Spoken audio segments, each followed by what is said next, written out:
Sorry about that. Just so you know, we're all about to die. What? Well, there's a big dirty pile of derelicts coming around the corner there. You can see them just in the distance, and they're going to come at us, and they're going to kill us. So, A pile of what? derelicts. You know, trash can fellers, about yay high, with plungers. It's like a tiny grain silo, except they're not filled with grain, they're filled with hate. You know, anyway, so if we could just all leave right towards our TARDIS, we could get in the TARDIS and we'd be safe. Come on, come on. I don't have any money. It's so hard to get companions these days. Maybe I'll try Tinder.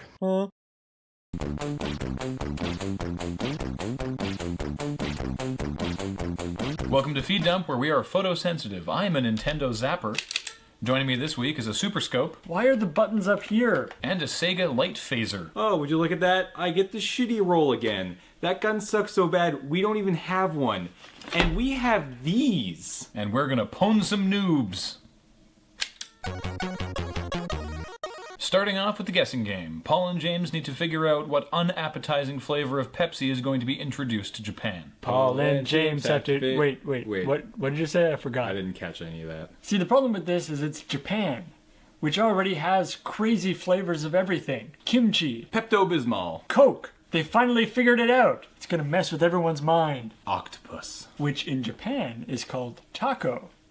Ooh, how about tacos? Well, there's that bacon salt stuff that they put in everything now, so bacon-flavored Pepsi seems like a no-brainer. Ooh, wait, how about Baconaise-flavored Pepsi? Use panties? I mean, they've already got the vending machines. Joining the existing yogurt-flavored Pepsi White and strawberry milk-flavored Pepsi Pink comes their newest flavor, Salty Watermelon. It's the salty that's really questionable, I think, here. And really, salty anything is highly questionable when you're talking about, like, a drink. See, I never would have thought to put salt and watermelon together to begin with. Is that, like, a thing there? Do they like putting salt on everything? Because you... Now, am I the only one who's thinking that the salty watermelon has got to be some sort of terrible sex act? So please, email us your ideas as to what exactly the salty No, watermelon... do not do that.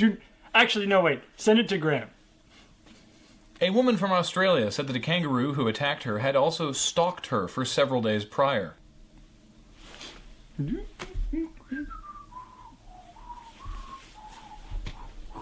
Now, kangaroos may be good at stalking people in real life, but I think they wouldn't be very good at cyber stalking. Little hands. Damn it. Damn it. Damn it. Damn it. I need opposable thumbs. The kangaroo hung around outside her house for several days, and she contacted wildlife officials who told her to just ignore it and that it would move on. Then it attacked her dog, and then the next day it attacked her, and then while she was in hospital recovering, it attacked her husband. Well, what has become abundantly clear here is those wildlife officials are in the kangaroo's pocket. Oh, really? That's what you think? Well, maybe Sir Douglas Mawson can change your mind. That's 100. Also, for some reason, this kangaroo is wearing a top hat. We have a kangaroo outfit. Maybe the youth gangs of today are getting more inventive with the term hired goons. Perhaps hired kangagoons. Hired Kangoons is my Men at Work cover band. U.S. dairy farmers are trying something new to get better milk from their cows.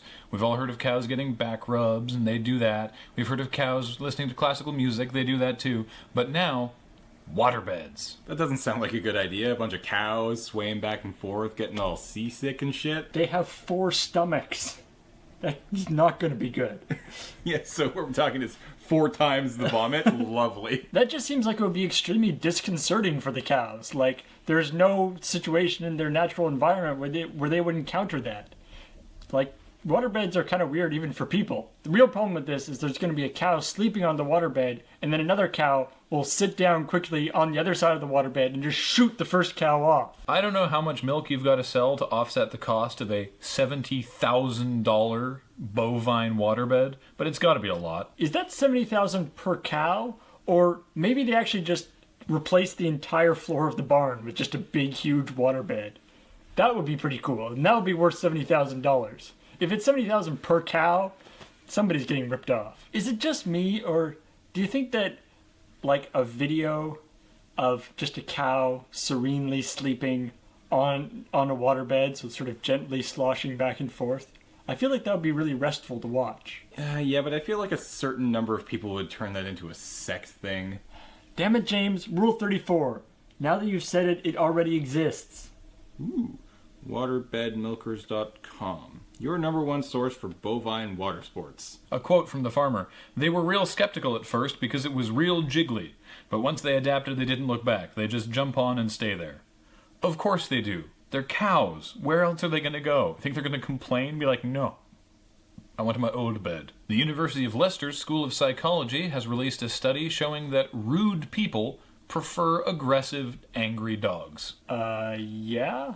That's sort of a self-fulfilling thing, because if you're a rude person, you're probably more likely to buy a dog and not train it properly. In this study, rather than refer to people as douches or assholes, they refer to these people as having low agreeableness. Hey James, you look like you have a lot of agreeableness today. You take that back or I'll stick my pit bull on you. And now you have less agreeableness. Your agreeablance has gone down. For this to work, they had to independently rate how aggressive various dogs seem, with bull terriers and boxers near the top of the list, while cocker spaniels came in cuddliest. Just a sec. Scientists have an objective scale of cuddliness. It's like a kitten at one end and like a sea urchin at the other end. You want to find out where we rank on that list? Right. Two. Dick? Dick! For those keeping score, a 2 on the sea urchin to fluffiest whittle kitten list is a armadillo. It's not actively spiky, but it's not super cuddly. Matt says I'm an 8, which is a well-adjusted kangaroo. So that's nice. Until next time, there may be better sources for news, but they don't have this hat, given to us by Lady Chaos Designs with steampunk Pac-Man ghosts. Because everything needs a bit of steampunk, I guess. Ghosts.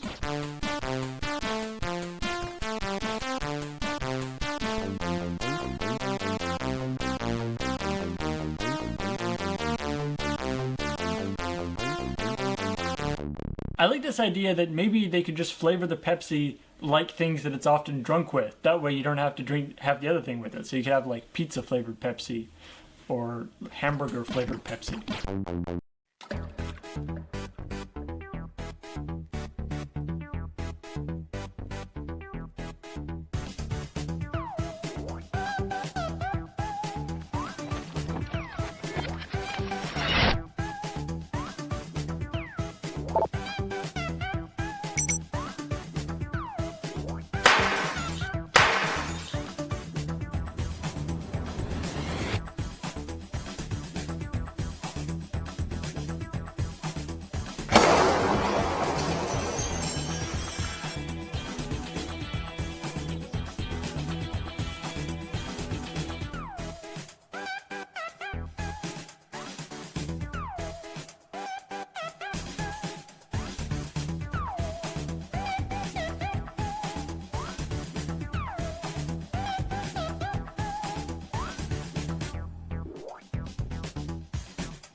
What do you mean, Time Lord? I'm glad you asked. Picture yourself on a back acreage, right? You got your oxen, you got your plough, and you're ready to seed your field with cabbage. Just as you make your way down the field, you realize that you're not going forward anymore. You're looping back on yourself. The furrows of time, Betty. The furrows of time. Imagine to you a line that's as straight as a carrot, but from the sky, it's actually an intersecting web of turnips all about you. And from a larger perspective even than that, every intersection is its own parsnip. Wait, are you describing the flow of time or feudal-era farming practices. Exactly. Come on, time for tea. For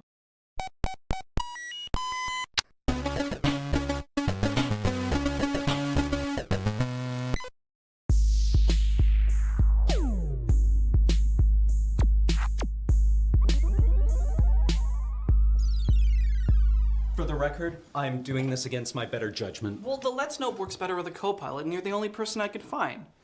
Besides, the game is called Shocking Insane Asylum Blood Ghost 4 The Rehaunting. How bad could it be? Look, dude, I just had a big breakfast and I don't want to... How can an entire room be out of order? Be careful with that. Paul, what are you doing in there? Yes? What happened? We are fixing things!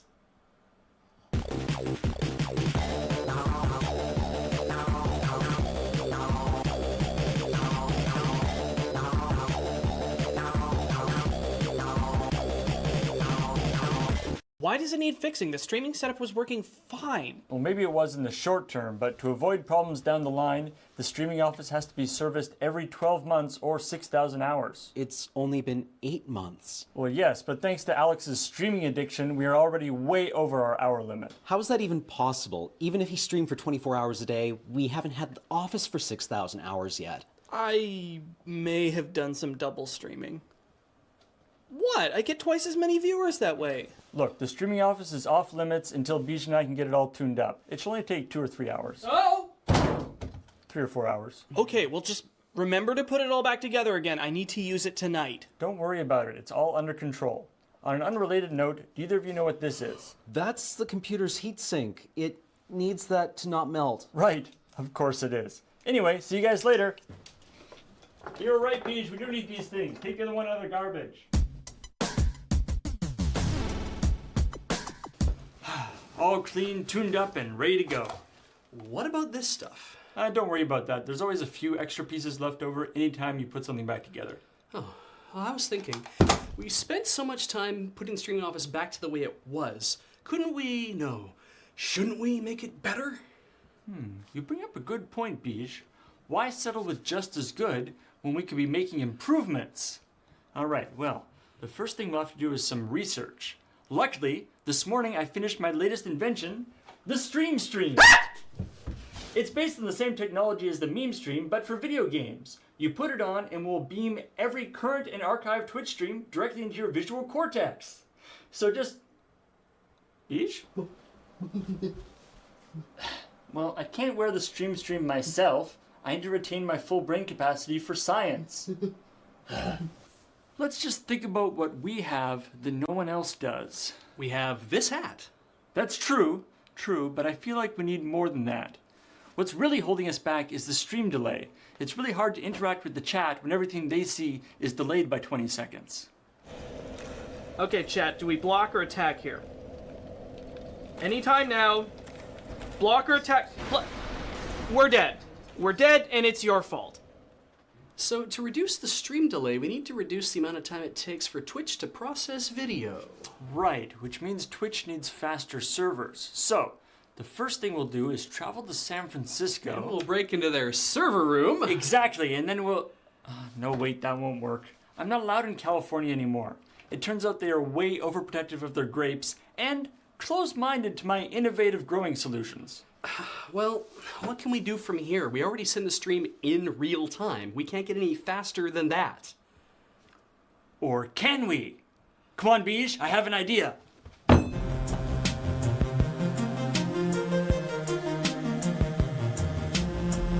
Oh, hey guys, check it out. I think I've solved the stream delay. I don't think that's something we can do. No, just watch. Run away! I don't see any difference. Run away! Wait, you didn't! You see, Twitch takes around 20 seconds to process the stream, so all we have to do is send it 20 seconds earlier, and the people watching will see it at the same time we do. You delayed the stream by negative 20 seconds? More importantly, you invented time travel, and this is what you're using it for? What about causality? What if Beige didn't run away from that monster? Don't worry about it, I have it all figured out. As long as he doesn't see this monitor out here, we're totally fine. man, it's the third time that guy killed me. I should have dodged left instead of right. Did someone say I should go left? Nope. Just keep doing whatever you were gonna do, Beige. Oh, okay. Oh man, it's the third time that guy killed me. See, it's fine.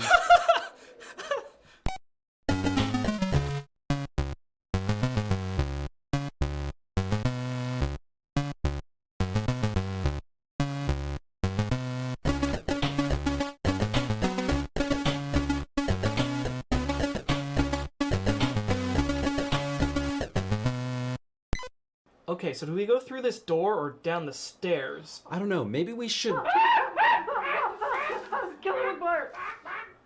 We should really turn off that television.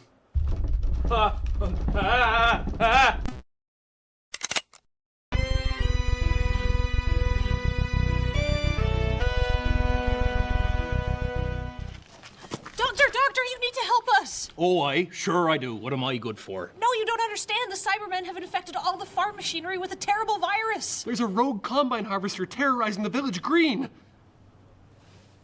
Time for tea.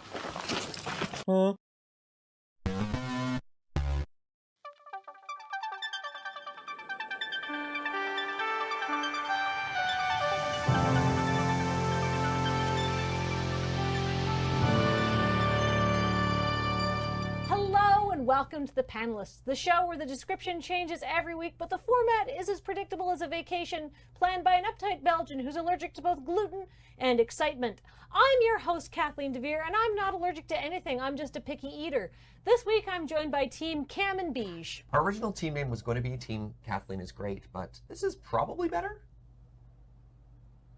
No, we've made a terrible mistake. Oh, no. Can we take it back? Can we take it back? Your team name is actually Team Kathleen is Great. Kathleen is great. So great.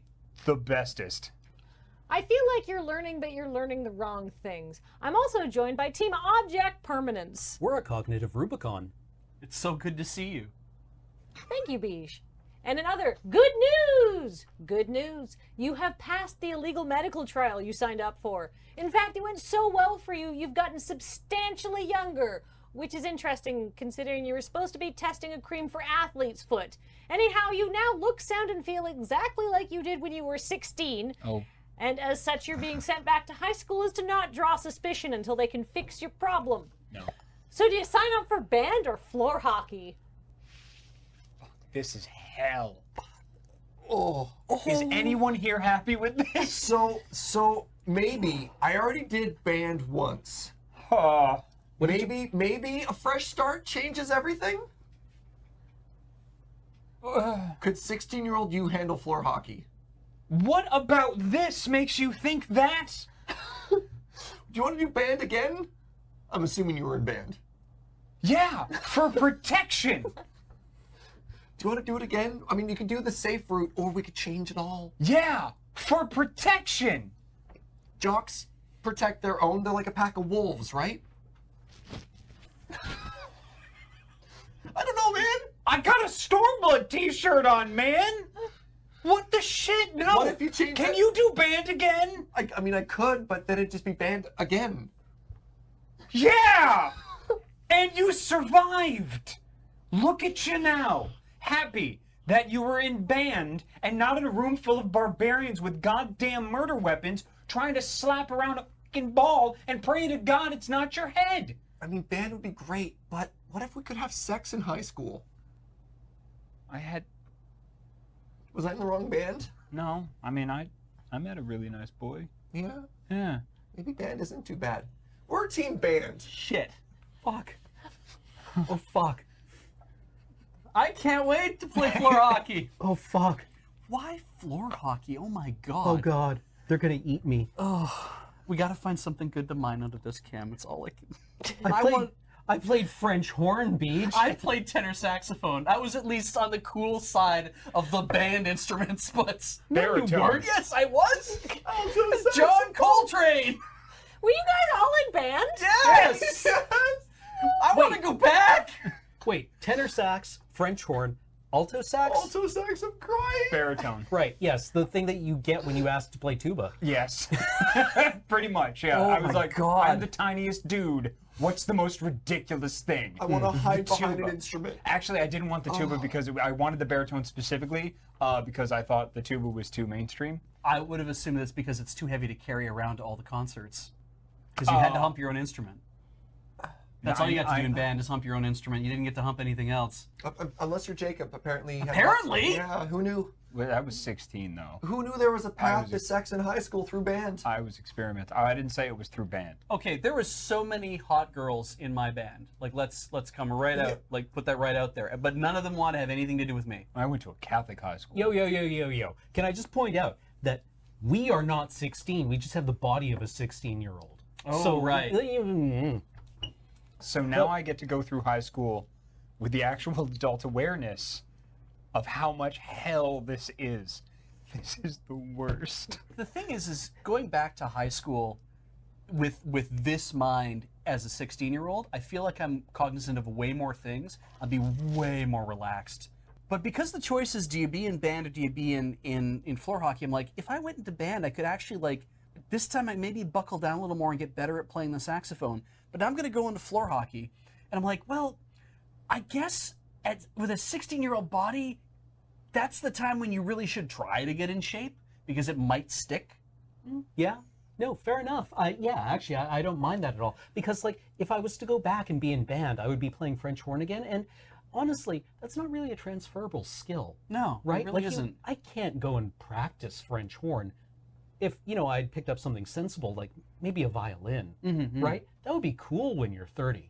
Oh yeah, exactly. You can stand alone in your basement suite and you can play violin to yourself, and the people upstairs will be kind of like, it's very pretty. Yeah, it's like, that must be a very cerebral person. Yeah, there, exactly. Right? And people walk down the street and their life is enriched. But whereas if you practice French horn as an adult, people are like, oh my God, we have to kill him. Yeah, they're way more likely to knock on your door and bother you. Yeah. Yeah, it's why I can't play saxophone in my own house. Yeah, either the police show up after you practice French horn and they're like, he was beaten to death with the closest thing at hand. Yeah. We're going with floor hockey, Kathleen. Thank you. Floor hockey was the sport I hated the least in high school. That's how it was chosen. Even beyond dance? Oh, have you seen me move? I can't dance. I'm sorry. Floor hockey is more just like violence with sticks. It's not very organized. It's about as coordinated as I was ever able to get. I lost honor roll due to the dance module in gym class, pushing my grade so far down that I fell below a B average. Holy shit. I failed dance class, Beige. Oh, I'm sorry. Did you fail PE as well in high school? I got like a D in it that year because the only thing in gym I was ever good at was running laps because I played French horn. I have one memory from my childhood, which was playing floor hockey, and a kid pulled all the way back to do a big slap shot and cut the ear off another kid. Cool. Please be making that up. No, real story. It was on my birthday. So instead of being able to do like birthday party stuff, we had to take a kid to the hospital to get his ear reattached. Just say no to field hockey, kids. Or floor hockey, or any type of hockey. That's how you lose your ears. That's like Letterkenny. Yeah. Like, I really wanted to be like, man, can we put like a little rock carrier spin on this? The floor hockey sweater. Like maybe something that's like, no, there's nothing to recover from here. This is some crazy shit. Why did you play floor hockey on your birthday? It was my parents' idea. I don't know. They're like, look, Serge, we rented you nets and all these sticks, and we can run around in the backyard. This is going to be great. And a kid lost his ear. I would have immediately tried to have organized a LARP. Out of all the sticks and the nets and stuff? Yeah. Huh. Immediately. Weird. Again, real happy we're in band. Yeah. There's nothing saying that if you go into floor hockey at 16, you can't also take piano lessons on the side. We could just make this a blanket chance for self-improvement, even though we know that's lying to ourselves because, at 16, I played a lot of Super Nintendo, I think, instead of doing the stuff that I knew I should have been doing there. And I think as a late 30s man in a 16-year-old's body, I'm just going to be like eating pizza pops again and somehow wind up even worse. Knowing the types of folks that generally, I might finally be popular because I can bring all of the knowledge and all of my connections from now into the 16-year-old form that's in high school.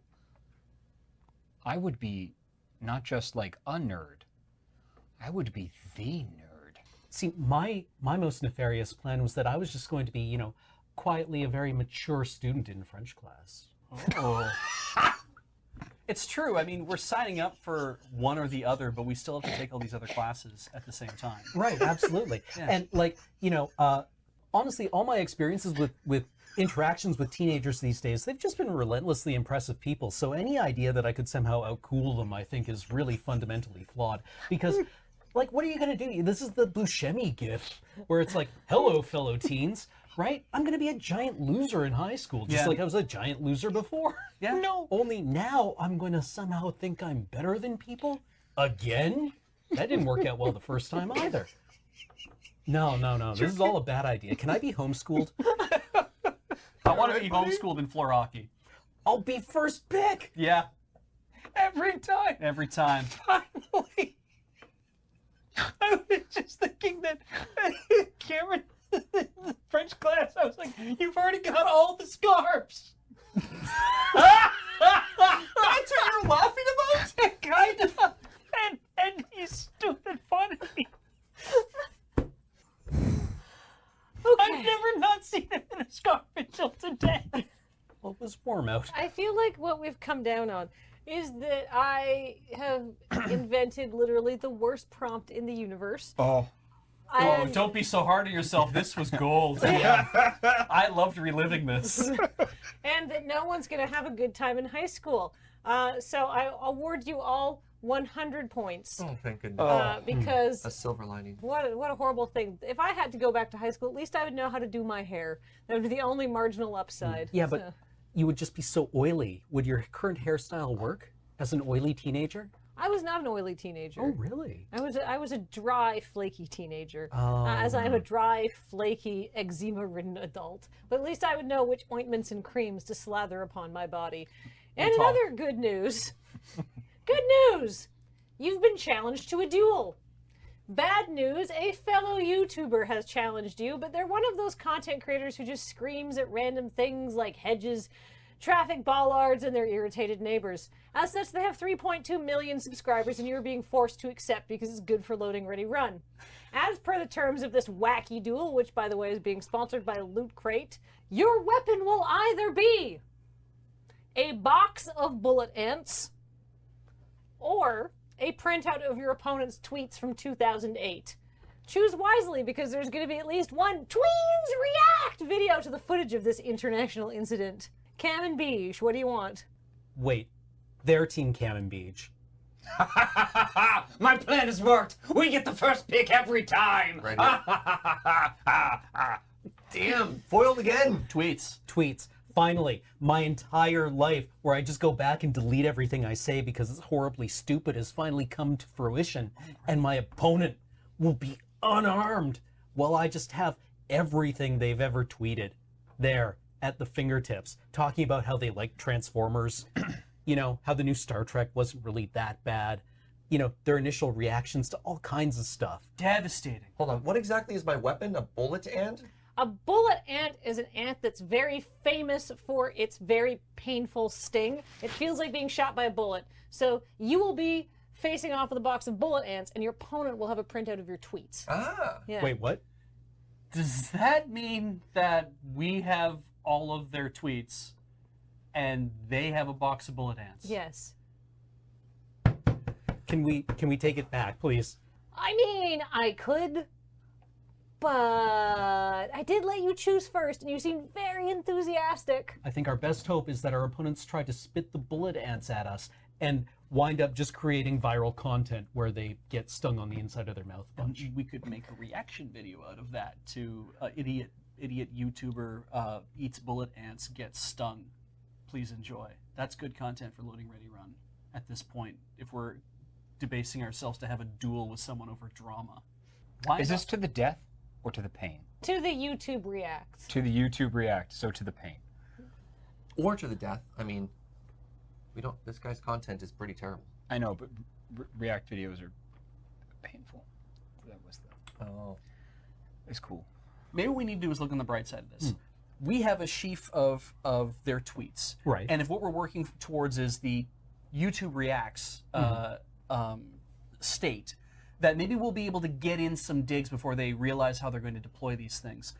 So if they're like, remember that time that you tweeted the N-word 6 times in a row in one day? We have that information right here. And they're like, oh my God. And they might just like freak out, or they might not understand how to open the box, or the box just might come open naturally and then they'll get stung by their own bullet ants because they'll just be so like mortified and distracted is what I'm going for. Yeah, hopefully this plan to bank on the sense of shame of a YouTuber is going to pay off. People are like, yeah, that was sick. I got 50,000 retweets. Ants! Making it rain ants. Also, I don't think that should be our delivery method. I think making it rain will result in a lot of hand stings. No, but we 110% have to scream ants of course. when whatever No. we do. I think we're thinking about this the wrong way.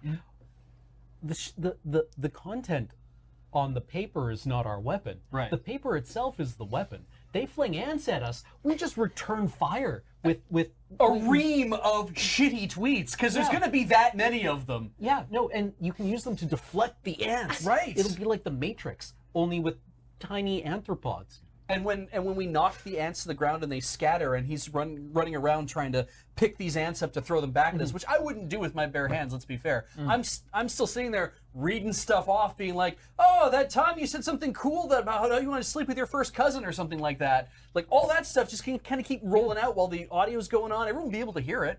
I assume a world-famous YouTuber is also not going to have this many tweets since 2008. Here, this is the hamburger grip. Yeah. They're going to have bankers boxes full. So really, all we need to do is lure them to within range of a dump truck and then just bury them. So in their situation, they're banking on the amount of ammunition that their opponent's going to provide them. Mm-hmm. In our case, what is this YouTuber going to use against us?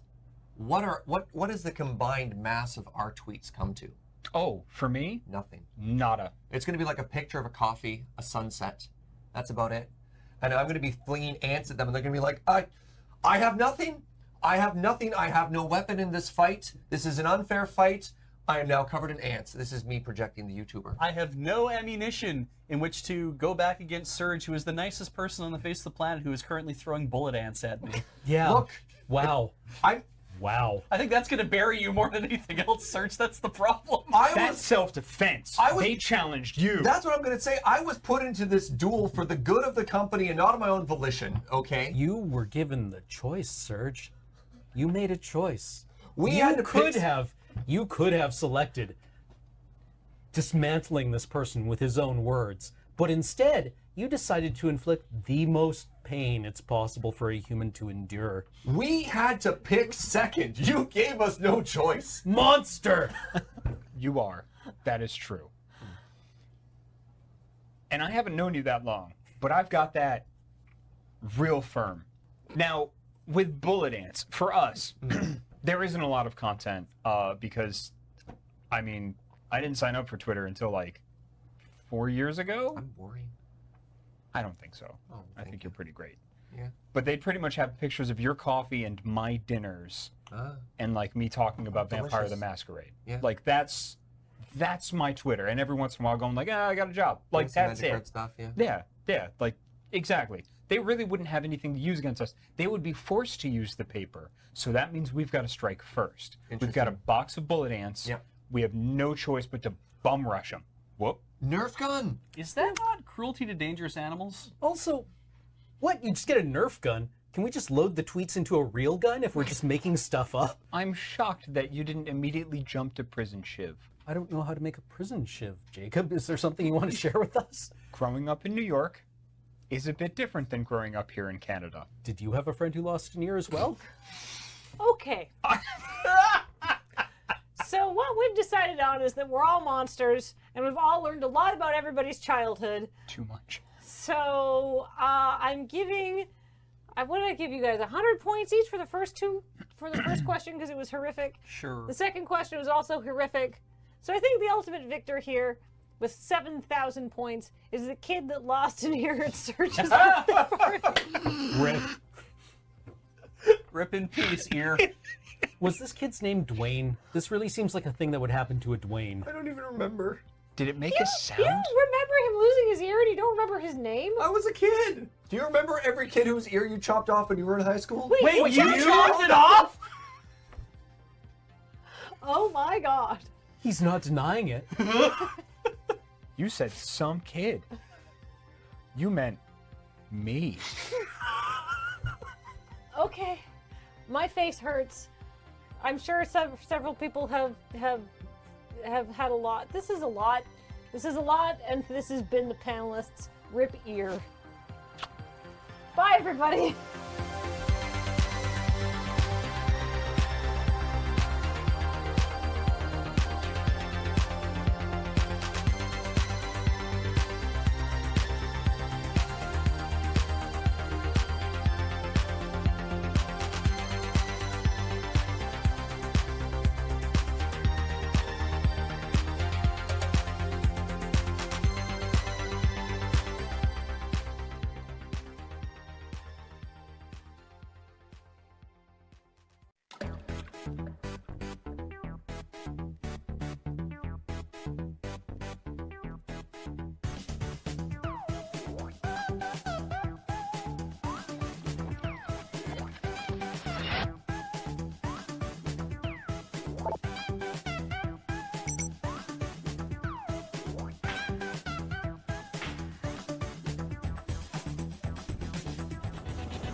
Betty!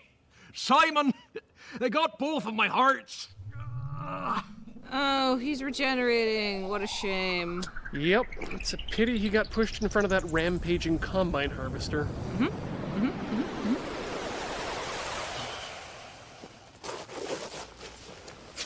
Time for tea!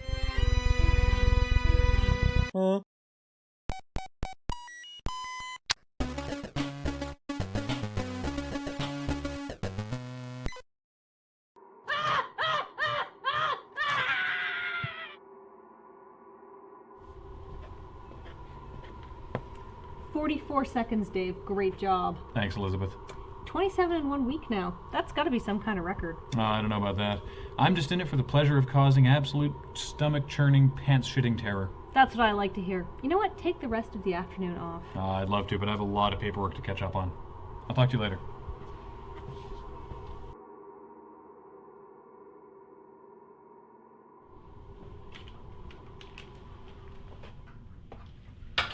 Hey there, Jimmy. Oh, hello, Mr. Styles. Congratulations on your record victory. 45 seconds. That's amazing. It's 44 seconds, but it's not a race or anything. Whether it's 44 seconds or 10 minutes, I don't mind, just as long as they're reduced to an incoherent gibbering and their brain is shattered beyond repair as they face the embodiment of their biggest fears. Wow. Do you think maybe you could give me some pointers? Sure, what you working on here? Okay, well, my assignment is Thomas Cooper. He's an electrician and afraid of heights. So, my plan is to make a scenario where he's repairing the wiring on the roof of a big office building. First, he's going to have to go up to the 80th floor in a glass elevator on the outside of the building, and then he'll have to work his way across a rickety scaffolding to where he does the repair. Just when he thinks he's done, he looks down and sees his daughter sitting in the elevator below him. Before he can do anything, he realizes he did the repairs wrong, and the elevator suddenly starts falling away from him. He also hates thunder, so right then a huge storm starts, and then... All right, I'm going to stop you right there. What? Look, kid, I admire your imagination, but you're overthinking this. Well, I just want to make sure. I've done a lot of research on this Thomas Cooper, and I want to scare him good. That's good, but the whole business about the elevator going up 80 floors and him inching along a rickety scaffolding, it's going to take forever. Fear actualization is a volume business, kid, and you got to meet your quotas. Plus, building rentals and storms don't come cheap.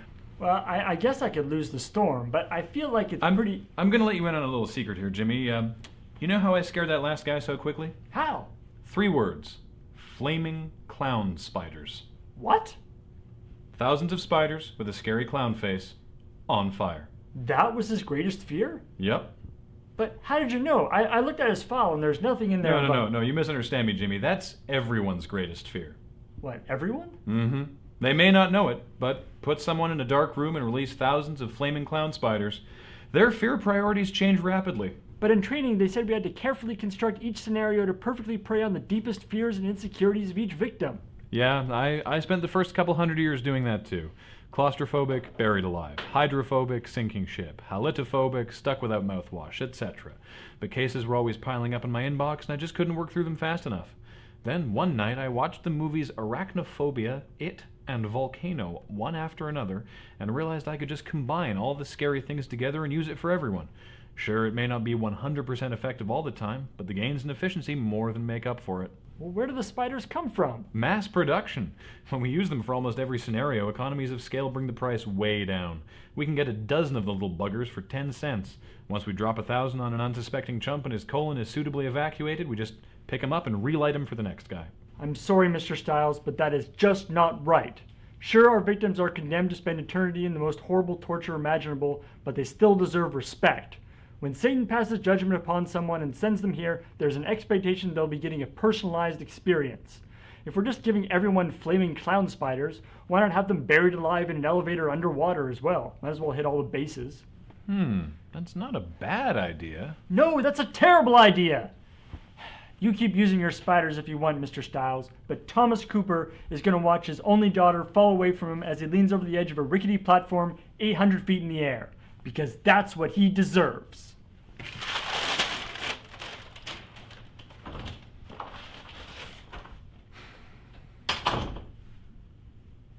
Memo to self. Buried alive in an elevator underwater, covered in thousands of flaming clown spiders, and they have to deliver a speech in front of hundreds of people. Yes.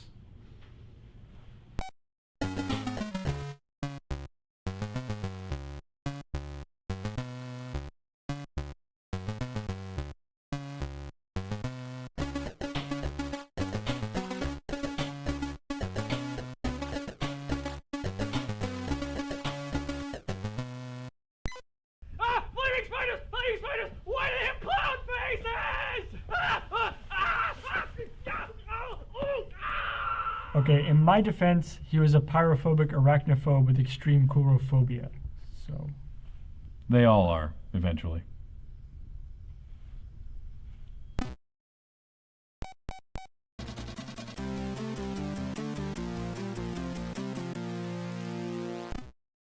So this video came out of, I was watching TV and I was watching this, I forget even what show it was now, but I was watching this show and there's like an evil guy who kills people by preying on their worst fears. And so, you know, a person hates fire and they die from fire, and a person drowns, they hate water, etc.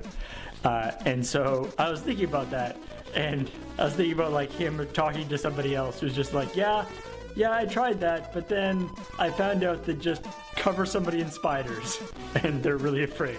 Because I think even Steve Irwin, you know, one spider he's fine with, but if you just like put him in a dark room and threw 1,000 spiders onto him, I think he would be put out. There's like an enemy in Doom 3 that's like spiders with like baby faces. And so I imagine it kind of like that, like there'd be small, like, you know, maybe like tarantula-sized spiders with like scary clown faces, and then they get lit on fire. And so you're in like a dark room with flaming spiders with scary clown faces attacking you. And I think even if you weren't afraid of spiders, that would make you afraid.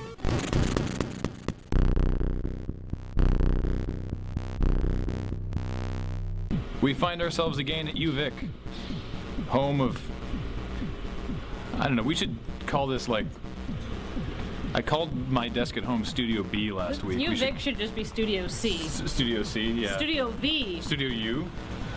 Studio with a capital U in the middle. That sounds dumb. I don't like it. That does sound dumb.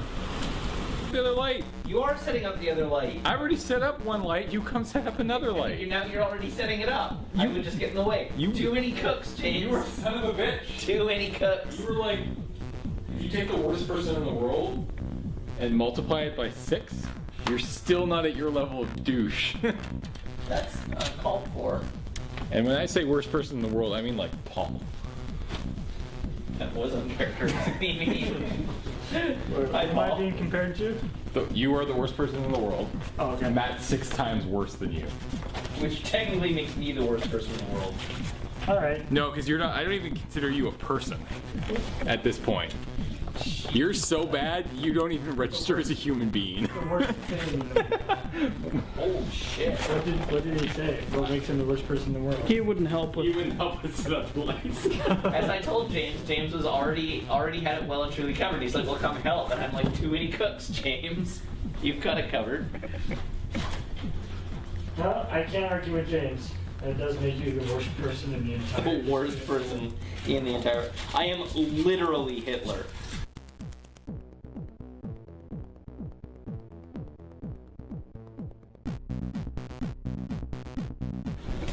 Don't draw a dong on my elephant. Paul did it. All right, that was quite the journey. I think we have enough. I thought it would be harder than that. Yeah, so did I.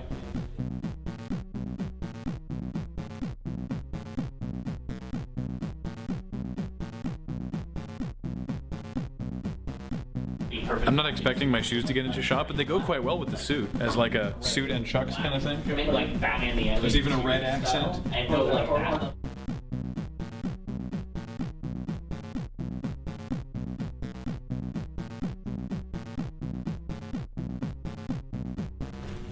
Why are we in a hallway? Because apparently we're going to shoot something out in this hallway, but I'm pretty much just going where I'm told. I'm devilishly. I'm devilishly efficient. That was good. That went well. I'm warm in the suit because it's a warm day, but not so bad. Now we're going back to the parking garage, not to get in the cars, but to shoot the first part of the video, well, the first and the last part of the video, using the bike lockers, because it's like a big, long wall of doors that are real close together. So we think it'll work well for the visual we need. So now we're back at the moon base and the studio part to shoot some cutaways, which we're adding in for visual interest. And one of which is me watching the movies of Arachnophobia, It, and the Volcano, which we're accomplishing by me sitting in this chair here with underlighting from a little fluorescent light so that it looks kind of like a TV. In order to get Graham into the mood, because he's got to pretend that he's watching Arachnophobia, It, and Volcano, James and I were giving him cues as to what movie he was watching. Very lifelike cues. Yeah, I would be terrified. So this was for Arachnophobia. we did this. Yeah, we did like right because it was just like that's like two spiders and they're like two spiders are freaking out and then it was I think actually just like it was just like scary clown and then we got to our favorite part which was Volcano. I felt like even though you couldn't see us, it really helped Graham's performance. Yeah, trust us. I'll give you $80 to swallow this battery. Pass. 100 eventually. 200. 300. 5. 1,000. $10,000 to eat this battery. To eat it or just swallow it? Swallow it. No.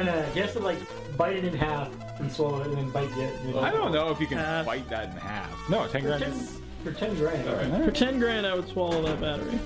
Would that, could that kill you? I don't know. I don't think so. If you could like swallow it and then like puke it back up again, it'd be fine. No, can't. He has to pass it through his... Okay, give me a test scream. Okay. Ah! Let's bring that record level way down.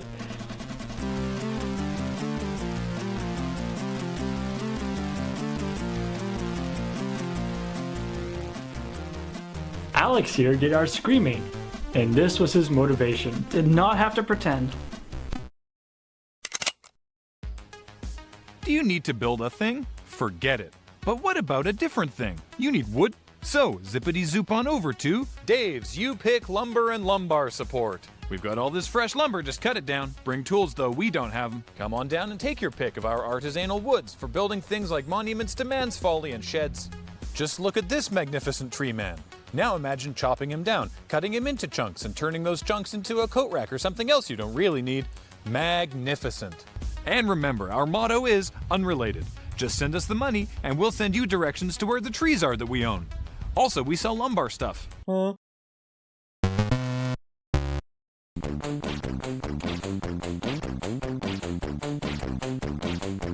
Welcome to Feed Dump, where I'm not Graham, but we are classes you'll be taking when you go back to school this fall. I'm Calculus 101, and I have a feeling we're going to be great friends. Joining me this week is Spanish 101. Use me to attempt to pick up chicks on holidays. And Introduction to Philosophy 100. You'll be able to resell your textbook quite easily since the highlighting will stop on page 17. Before we launch into our stories, I have a quick Feed Dump update for everybody.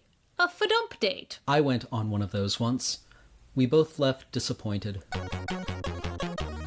Remember a few months ago, we reported that Hasbro was looking for something to replace the iron as a Monopoly token because irons are old and busted and stupid and they wanted to get rid of it? Well, the internet has spoken, and the new Monopoly token is a cat! Aw, I was really pulling for ossified bloated plutocrat. Isn't that already the Monopoly guy? I don't think he can also be a piece. I was hoping that the new piece would just be like a cube. Just a solid, like, steel cube. Ooh, I like that one. That way, when you inevitably get frustrated and want to quit the game, you can throw it at your opponent and it'll really hurt. A long-lost Vincent van Gogh painting called Sunset at Montmajour has been found after languishing in an attic for nearly 100 years because a previous art appraiser told its owner it was a fake. What's actually really surprising is that the art appraiser didn't immediately make an offer to buy it after saying it was a fake. The bad news is that it's a fake, and it's a pretty obvious fake. Yeah, no. But the good news is the frame is worth about $20, and take the sting out of it, I'll give you 25. Interestingly enough, the Van Gogh Museum had looked at this painting in 1990 and then also concluded it was a fake because it wasn't signed, but it was of such high quality for a fake that they did a chemical analysis on the paints and found out they were the same that Van Gogh had used, right down to the imperfections. And then they did an X-ray analysis on the canvas and found it was the same type as used in other Van Gogh paintings from the same period as Sunset at Montmajour. Well, I mean, the Van Gogh Museum doesn't have a lot of money, but we'll give you $25 for it. Well, it turns out that Sunset at Montmajour wasn't signed, but the 3 other paintings that he painted over to make it were, so there's your tip-off. Similar to Vincent van Gogh, I like to imagine that this episode of Feed Dump will be found in somebody's attic in many, many years, and they will finally understand my artistic genius, and it will sell for millions of dollars. Or be written off as a fake because it's not an authentic Graham-hosted Feed Dump. The real question is who has to go through the auto-mutilation and suicide to make it really valuable. I think my dad would get mad if I tried to wreck his car. A family of 4 from Guelph, Ontario has decided to turn back the clock and party like it's 1986.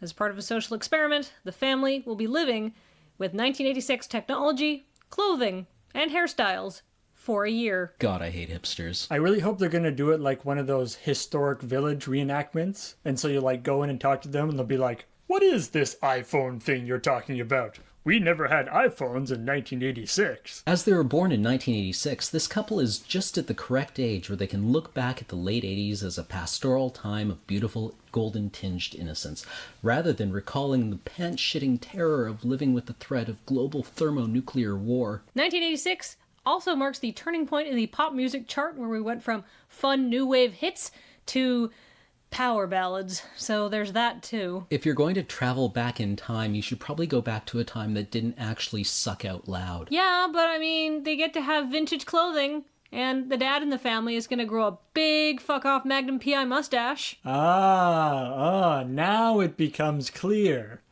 The, like, pro and con chart is, like, cons, all sorts, big, huge, long list, pro, Magnum P.I. mustache, but written really big. Awesome Magnum P.I. mustaches or not, unfortunately, that's all the dumping we have time for this week.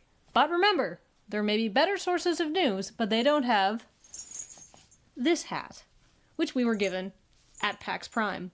And if you want to give us a hat for Feed Dump, please send me an email, Kathleen@loadingreadyrun.com, and we would love to wear it on our show. It better be as fun as this hat, though. Maybe slightly bigger, because Graham's head's huge, and this is kind of small even on me.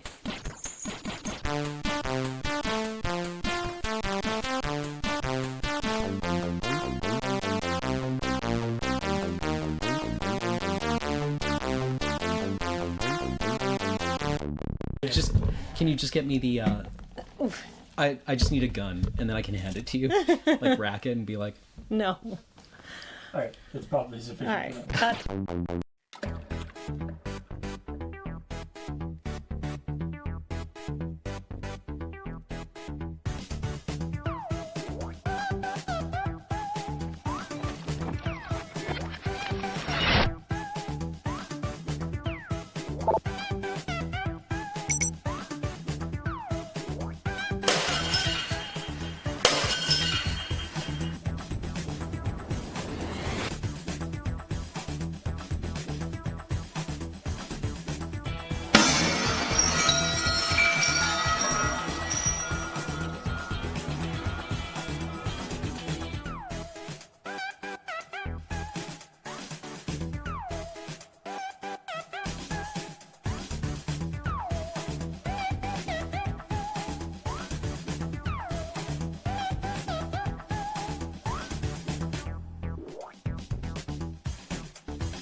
And cut.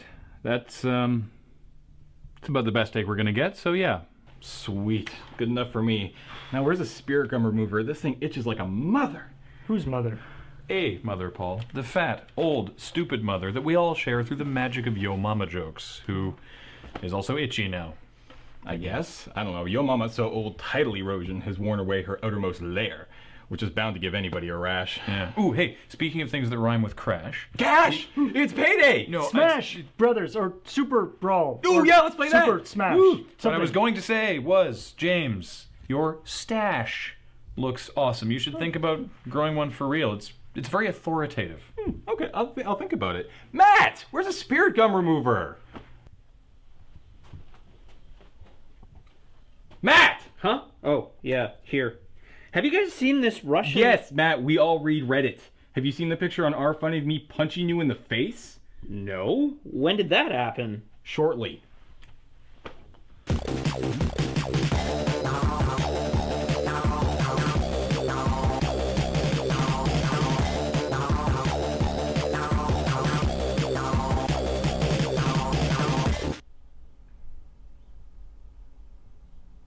What is this? What is what? The poor facsimile of a furry anaconda you have wrapped about your face and neck. I'm chilly. James, even I'm not cold, and I would need to bundle up if we drove the moon base to the sun. I don't think that would work. James. No, I mean, like, we call it the moon base. James. But it's just a building. James! What? Why are you wearing a scarf? I'm not. Yes, you are. You're doing it right now. I am. Well, yeah, I guess I am. A little. Matt, Reddit will be here when we're done shooting. You don't have to check it now. Graham, back me up on this. Matt, did you see this picture of the puppies? They think they're people. I know, right? Graham, come on. Oh, I'm sorry. Here, check it out. Don't show it to me. Ah, yes. Cat person. One moment. No. And sloth person, actually. What? Sloths. They're adorable. And named for my favorite vice. Sloth is your favorite vice? After gluttony and lust, yes. I prefer vainglory. It's one of the historical sins. You've probably never heard of it. Unjustified boasting? Are you kidding? I love that. Did I tell you how I climbed Mount Everest with a blindfold? Really? No! Now stop reading our hipster jokes. We have to shoot a video. K2 is a harder climb. Is it? Yup. Really? Your favorite magazine? Oh yeah, I love The Economist. Best magazine ever. James, I've been waiting all week to read that feature on China. Can I have it, please? No. All right, how big is it? I don't know, like 14 pages? No, not the feature, the piece of broccoli that's stuck in your teeth. Huh? Or cilantro, or whatever it is that's stopping you from showing me your mouth. It's not my mouth, it's my lip. You have broccoli stuck at your lip? What? No, the guy said I look better with a mustache like I always have in the videos. So you got a tattoo of a mustache? But it's coming in all patchy, and I look like a pervert instructional video. Aw, can I see? No! Please? Oh! Ha! Foiled again. Hey guys, check out this. What the hell? What is it, Matt? Well, I was watching a video I wanted to show you, but. Oh, I'd love to see that. Yeah, it had puppies and. What the hell? Gee, Matt, what's wrong? This GIF won't load. I can't tell if this redneck is about to land a complete win, a hilarious fail, or if I'm about to watch someone die. Gentlemen, you have just met the Great Moonbase Firewall. Really? I got the idea from China. The Great Moonbase Firewall blocks Reddit and replaces it with this picture of James punching Matt. Aw. Okay, well, I'll just switch to 3G then. Not much point in that, what with the Faraday cage I installed in the walls. Did you clear that with Glenn? No, but the attic squirrels didn't seem to mind, and I think they have more legal claim to the building at this point. How? Squatters' rights. Did you do this? Matt, it is not for one to ask how. Instead ask, how much more productive will I be now that I'm not on Reddit all day? Haha, I got a signal out the window. Oh, you crazy redneck, that's not how you... Oh. Ah. Well then. What the hell, Graham? His name was Fred Bob. And may he rest in peace. Pieces. But for now, get out of the way so I can access the internet. Put down the phone. What? The stash says drop it. Ow. Mr. Saunders here says it's time to shoot. So I think you boys best get to it. Yes, right okay, away. Yeah, sure. Oh boy. Wow, thanks, Mustache James. Say nothing of it, friend. Incidentally, that's a very nice, completely real and not at all fake mustache. Really? Thanks. Kathleen helped me pick it out. Oh, well, thanks, Kathleen. What the hell? I thought I blocked Reddit. Huh? Oh, no, I'm not looking at Reddit. I'm playing Pocket Planes. My flight crew is called the Vainglory Valkyries, and we're ranked #1 in the world. Really? No. Great. Now I have to spend all day figuring out how to remotely brick an iPhone. What will you do now, Mustache James? I ride in search of your mama What? Why? to give her back her mustache. Ouch. Yeah, Mustache James is kind of a dick.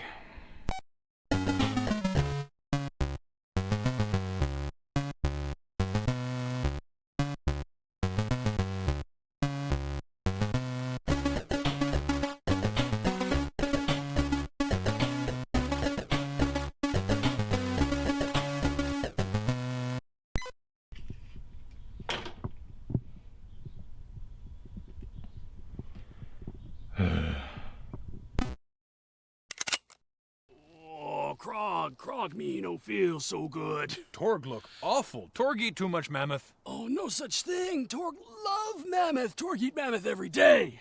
What else Torg eat? Nothing. Torg only eat mammoth. Here, I find it on net. What that? Oh, me find Neolithic diet written on net. All hunter, no gather. Soon Torg be strong enough to fight tiger. Oh. Torg, that deeply unhealthy. Look at Krog. Krog eat all manner food. Mammoth, fish, purpleberry, ground apple. Krog, picture of health. It true. You convince Torg. Krog, I follow Krog diet. Good. Torg also need mineral. Here, eat rock.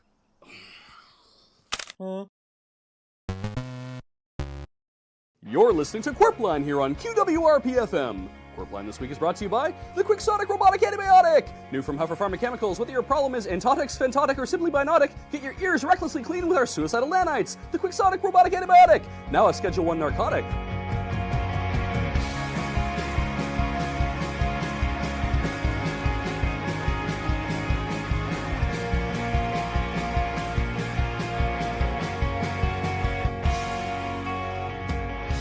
Good morning, Innsbruck. Big G Money here with A-Train. How's it going, Alex? Great, this new coffee is really something. I'd swear you briefly levitated there for a moment. Well, I did have a heart palpitation.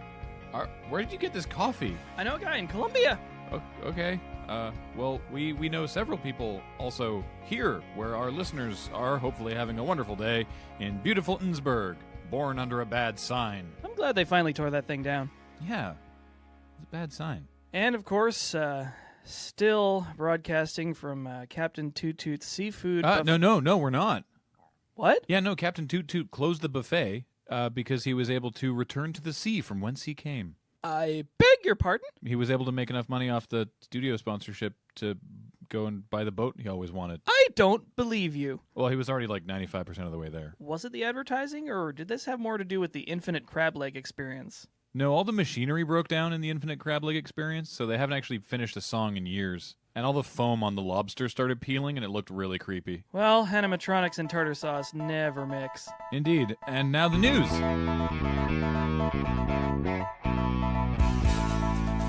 The Eatonsburg Harvest Festival is almost upon us, so if you have any large or unusually shaped vegetables, get your submissions in. As a reminder, following a vigorous letter-writing campaign, there is no obscene vegetable category this year, so keep all those squashes to yourself, I guess. Man, my Thanksgiving centerpiece is going to be real awkward this year. And grab your colanders because it's the running of the Innsberries over in East Sump Acres. Easily the best part of fall, don't you agree? Oh, heck yeah. No, I love it. For our listeners, we'll be throwing it down to Derek, who is on location at the running of the Innsberries later in the show. But if you at home have still not had a chance to try Innsberg's seasonal delicacy this year, I understand that there is room on the banks, and Gord from the Innsberg Volunteer Coast Guard has got his dinghy out in case anybody falls in and decides they still want to live. Strap on your waders and bring the kids. And to find out how to dress for an afternoon over at the Culvert Grid, we go now to Sadie Casperson with QWRP Weather.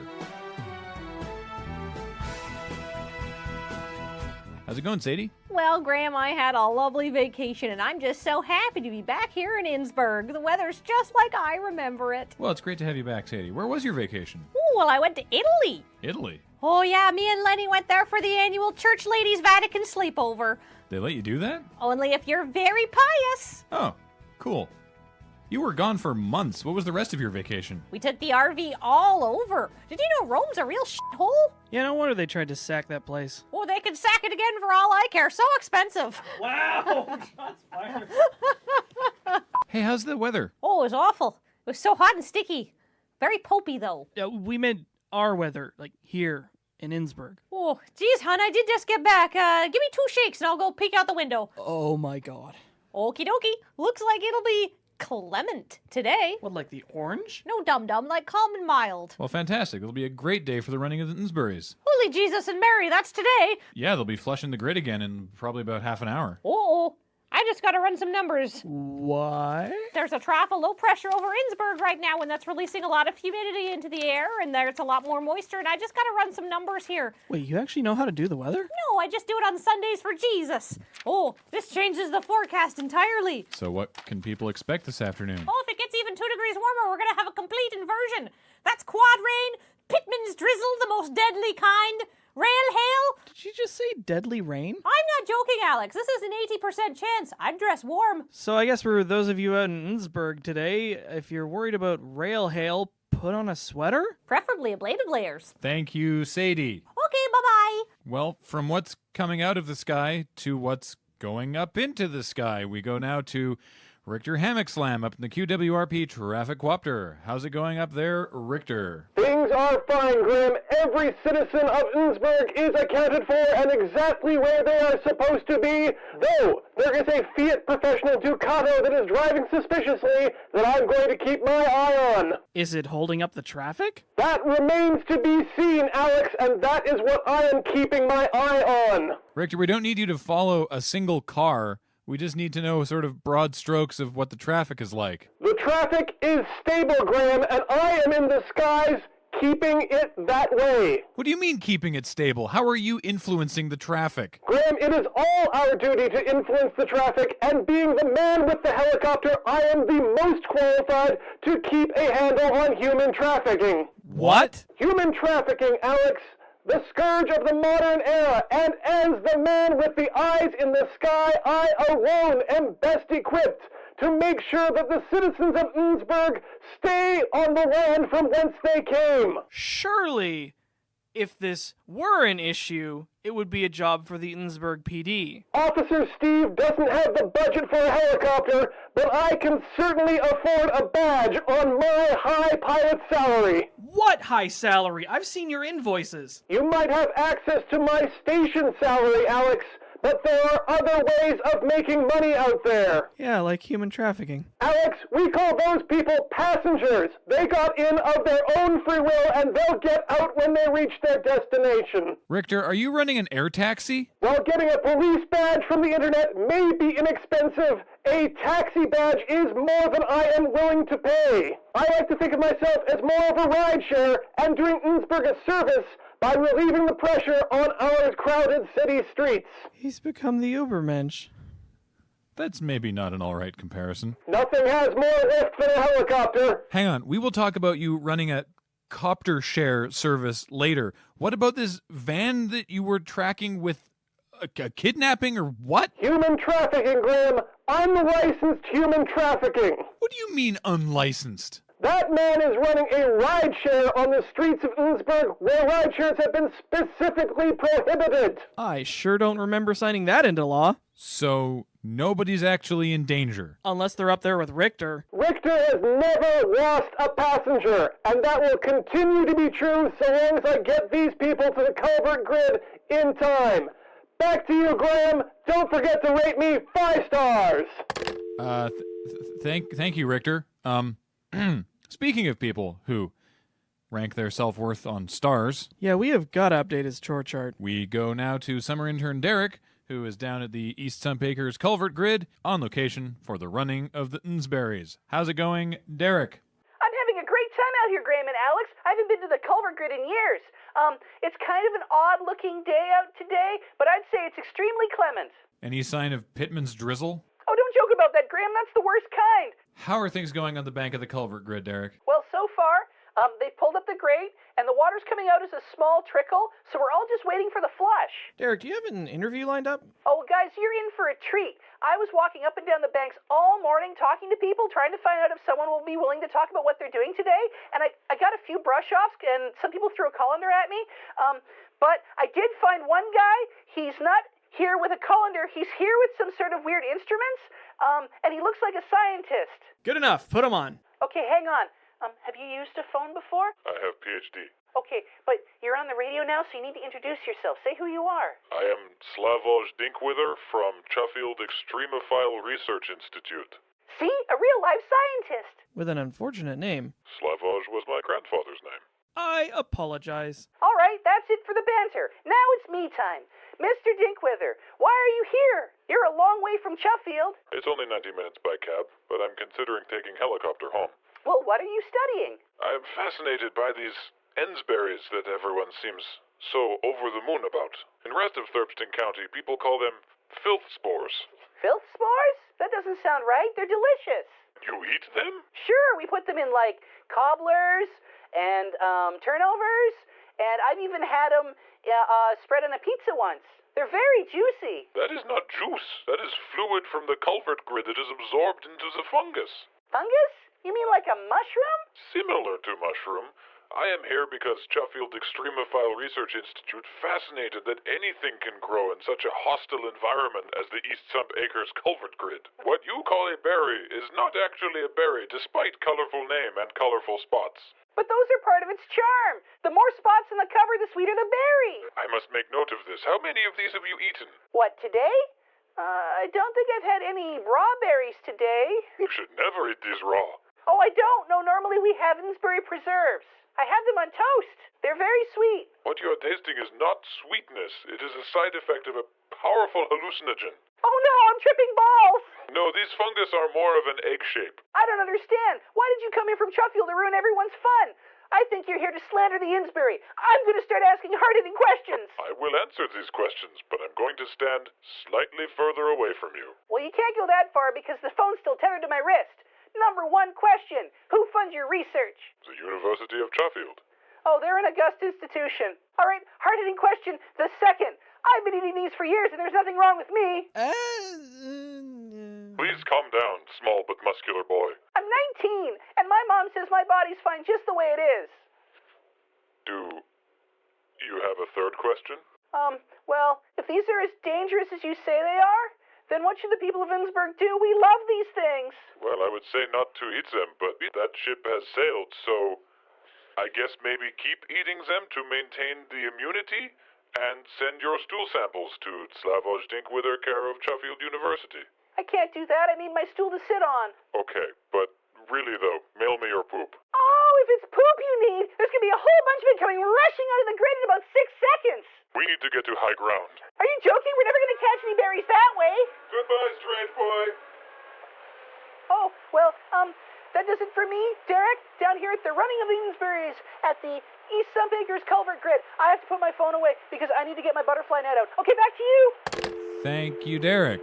Whole bunch of stuff made a whole bunch of terrible sense just now. Yeah, which takes us almost up to the break. When we come back, a reminder that it's fall and it's time to change your clocks. That's right, and there's a sale down at City Center Mall. It's 3 clocks for the price of 1. And on the way out there, you can drop off all your old clocks at the recycling center to save time. I went digital last season, but it just doesn't have the warmth of analog. I think I'm going to change back this year. And breaking news from the East Sump Acres Culvert Grid, Gord's dinghy is full, so everyone just back off for a little bit. Stick around, more Qwerpline right after this. You're listening to Qwerpline here on QWRP-FM. Thanks again to our sponsor, the Quixotic Robotic Antibiotic. Get your ears recklessly clean with our suicidal nanites. No longer ecoprotic.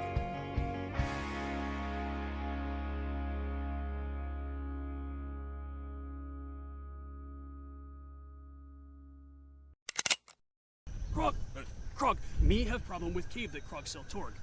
Can Krog help out? Sure. Okay, me go hunt mammoth, come back to cave. Things always missing from cave, even though Torg roll boulder in front of entrance. What about back door? Back door. Caves all come with back door now, for emergency access. But who go into cave through back door? Maybe Herc. Herc just discover flint axe technology. Me already ask Herc. Herc say not him. Me have idea. Aha! Ha! Me knew it was Herc. Oh, why Herc covered in goo? Because when Herc break new backdoor with axe, rope swing down smash pot of honey on Herc. Why? Best way to catch backdoor hacker is with honey pot. Ah, Torg's honey!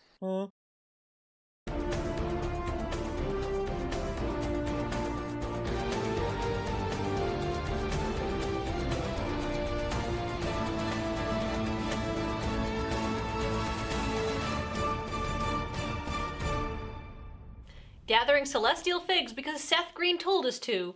This is ENN.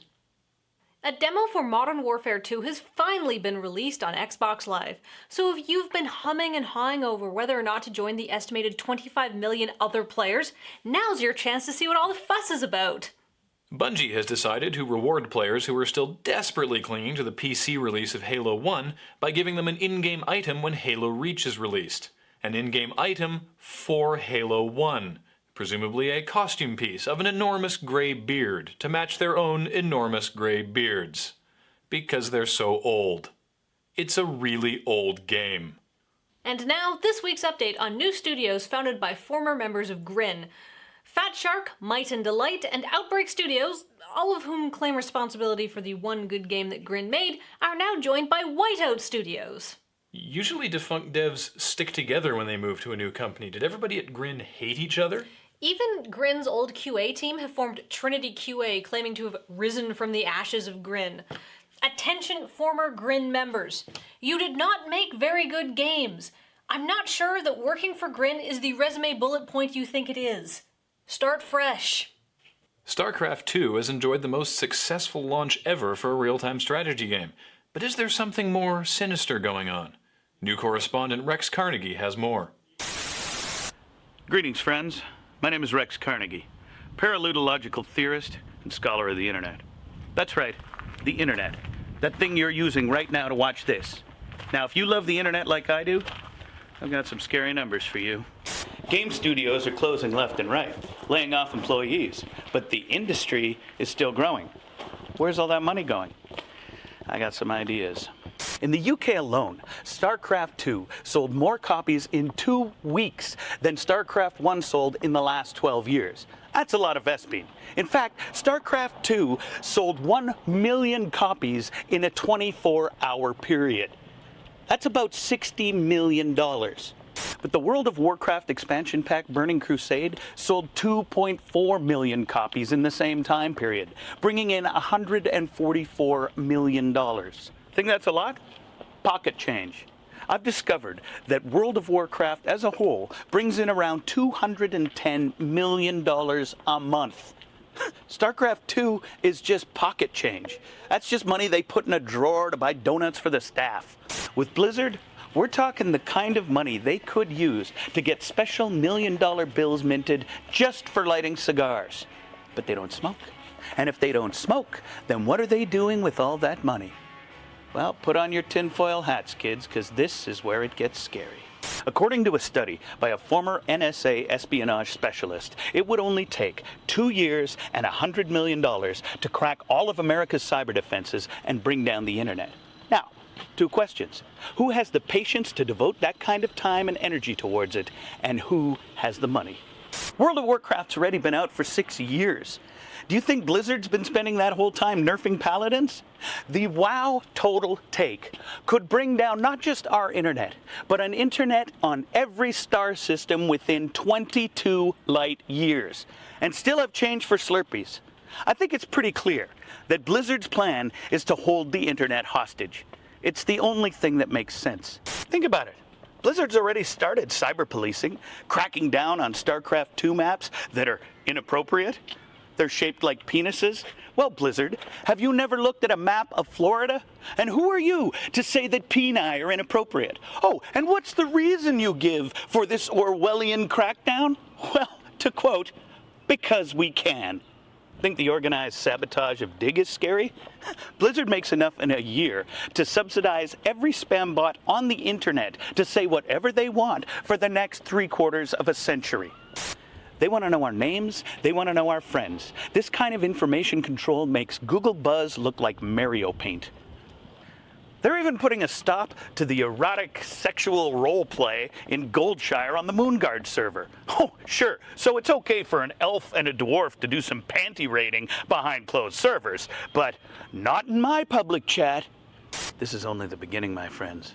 Blizzard has the power to keep pushing their autocratic ideals on the masses. And if we resist, they have the money to hold the internet hostage.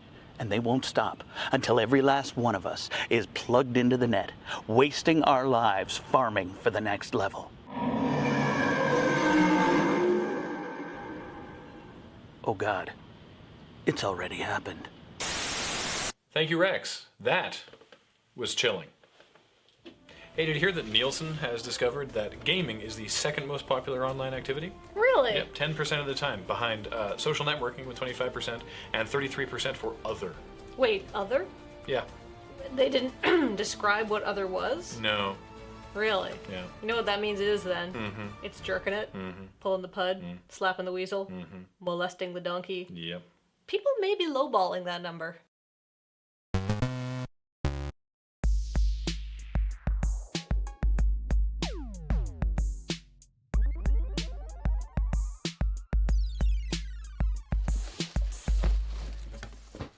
Okay, we have looked everywhere. Maybe it just went away on its own. Do they do that? No, raccoons aren't known for going on a walkabout. It's got to be in here somewhere. How did it even get in here? I have some ideas. Oh? Yeah.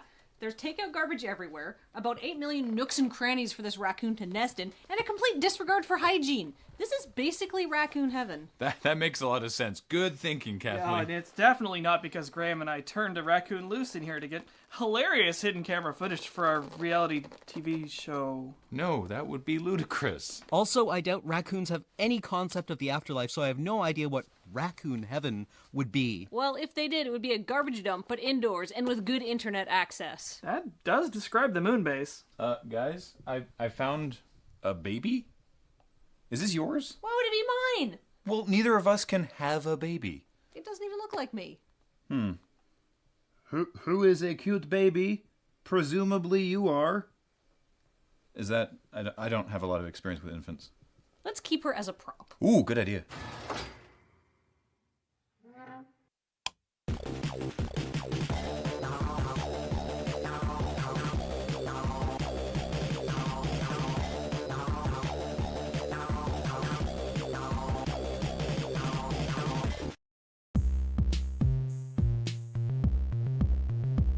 Okay, we've tried filming a reality TV show, holding a trivia night, taking on some contract web dev, becoming app millionaires, and a garage sale.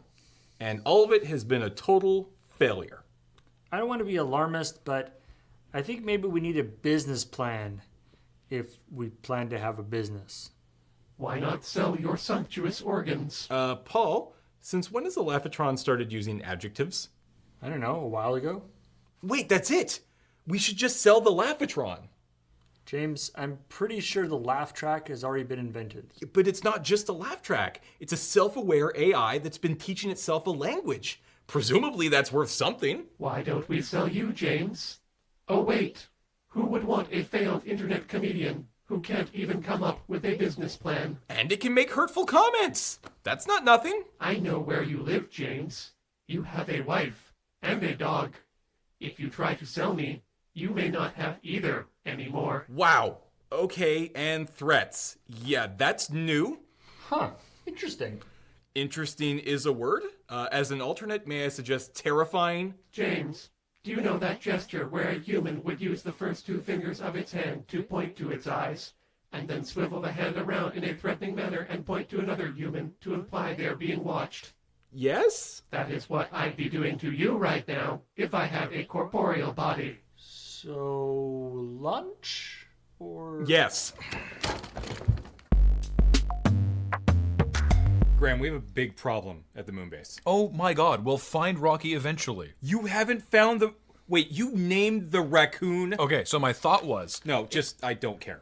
Alright, sweet, I'm sick of looking for it too. It'll leave on its own. Or die, either way.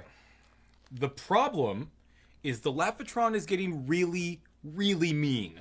Yeah, I've noticed that actually. Those pants make you look fat. Since when? I always wear these pants. Precisely. Ouch! That's not really what I meant, but okay. Really? That was downright hurtful. Did it threaten you or your family?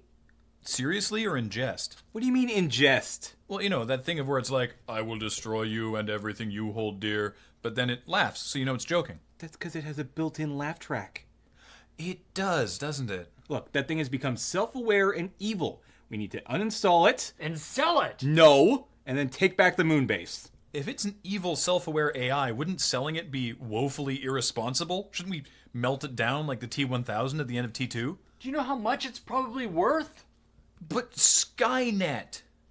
Do you really want to go back to selling cell phones for a living? How does one get a hold of Lockheed Martin?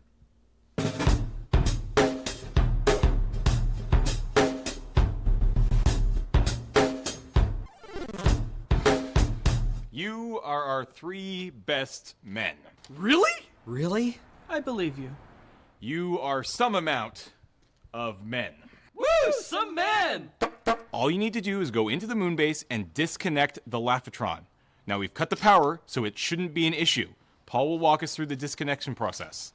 Okay, first you want to unplug it, and then use this Robertson screwdriver to remove the screws located here and here. Okay, then what? That's it. Really? Well, I used pretty long screws, so it might take you a while. Why do I feel like I'm gonna be predatored again? Because you're paranoid. Now get in there, team. I'll be believing in you from right here.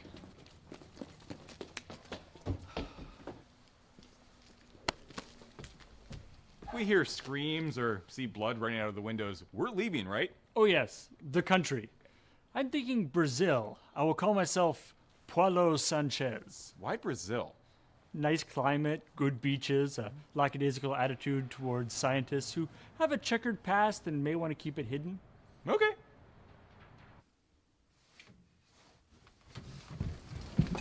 Okay, the power's totally off, so we should be out of here in 2 minutes. Then why are we whispering? Because it's tactical. Right.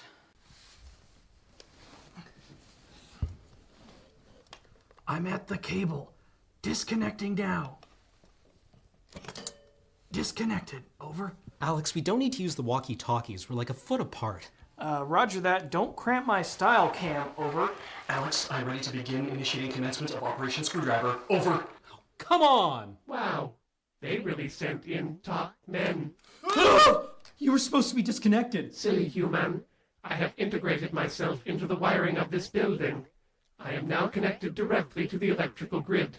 You can't power me off that easily. Yeah, but we can still unscrew you. And put you in this box. Fools, I have control over the building's security system. Oh, we are definitely getting predatored. I haven't seen that movie. What happens? Ooh. Get to the chopper.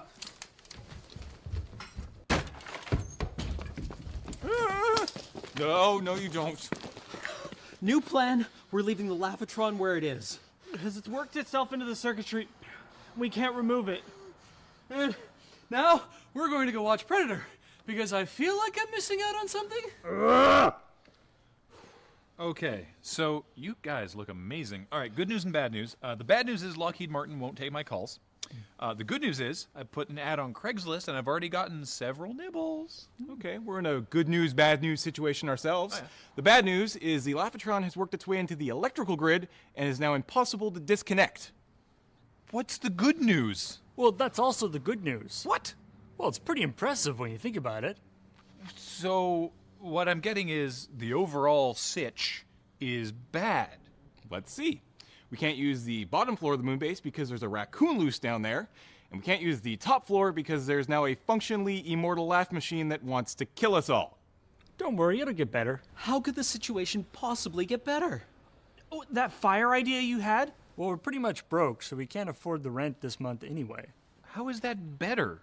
Well, now the raccoon and the Lavatron will be somebody else's problem. Why don't we just get a new moon base? One without a raccoon. Did you miss the part where Paul said we were broke? Why don't you just move the moon base into one of my properties? Wait. What? My properties. I own a bunch of properties. What? Well, how do you think I make all my money? The same way we make our money. As in, you don't have any money. You've been independently wealthy this whole time? Well, how else do you think I can afford to spend my entire day making internet sketch comedy? Holy crap, this is a miracle. This is a Beige ex machina. Machina? Paul, did you make me into a cyborg? Look, I can't be expected to keep track of every little thing I have or have not turned into a cyborg. This place is amazing. Right? And the best part is we share a bathroom with the entire complex. We're very hard on our bathrooms, Beige. Sure, but a shared bathroom means somebody else has to clean it. Which means it'll get cleaned. Everybody wins! Everyone except the other tenants. Yay!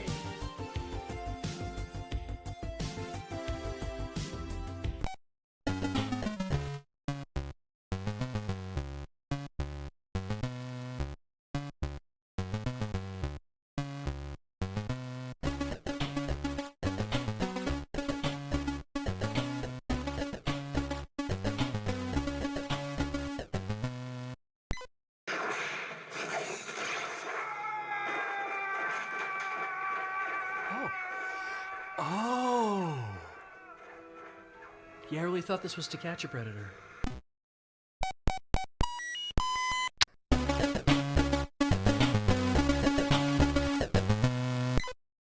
They don't understand.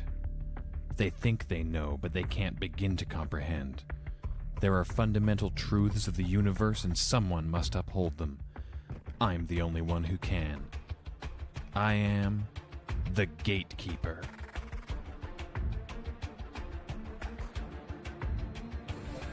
What are you doing? Hello? I'm just checking out this Avengers comic I hear it's supposed to be sweet. Are you only reading this because of the movies? Yeah, maybe? I guess so. No! If you have not been reading comics since you were 8 years old, you are not allowed. Says who? I do. I am the Gatekeeper.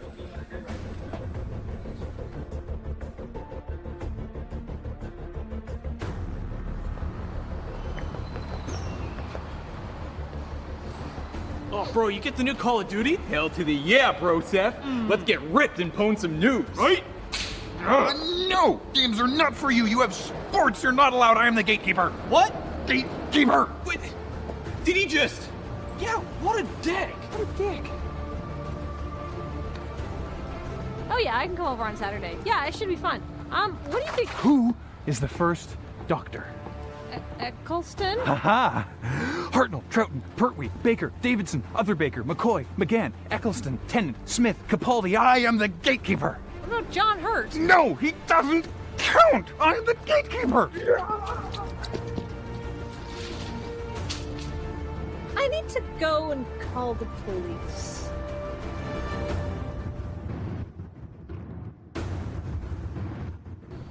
Check out my new lock screen pick. You like My Little Pony? Yeah!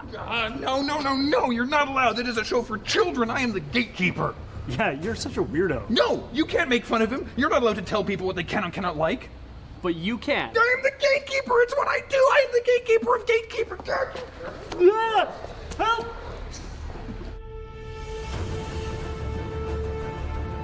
Someday they'll thank me. But until then, it's clear to me that I am the only one who knows what is and isn't okay for people to like. It is my gift. It is my curse. I am the gatekeeper.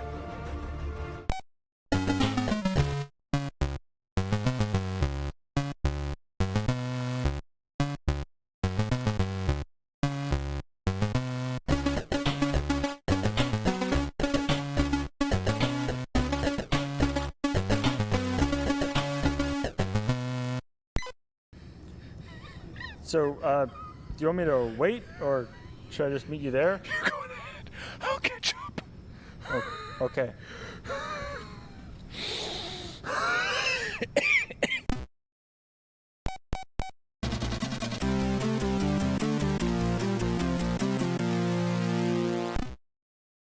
So as I see it, this video is making fun of the very specific but almost universally reviled type of person. This is not a guy who wants to be a little chivalrous. This is not a guy who is experimenting with hats, right? This is the kind of guy who feels that anything that we do for like women or like people who aren't white guys is somehow taking away his rights, and anytime anybody likes something that he likes, they're just posers and getting on his like stuff. And everybody knows a jerk like this who just thinks the world revolves around them and they are somehow more like enabled to like set trends and give their opinion and tell people how to live their lives. Too bad we don't know any children, so he could like take a 10-year-old's toy away or something like that. He's the kind of guy who would do that.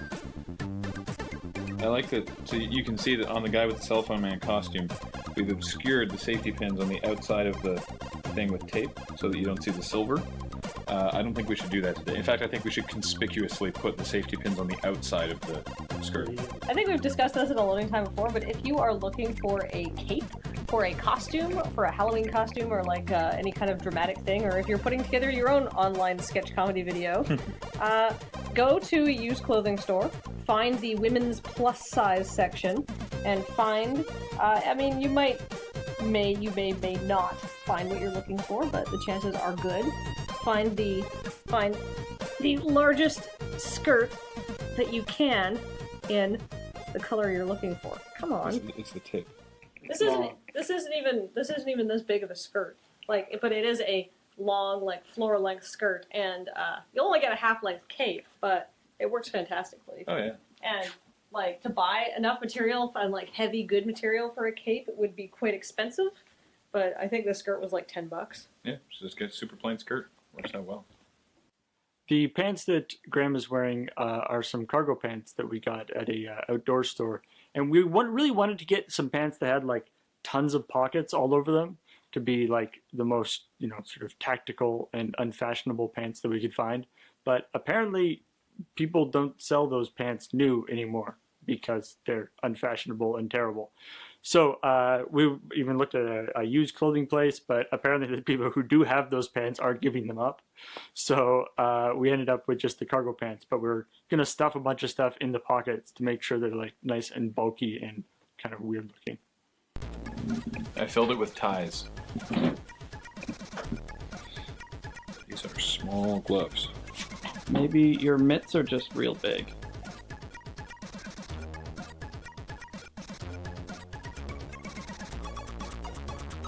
Your beard's not unkempt enough. Your beard's also not unkempt enough, Alex. Euphoric. I'm a bro, and that's demonstrated by 2 pop collars and a sideways trucker hat. And I don't know about these glasses yet. What do you think? Yes, no? That's fine. That's fine? Alright, so I'm a bro who plays Call of Duty. Yeah. I'm a bro. Oh, that's actually really good. I like that there's slightly different types of bros.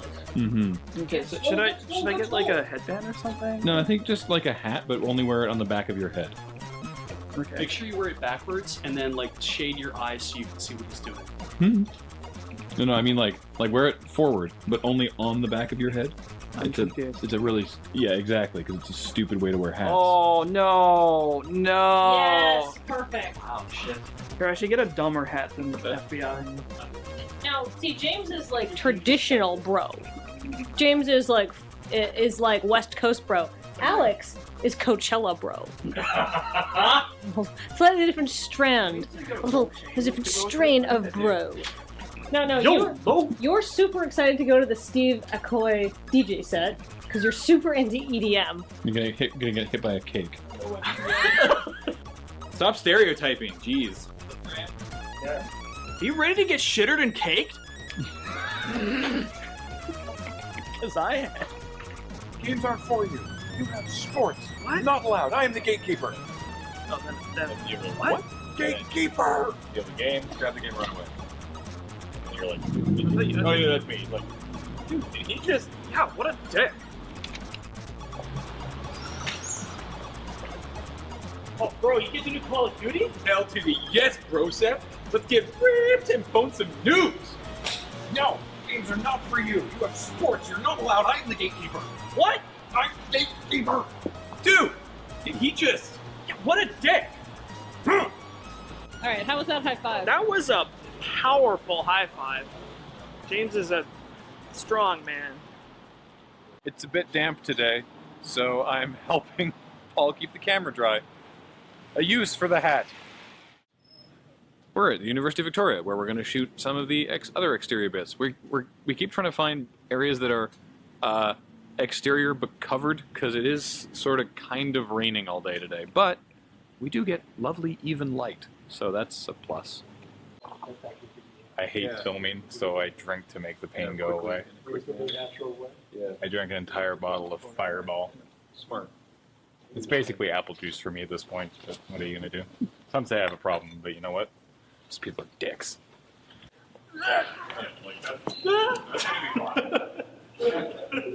Got it in one. So that'll work, I just do it more quickly. What is my reaction? Just like, What the fuck? just kind of like, huh? Like just like wide-eyed. You'd be like, Dave? Because then I can be like, Okay, cool. What you doing, Beige? I am disrobing so I can protect Graham's jacket with my own.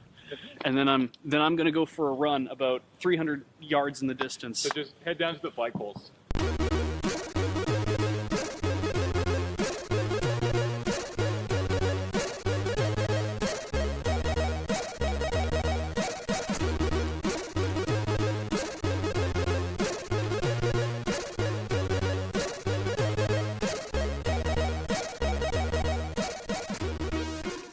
When me and Paul went to buy the trilby, which Graham is wearing in this video, we had to explain to the lady who was working there kind of what the video was about and why we needed it. And it was somebody who, you know, was wearing the hat, but they probably shouldn't be. Kind of a nerdy, dorky guy. And she just flat out, she's like, oh, so like a guy with a neck beard. And we're like, well, I mean, yeah, kind of. And she's like, I have the perfect hat, and walked us over. And she actually showed us a different hat than the one that Graham's wearing. But the one that Graham's wearing is same style. We just needed a black hat to match the rest of his outfit. The one that she showed us was more of a gray color. Plus, we love that satin, like that nice ribbon around the hat. It looks so pretty. I'm wearing Ash's t-shirt. Thanks, Ash, for lending us this t-shirt. You can see why I don't wear t-shirts very often. I have the world's shortest torso. This is my waist. These are my hips. I'm not even joking. This is the widest, like this is all thigh. Like, whatever, that's just, like, big thighs. But, like, the gap between my waist and hips is literally, like, 2 inches. Somebody scaled you weird. I know. I have, yeah. So I don't wear a lot of t-shirts because they don't look good on me.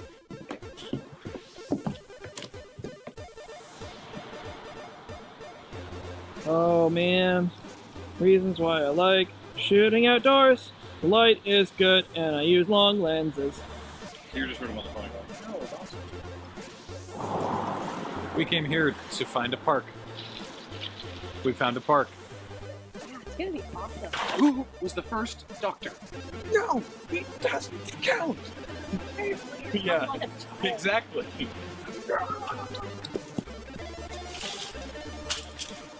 I need to go and help. Combination of the very small run-up and then barreling through all the doctor names. Whew, it's tough. Originally, I figured that we would plan it to have Kathleen's scene be the last outdoor one that we do. And then we didn't plan it that way. And then it worked out that way anyway, which is great. Because after diving into that bush, I am covered in filth.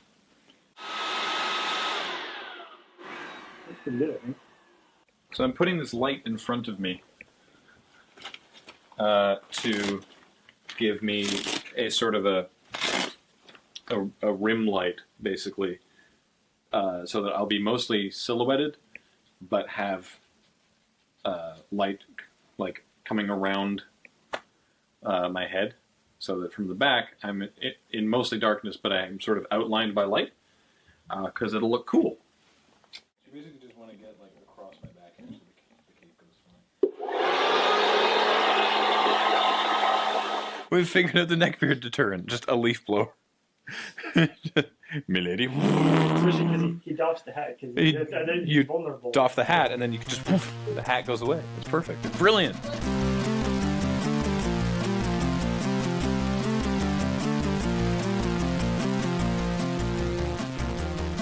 What was it like getting blown on camera? I have mixed feelings.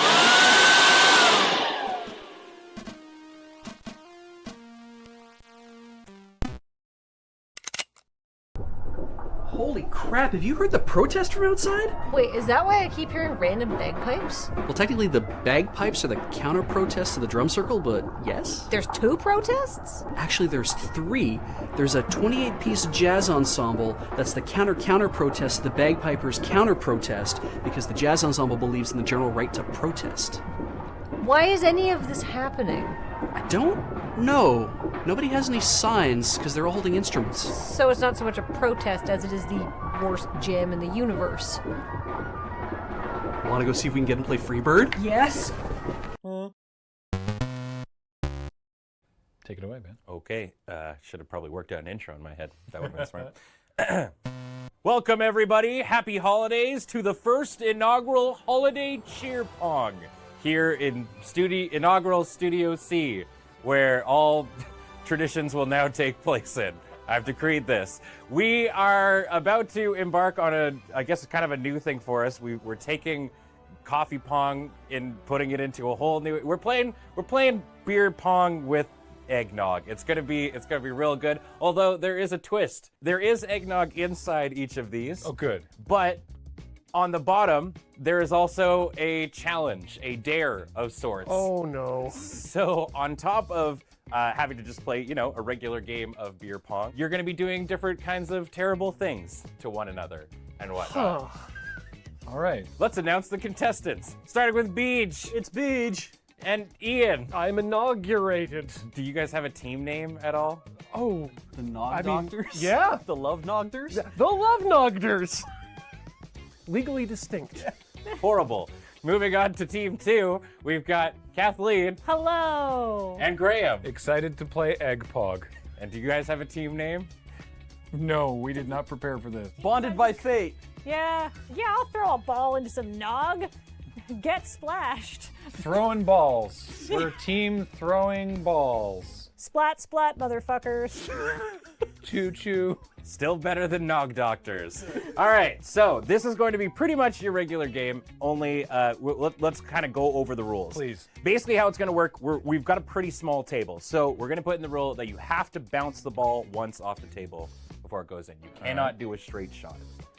You're not allowed to do any knocking the balls away or anything like that. It's fair, clean Nog Pong. These sound like rules that are relevant for people who have played beer pong, which I have not, so great. Perfect. Cool. These are the rules as written. Right. One person's going to be stepping up at a time. That person is not going to move away until they sink a shot. All right? All right. When they sink a shot on the other person, the person picks up the thing, looks under what side, and has the opportunity at that point to do one pass-off to their team. If they don't want to do what's on that, they have one, I'm going to divert that to you. I see. Does the other team member get to say no? Yes, but that would use their divert. Oh, so you can't confer? Okay, Yeah. all right. So, other than that, that's pretty much it. I have a question. Yes. So, if I'm standing over here and Beige is there and Beige gets a ball in one of these cups, I first drink the eggnog. Yes, that's actually very key. Okay. Yeah. And then do the thing. Then do the challenge. Oh boy. It is on the bottom of it. These are a lot of eggnog. There's in them. approximately a liter between each. Jesus. I wish I brought rum. Thank you for getting the Island Farms. Yeah. Best Any other kind. questions? Do we have time to get rum? Should have thought of that before. Let's Dinner. go. All right. Oh, there we go. All right. The inaugural Noria. doubloon. Heads is which side? The bus? The bus. Okay. Bus is heads. All Bus right. and logo? Bus or logo? Bus or logo? Kathleen, call it in the air. Logo. It's logo. Yeah. All right, team throwing balls. Throwing balls. First All to right. serve.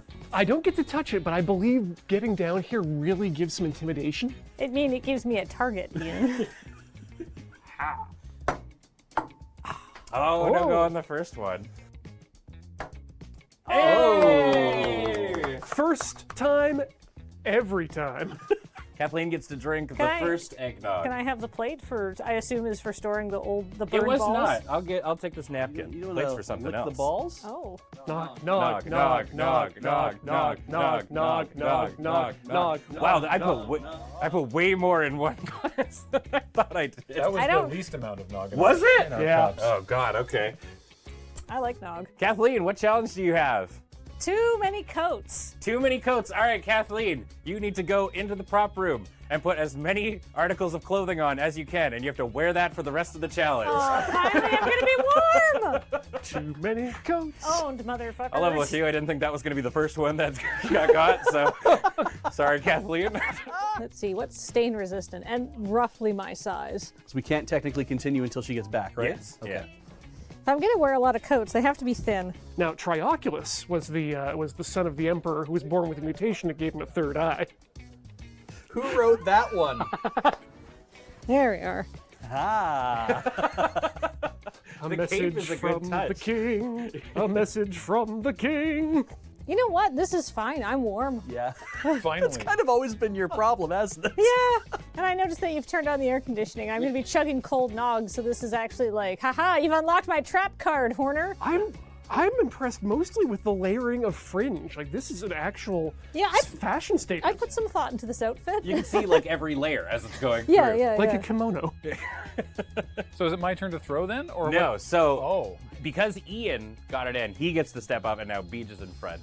But Kathleen stays Kathleen stays there until she sinks one. Yeah. Okay. Oh So now boy. I have to receive. Yeah. Yep.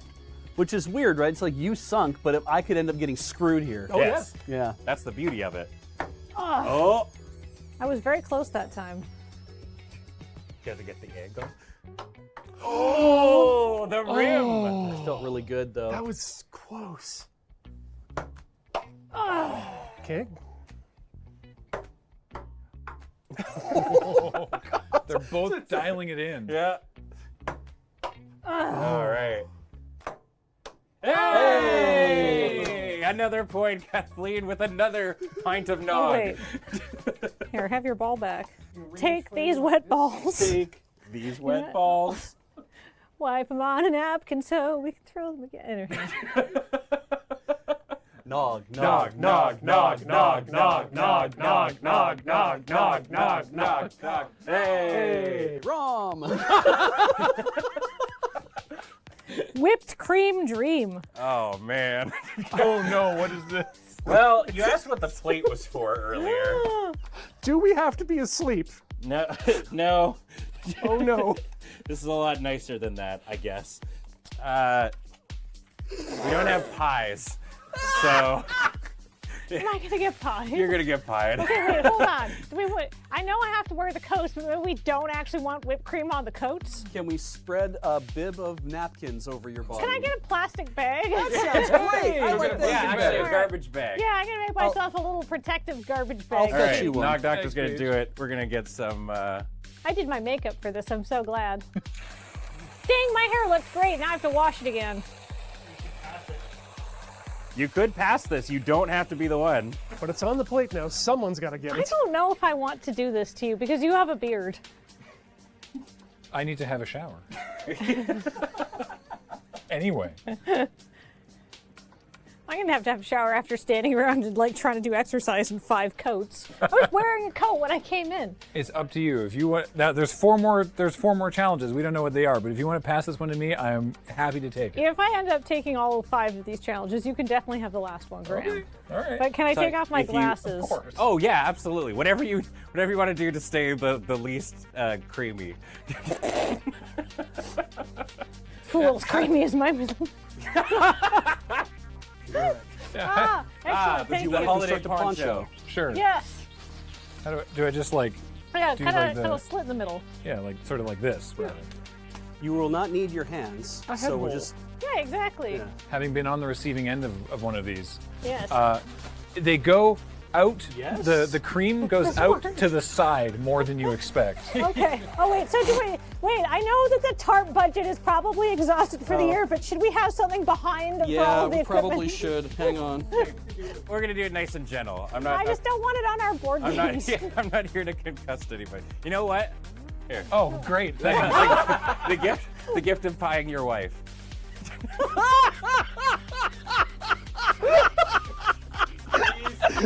Please leave that in. Oh, we already have a daughter.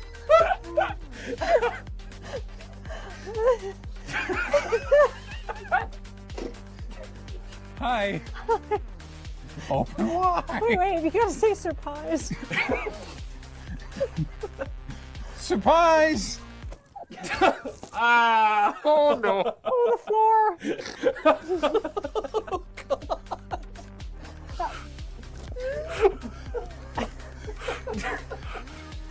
Oh. We've got napkins. I don't know what I'm supposed to do with this stuff. This is a bigger problem than 3 napkins. This is at least a 4 napkin. I'm getting a towel. All right, Yeah. hold on. Thank God. I was wearing lipstick, but it turns out it's not whipped cream resistant. Non-polar substances. It's Good. lactose intolerant. It's delicious. It's really good whipped cream, actually. Yeah. It's good. It's real whipped cream. I'm glad that we didn't cheap out and buy shaving cream. Yeah, that's true. And my bangs are going to be very moisturized now. I feel like. Oh God, the floor! Yeah, it's bad. Yeah, it's bad. All right, we had a brief cream cleanup. Kathleen is still a little creamy, but none worse for the wear. You know what? My complexion, it's practically milky right now. Yeah, yeah. Yeah. It all, like, I mean, besides like the little bit of cream in your hair, you still look great. I'd like to thank Benefits Waterproof Mascara and Urban Decay's Eyeshadow Setting Potion for today's look. All right, Kathleen, it's your turn. I hope I nail you, God. Like, I've been so close so many times. No, that's so off. Too far. Too far. Too much anger in my strike. I gotta say though, that Brett Spiner-esque white shock in the hair really looks good. Oh, there's only 2 left now. Well, 2 rows. Okay, I was like, there's Hey. 4, Ian. How come I can't sink one and Ian can't? And Ian can't even see. I mean, I'm supposed to remain impartial. No, this is too much nog. Too much nog. I didn't, honestly, of all the people, I didn't think you would be the one to say too much nog. I have too little tolerance for lactose. He doesn't drink it when there's no rum. Nog, nog, nog, nog, nog, nog, nog, glug, glug, glug, glug, glug, glug, glug, glug, glug, glug, glug, glug, glug, Rum. I don't even know what we're saying anymore. Me neither. The whole thing, damn. I believe those are the rules. Those are the rules.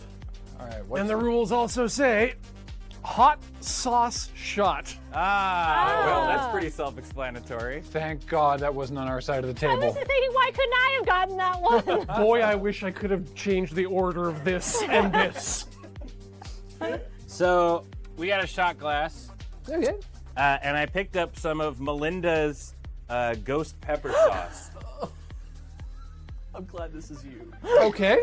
Okay, I was expecting something a little bit more pedestrian, but I did do a test. It's not horrible. Ghost pepper, you say? Yes. We can go to something easier if you want. Oh, We have no. backup sauces. No, ghost nice. Yeah. Okay. All right. I won't get too much shot in there. God, You can always have extra nog to chase it with, Ian. Yeah, maybe you should have saved some nog. We did have enough to mix it in there, and it's got to float, right? Maybe. Say when. That seems good. Oh, all right. Well, that is careful not to touch your eyes after this. Yeah. It is liquid. Got to get all the floaties suspended, because that's where the flavor is. Gross. All right, 3, 2, 1. That's me counting down. That's so you know that my mental faculties are in order. Yep. Good, Past good. the lips, I have gums. Look out, teeth. I don't want to die. That's gonna curdle on impact. It was a straight shot. Good. With a little ricochet off the back of the tongue and the top of the throat, and those parts of my body are leaving me now. And it just hit stomach. Oh. So I guess this is where the game begins. Truly. If you're gonna spew into this.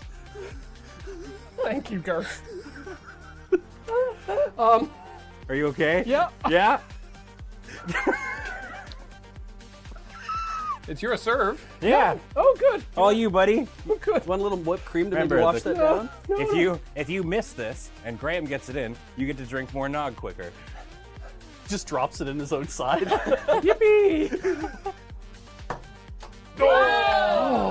All right, you get to trade out. Yeah. Even good. Whee! Graham's first noggening. Nog ball for you. Yum, yum, yum, yum, yum, yum, yum, yum, yum, yum, yum, yum. Oh, I forgot how thick it is. Oh, there we go. All right. Oh, Christ. Mystery. What'd you get? Something called Lego Walk of Hell. Oh, yeah! We got a bowl of Lego. Take your shoes off, Graham.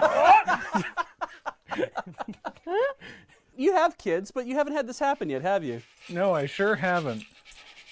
Oh. Take 1d4 damage.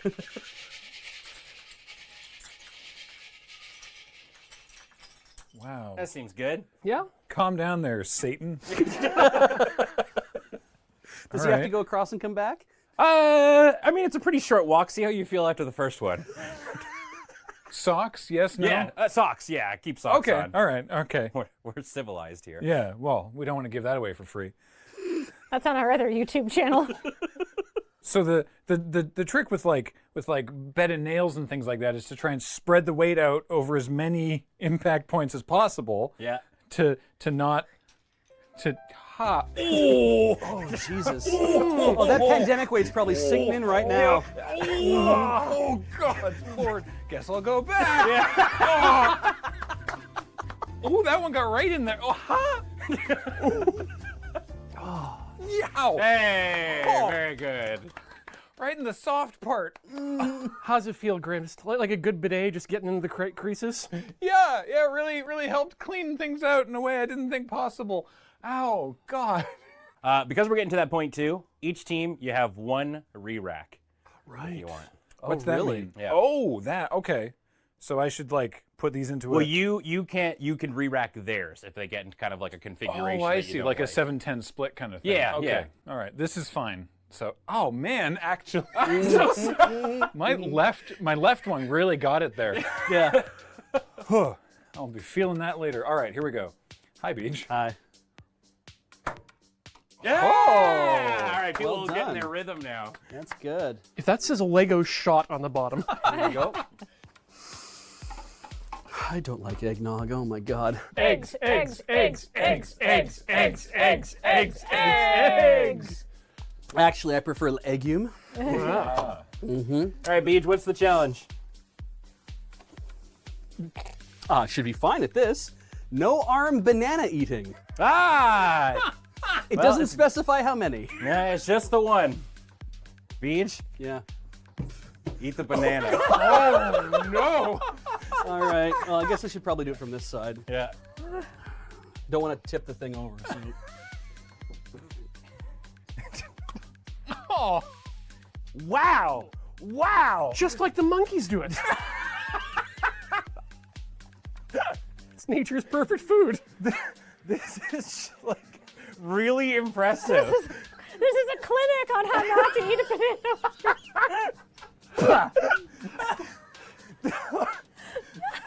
I appreciate the commitment to avoiding the pith. Oh, wow. Wow. Wow. Look at him go. Like a python. I'm cool with that, man. Like if you want to. Oh, okay. Beach hasn't had lunch. Mm-hmm.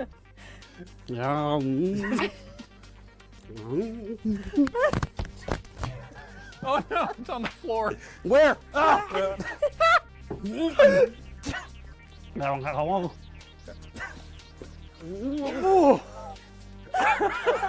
think I got some hair in my mouth. Wait, this is going to be one of those things that Beach tries now in this situation and then later decides to do again for fun. Or it's gonna be one of those things that, like, if we ever lose our jobs and Beach has to go back on the job hunt, this is the video that they're gonna find on the Google search. What is the official speedrun time for no arm banana eating? I feel like he's setting it, honestly. Oh, no, okay. All right. No, that's not gonna work. I can't bend like that. He's trying to pin it down. Oh, almost got that last little bit. Just suck it, you know, like. Oh, No. there you go. The raw, unbridled aggression. Mm-hmm. Wow. Amazing. That was genuinely impressive, Beach. So many more levels of respect. Thank you. I think I swallowed some hair. All right, Beach, you have shocked and amazed everybody, I think, at this point. Your serve. All right. It sucks to get food in your hair. Oh, what's that like? Yeah, right? All right. Let's see here. Wow. Does that count if, Yeah, if it yeah, bounced multiple sure. times? Oh, okay. I'll take it. I could have had a much better technique, but I thought it had to be a single bounce. All right. I truly don't know. I've never played this game. You guys ready for chanting? Yes. If. I was gonna.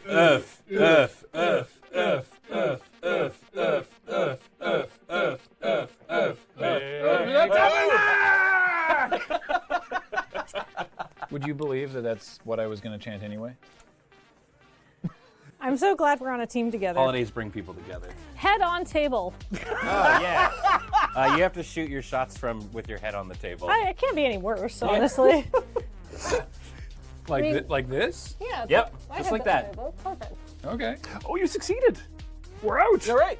Yeah, it's your turn. All Sorry. right, but it's my turn to shoot. Yeah. I'm going to say you have to do at least 5 shots like that.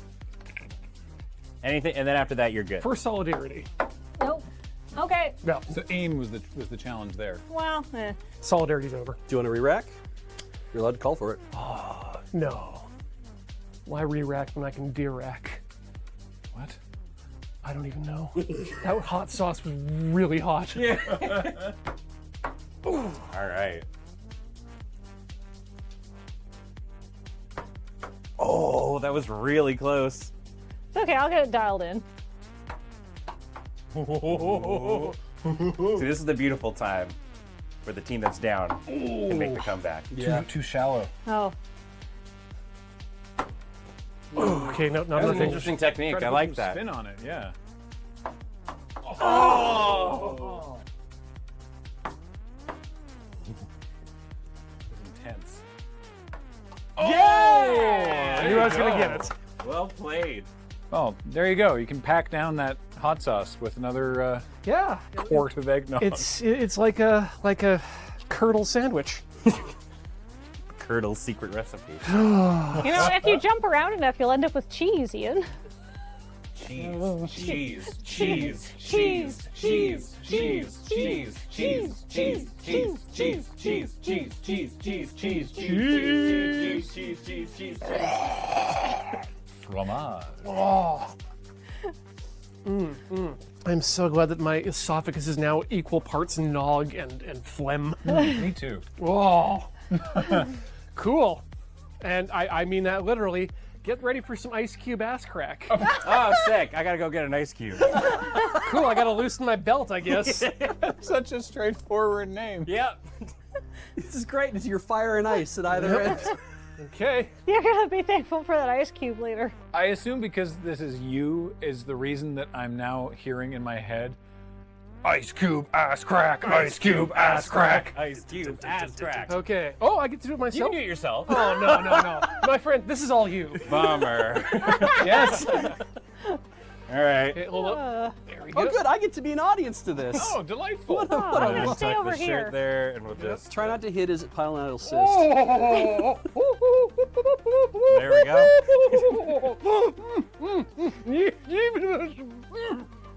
I have both in our friendship, both shaved you and put an ice cube up your butt.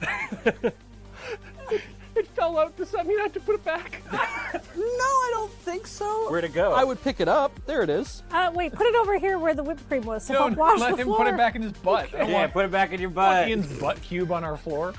This feels like a college hazing. Oh God, there we go. All right, clench it. Found the button. Stick for sure.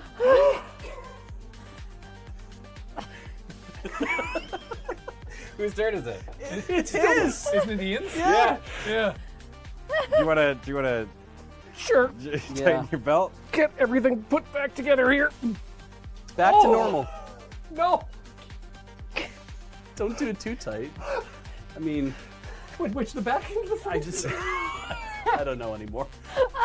My foot still kind of hurts. It's doing wonders for the hemorrhoids. Oh. Okay. Oh, there's one more head on the table. Oh, it's by team. Sure. Oh. All right. Huh. Okay. Damn it. You're free from head Oh, on thank table you. now. Wow! That was backspin. That was amazing. All right. Noggy ball. Noggy ball. Noggy ball. Noggy ball. Noggy ball. Noggy ball. Noggy ball. Noggy ball. Noggy ball. Noggy ball. Ah, noggy balls. Noggy balls. It's Christmas time for squat attack. What the hell is squat attack? Graham, that's 30 squats, my guy. Oh. I'm glad your feet are in great shape for this. Oh yeah, here we go. All right, I'm glad I wore my flexible pants. Do you need someone to spot you? No, it's okay. Okay. 1, 2, 3, 4, 5, 6. This is good. 7, 8. Gotta 9. keep my heart rate up. 10. Work off all that eggnog. 11. Yep. 12. 13. 14. Oh no. 15. That's only halfway, huh? 16. 17. 18. 19. 20. The thighs. 21. 22. You gotta slow down now. 23. 24. 25. 26. 27. Three more. 28. 2 more. Come on, you can do it. 29. Push through it. Push through it. Yay! Oh. My legs. So initially, when I was building that one, I pitched 60, and James called me like a crazy person. Like some kind of Satan. Yeah. Oh. He said 25. Good job. Really feel it in the thighs. Yeah. Hang by on. the way, you're back up. Oh, that's right. Oh, there it is. I had to clear that one out. Wow, my thighs are like gelatin. Oh! I just wanted to call for a re-rack just for fun. I could center it for you. Yeah, center it for me. That'd be All great. right, the re-rack has been There you called. go. Thank you. a heartbreaker. The amount of rim we've been tasting today has just been copious. Oh.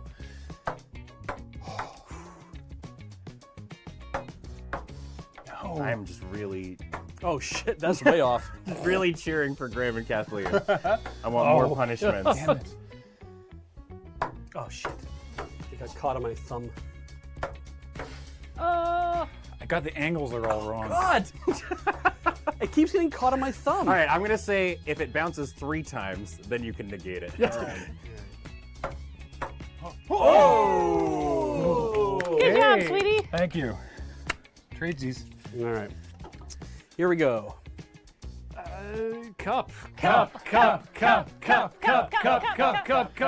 wow, you done that in a real hurry. RC. Woo! I appreciate that we're all coming out of this changed. All right, well.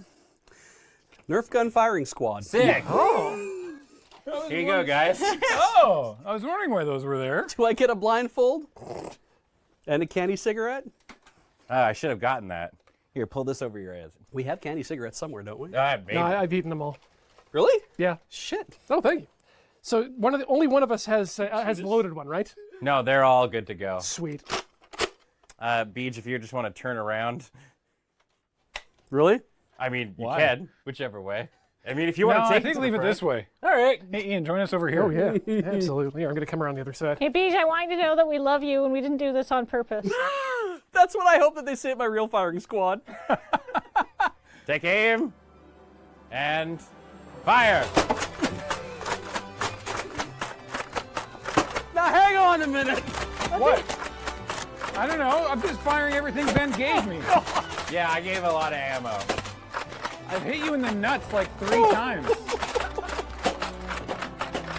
Wow. Some of those are actually knocking things off of the AFK set. I'm trying to get the microphone. I'm trying for the tip. Wow, I gave you a lot of ammo. I'm out. Look. It's just going in. Okay, we're good. All right. Weapon safe, range is clear. All right, I'll take these back, everybody.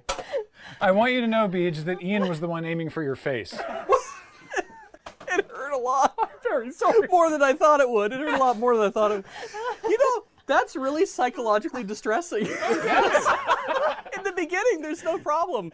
And about I don't know, 10 shots before the end, I was like, oh shit, this isn't going to stop. I have to be here the whole time. All right, we're doing many levels of scarring today. Hooray. We're getting really down to the wire. Yeah. Beige, it's your serve, buddy. All right. You didn't even get to eat Timbits afterward. No. Oh, that took a weird spin, too. That curve, right? Yeah. Ah. Too far, yeah. Oh. A little less rage. Oh. But despite that, I'm still just a rat in a cage. That was for all the Gen Xers out there. Well done. And the last one. That's good. I didn't eat lunch. Not gonna need to eat lunch after. Oh, I'm sorry. Oh yeah, we can't. One? Lunch. Lunch, lunch, lunch, lunch, lunch, lunch, lunch, lunch, lunch, lunch, lunch, lunch, lunch, clunch, clunch, clunch, clunch, clunch, clunch. Yay! You know, Starbucks isn't doing the eggnog latte this year, but now I feel like I'm sated. Yeah, I've You had got enough your nog for the year? for the season. Yeah. All right, this was his toothbrush citrus. Oh. Yeah, it's about what you'd expect. Oh, I've done this to myself before. How gross. Right after Nog, too. That's... You were hitting all What a combination this is gonna be. Oh, God. At least it's a fresh toothpaste. I got a fresh toothbrush, Oh. some Wait, toothpaste. is it extra soft? My dentist told me to use extra It's soft. Sensodyne. Oh, it is ultra soft. Good, good. Now, you haven't used the pass-off. No, I haven't. It doesn't say the flavor. It says it's Colgate Sensitive Pro Relief. It's clinically proven. Nowhere on here does it say the flavor. Unless repair and prevent is a flavor. Maybe Colgate flavor. it's probably mint. I feel like that's just the default. Other toothpaste. So what order are we doing this in? Oh, you brush your teeth. You brush your and teeth and then you have the got orange juice. yeah, drink some OJ. I thought you were gonna layer these things. Oh, like do a a shot, do a brush, do a shot. like a drop shot. Well, now you get to brush your teeth. All right. So While that's nice, I Kathleen's suppose. doing that, Yeah. Beige, I'm going to ask you to do this one. Wait. You can don't ask have to- all you want. You don't have to drink the nog, but I want you to do that one. Well, I feel like if I have to drink the nog. all right. Then And Ian, you can do this one. Oh my god. Ben just wants to That's make a sure all lot of his of ideas nog. get used. Yes. All right. What's that one? What do you got, Beige? Well, I want Ian to pick up his and read it. Don't read it out loud. Just read Okay. it first. Do you want to trade? Without now, do you know what this is? Nope. Do you want to trade? Only because I'm kind of interested in seeing where you go with this one. We still get to trade back, right? That's true. I'm trading back.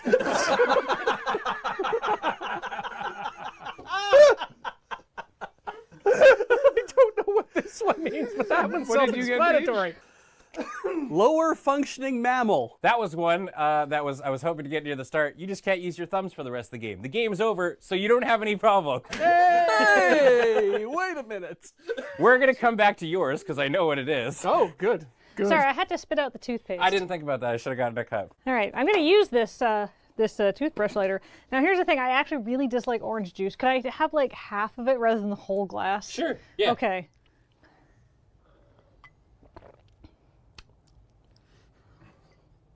Really swish it in there. Really undo all that work you did on brushing your teeth. I did a thorough brush. Is it really minty toothpaste? It's fine.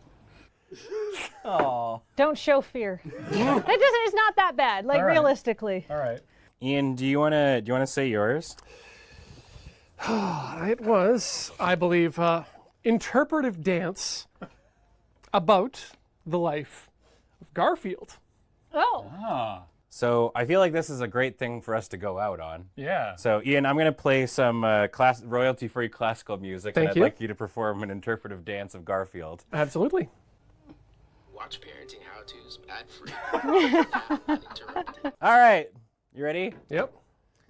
The Life of Garfield, as danced by Ian.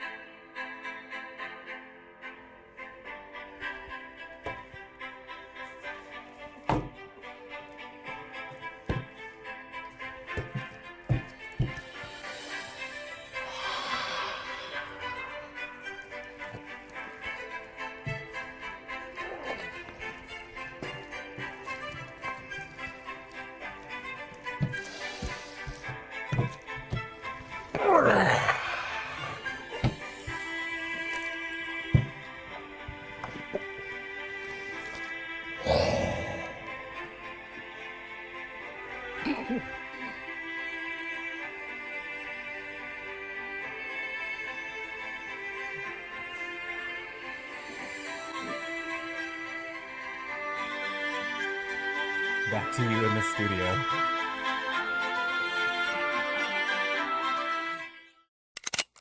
We finally have proof that you're engaged in an active military campaign against another member nation. Yes. Well, could you stop? Don't kink shame me. Military campaign isn't a kink. Isn't it? You mean that you're... Yes. Well, your Air Force is... Yes. That's disgusting. Don't kink shame me. We're imposing sanctions. Okay, but only if they are very strict. Well, they will be. And you have to call us bad country. Oh my God. We've been very disobedient of international law. Are you getting off right now? Was done now. See you in Switzerland.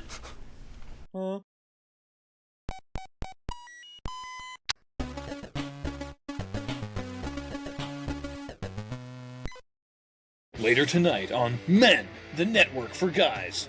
An all-out, no-holds-barred marathon of 1980s awesomeness with the greatest action hero of all time. It's the David Vanderpunch Marathon, brought to you by Jack Plank's Pork Fried Butt Steak. First, Ass Kick, the story of Zach Meatfist. Then, Executive Stealth. Followed by Fighting Mad.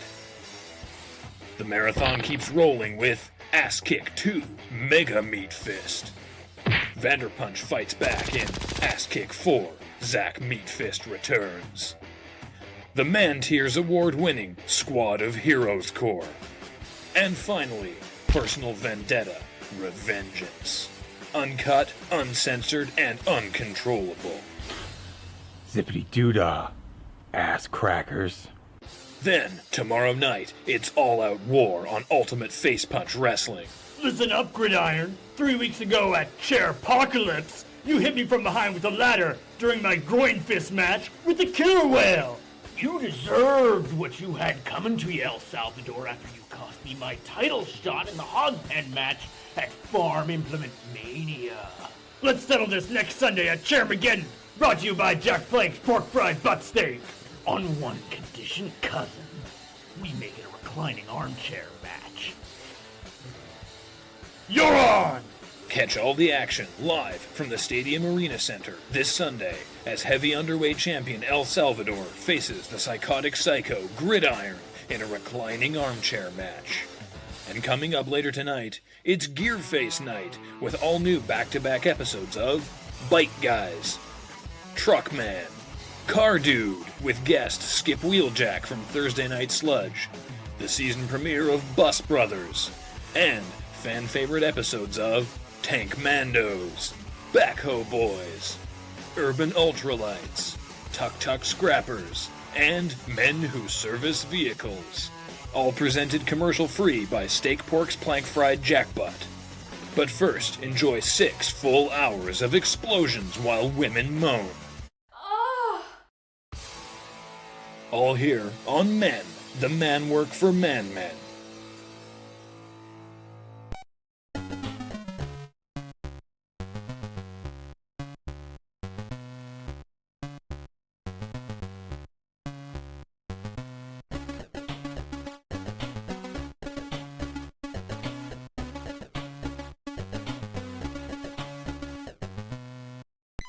Chair Megadon!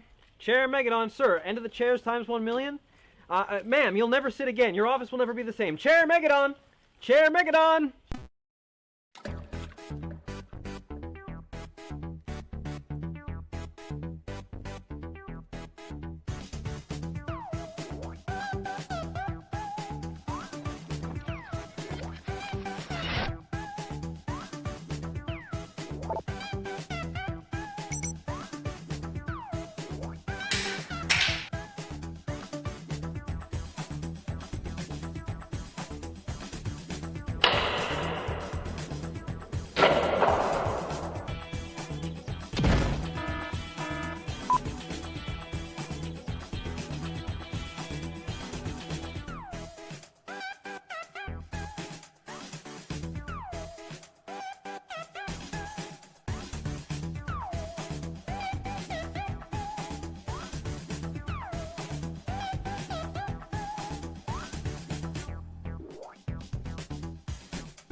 You want to see me, sir? What is this? That's the Henderson contract. Yes, the contract in which we agreed to receive his soul or something of equal or greater value. That's my favorite part, yeah. No! What were you thinking? He argued in court that his soul was worthless, and now I've received in payment an olive green 1972 Ford Pinto. Well, and in return for that princely chariot and troubling legal precedent, you gave him Belgium. Yeah, he doesn't even get anything in return. Belgium is a real place. What? Ford Pinto? Ooh, motivated seller. You You want to see me again, sir? Yes, I see you're using the contract template this time, and I've been through it with legal, and I've gotta hand it to you, this time it's watertight. Good. But, Uh-oh. from my eons in this business, I found that all human desires can be funneled into one of 3 umbrellas. Chicken tendies, satellite cable, and something squishy to rub against. Yeah. So explain to me why I hold in my hand a contract requiring me personally to appear at a metal concert at an Elks Lodge in Cleveland. Well, you see... The best Madge was able to book for me on short notice, and this is short notice, is a 2-star Holiday Inn 40 miles away. Ah, yes, but you do get a per diem, sir. $6 a day? I can't eat at Arby's for that, even with our staff discount. Well, you might find that the Taco Bell Super Value menu does have some very competitively priced chalupa. I am reassigning you to a Ouija board for 6 months. I do want a crunch wrap. How does it know? Huh?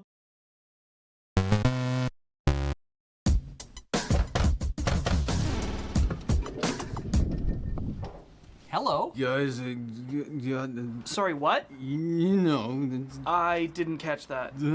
Would you like to come inside? you know.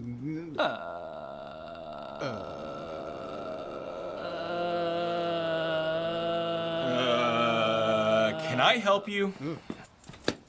Well, that was weird. Way to go, James. Yeah, thanks for scaring him away. What? I just asked him if he needed help. This is the 3rd week in a row he's come around here. And we were this close to finding out what he wants. How? We were gonna lure him inside. Show him the cookies on the floor. Oh, no. And then whammo! We knock him out, tag him, and release him back into the wild. So we can track his migratory patterns without disturbing his natural habitat. His natural habitat is those bushes over there. Such a majestic creature. And who knows how many are left in the wild. Hopefully just the one. Please lock the door.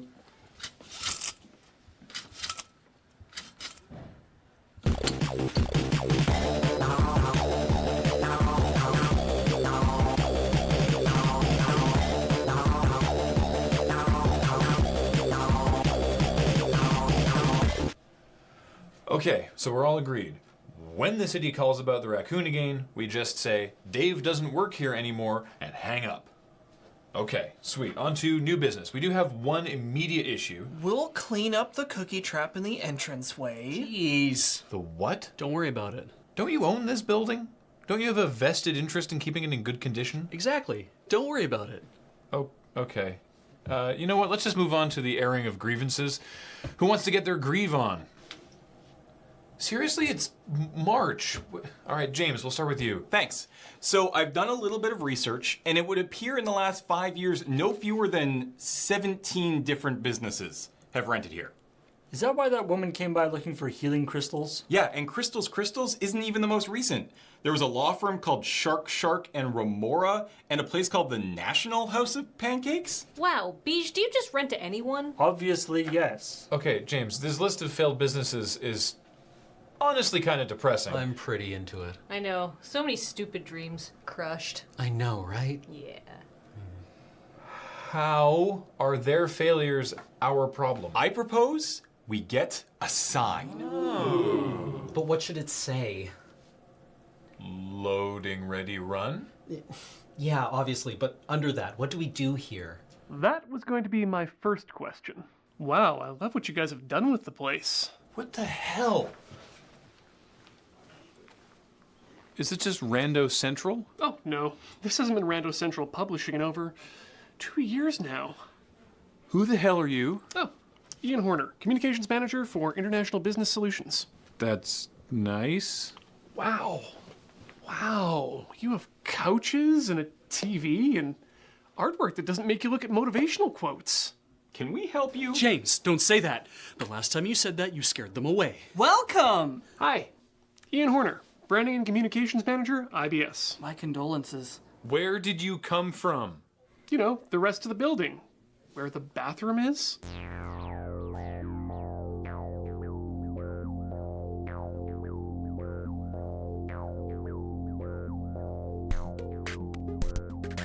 I've never made it past the bathroom. We mean minimal offense? I thought we locked the doors. Oh, yeah. I'm also the caretaker because I'm basically the only person here. Where's the rest of IBS? Oh, they all telecommute now, so it's just me in this big ol' empty building. Want to have a look around? Yes. We have this tiger painting. It's Bengal. We have an elevator. We have this multi-purpose room. What do you use it for?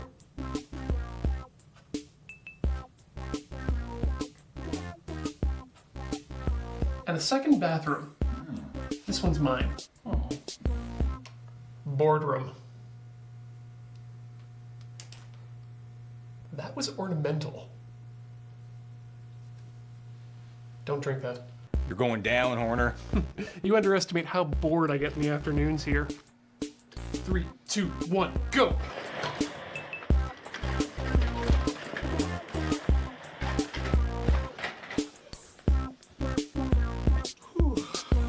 Clearly, I need some more practice. It was nice to meet you, Ian, but we should get back to work. I was meaning to ask, what do you do here? Video production? Really? Probably. Yes. Yes. Yes. Sure, why not? I like that. Let's put that on the sign. Sounds good. Siri, call my sign guy. Do you do work for hire? I've been looking for a way to promote the new spring colorways. The what? International Business Solutions is the third largest supplier of business beige in North America. You've seen our work in hospitals, police stations, driver's license centers, cubicle farms, basically anywhere that the soothing power of beige is required. Soothing. Bottom line, if you need something, anything coated in a relaxing layer of beige, we're your source. Just beige. No. We can do anything from an ecru to a dark tan as well. Super. Well, you guys said you were a video production company, so could you do a sizzle reel? For beige. Actually, the color for this spring is a light puce. Yes. Fantastic. Here is the lookbook. Thanks. All right, Graham, you got this? I guess so. Excellent. Rematch? You're on.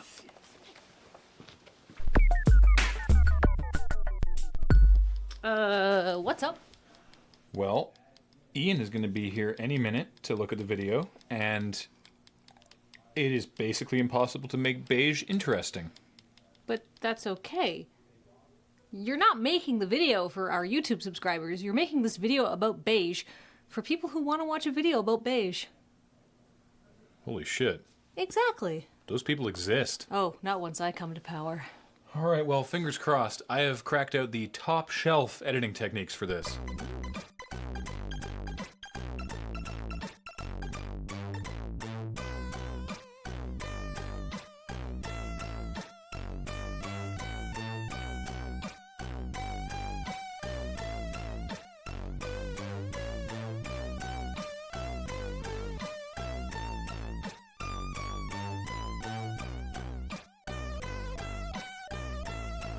I love it. Thank you. It's a little flashier than some of our clients might be used to, but I think it's going to be a positive move to bring some fresh blood into the products of IBS. Happy to help. Come back anytime. Oh, I will. It's mid-month, so basically I have nothing to do until TaupeCon. That's great. Thanks for the cookies, Alex. Hey, anytime, man! Wow, those work fast. Yeah, you want one? Yes, I am exhausted.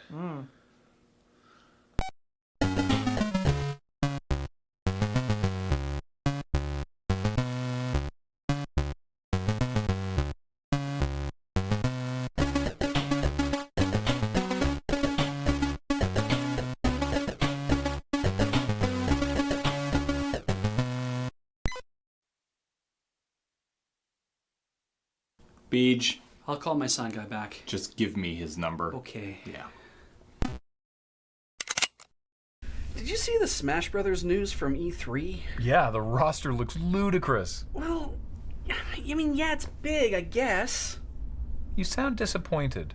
After all these years, I just thought there'd be a whole bunch of new characters we'd see that they didn't talk about. Like who? Well, Waluigi. Oh, well, yeah, that's fair. 2B from Nier. Oh, wow, that would totally work. Crash Bandicoot. Wait, yeah, why haven't they done that? Gex the Gecko. Surely you'd go for Sly Cooper first. Reggie Fils-Aimé. I don't know if my body is ready. Bill Trinan. That seems like an especially deep cut. Griffin McElroy. I mean, I'd be in... Would he get his own amiibo? The Final Pam. Well, now you're just 2 layers deep. X and Sever. Gex at least had 3 games. The silhouette from the Wii Motion warning diagrams. Like, they just flail, or... Alucard from Symphony of the Night. That was such a hard swerve back to a good idea, it gave me actual whiplash. A copy of the Symphony of the Night CD-ROM. Oh, we're back down again. The crying Ubisoft dev from E3 last year. Oh man, I love that guy. The Smash Brothers roster. Sorry, what? The roster for this game as its own character. This is some kind of Chuck Tingle level recursion now. The online discourse to Waluigi's absence. Are all its attacks irony-based? The default shadow avatar shape from when you haven't picked a character yet. That is just needlessly confusing. And Academy Award-winning director Spike Jonze.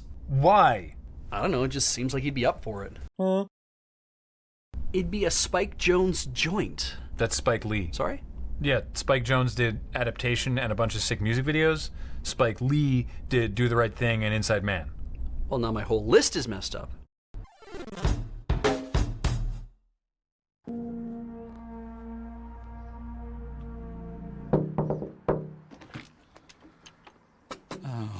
Hello, do you have a moment to talk about the dark word of Tourach?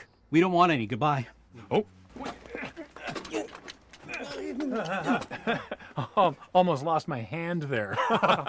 little Tourach humor. See, we're fun, but seriously, we don't really do that anymore. We are reformed. Fine. What do you do in the church? The Reformed Church of Tourach. Okay.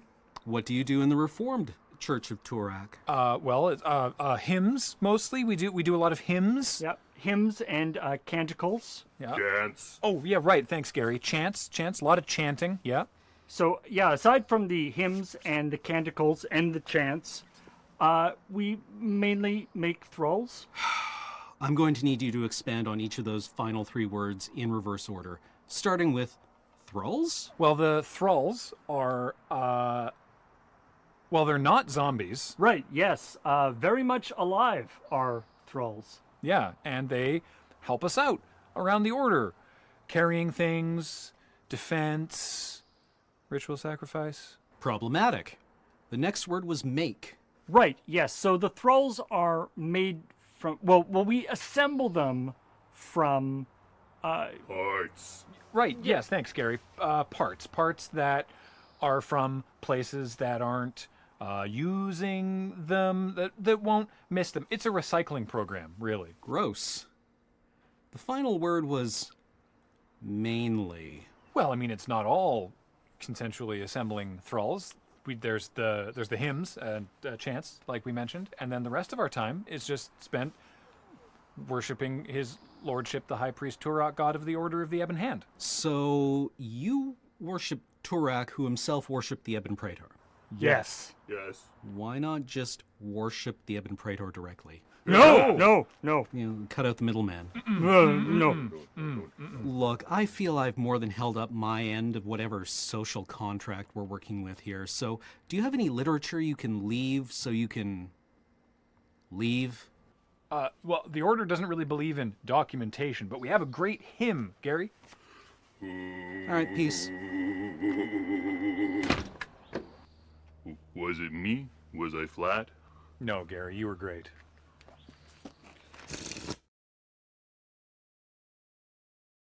Who's named in a set from the early 90s? Tourach Cantor. Aggressive, efficient, evasive is he. Tourach Cantor. If low to the ground pressure, something you do. Tourach Cantor. Then down on the board flops a 2-1-4-2. Tourach Cantor. Good chanting. Good chants. And now, a new segment suggested by our producer Keith. This is a mystery plant. I'll remove the cloth and then tell you all about this plant. Ready? Here we go. This is... It's... What the hell is this? Hey Keith, did you think about checking with me to see if I knew what the hell this bloody plant was? I mean, like, I don't know every plant, Keith. Like, just...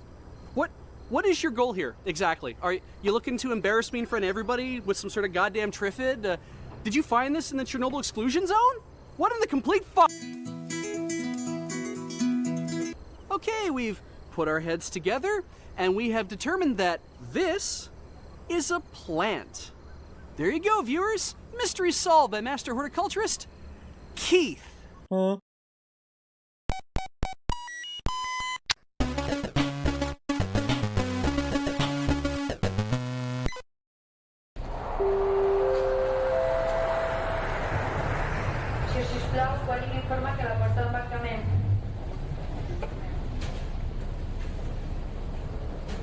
Good evening, and thank you for choosing Pocket Planes Airlines, where our motto is, we are the only airline. Where are we traveling today? We'd like to book 2 tickets to Beijing for $9.45. I'm sorry, but we do not currently fly to Beijing. Oh. Well then, what about Shanghai? We've always wanted to go to Shanghai. We don't fly there either. What about Jian or Guangzhou? Nope. Well, do you know anybody who does fly there? No, we don't fly there because there's no airport there. And there's no airport there because we haven't built one yet. It's a city of 10 million people. How can you not have an airport there? Look, do you know if we wanted to open an airport in Beijing, it would cost us like 51,000 coins? How about Jakarta? We fly there. Close enough. All right, let's see here. I'm sorry, but there's only room for one of you on the flight that leaves in 3 minutes.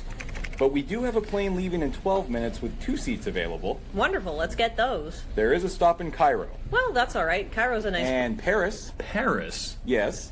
It's Nairobi to Cairo, Cairo to Paris, Paris to New York. New York? We came from New York. Well, we all must make sacrifices sometimes. Listen, why can't you just put us on a plane direct to Jakarta? Surely you have one going there. Oh, sure. Then what's the problem? The plane to New York is much more expensive, so we can charge you more. Exactly, which is why we want to go direct to Jakarta. All right, fine.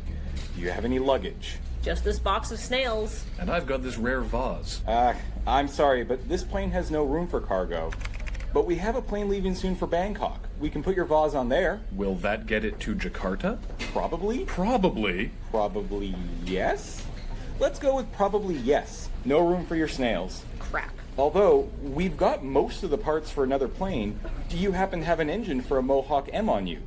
If you do, we could just build a new plane and you could fly on that. Why would I have... Tickets to Paris. We want to go to Paris. Everyone aboard the Paris Express. Choo-choo! Okay, come on through, everyone. What? But we were first. Sorry, but Paris is further away than Jakarta, so we'll make more on this. Anyone buying in bucks, step to the front of the line. Woo! Yeah! Yeah! Break! Yes, Paris. Très bien. Bon voyage. Molto bene. What about my vase? What'll happen to it now? It is now in Chicago. Chicago? The Windy City. But I need it in Jakarta. Ooh. Well, you're in luck. You've got my vase. No, but it's snowing in Algiers. What does that have to do with anything? All our flights to Paris are routed through Algiers. Why would you do that? Our planes are very small. They get tired easily. They can't make it in one go. And now Algiers is closed, so I'm afraid you all won't be traveling to Paris. Aww. Didn't want to go to Paris anyway. Stupid Paris. Paris smells like poo. All right, looks like we're back on for Jakarta. Let me just... Pocket Planes Nairobi. Yes. What's wrong? No, I can't take any more layovers. Yes, I know there's a magician's convention in Cape Town, but we're still full up on pumpkins from the Pumpkin Fest that was supposed to be in Batwal. No. Yes, I understand it's a lot of magicians, but we can't... Well, I'll tell you exactly where you can shove all those wands. What? Where were we? Oh, yes, Jakarta. Let me just get your tickets. Here we are, 2 seats on flight P00P to Jakarta. You'll be seated next to the bandsaws, and you'll be seated next to the crate of leeches. Don't worry, there's usually very little turbulence out of Nairobi. Thanks. Have a safe flight. Next. Pocket plane... What? What's that? What do you mean you sold the airport? This is Nairobi. You can't close the only airport in Nairobi. This is a blue city, damn it. And what am I supposed to do? Go back to work at the tiny tower? No, don't you hang... What do I do with all these pumpkins? Ugh.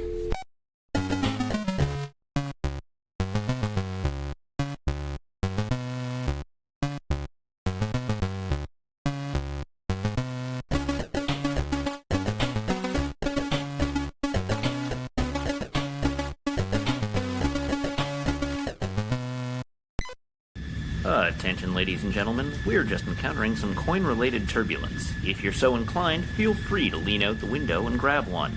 It'll help smooth the flight out and more importantly, help to offset the cost of in-flight entertainment, which is going to be opening up that crate of bandsaws in the back.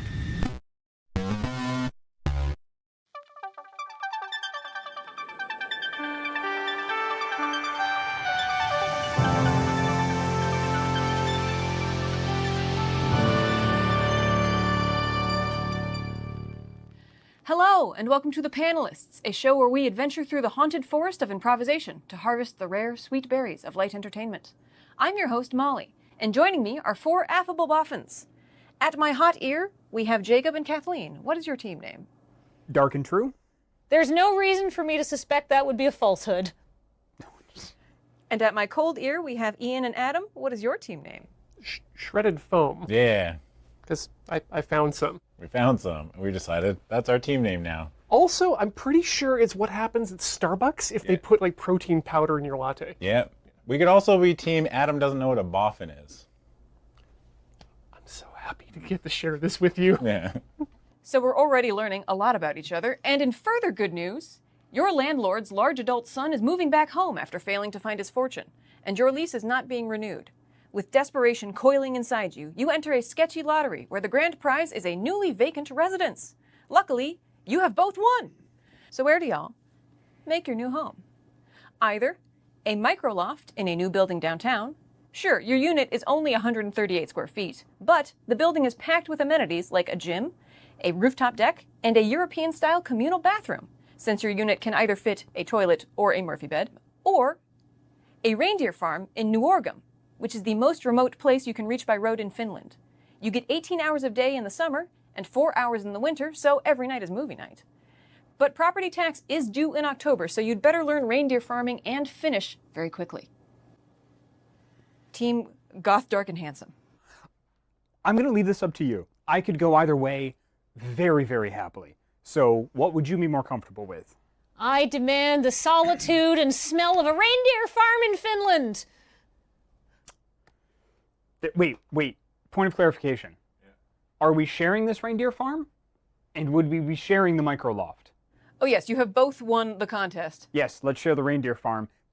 I like you very much, and I don't want us to kill each other. What is your plan for the 18 hours of day in the summer? Because you don't seem like fun in the sun types. Think about how much homemade kombucha we can ferment in that sunlight.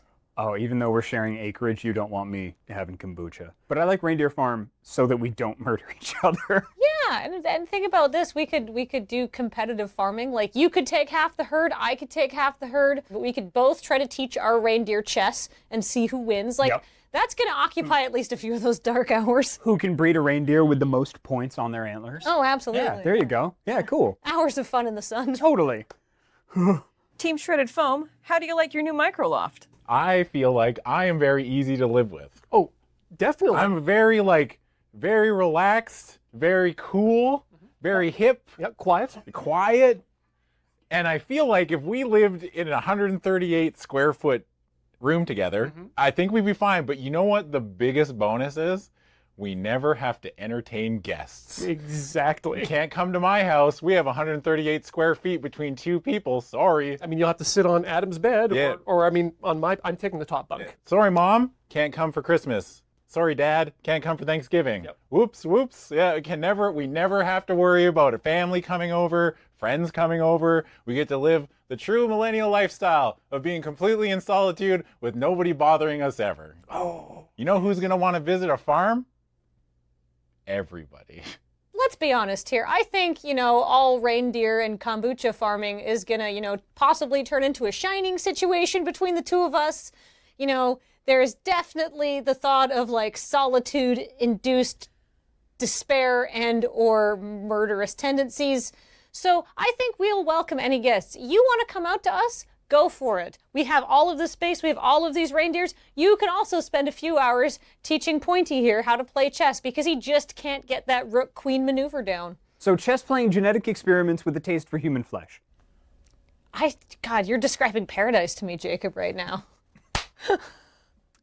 Gentlemen, I think what's going on here is they may have inadvertently turned themselves into a tourist attraction by putting together a stealth Frozen theme park. Yeah. Like, what do you remember from Frozen? Nothing. I've never seen it. Cold times, cold areas, snowmen, and reindeer. Sure, yep. That's Frozen. Yeah, I love Frozen. Do you want to move to Finland?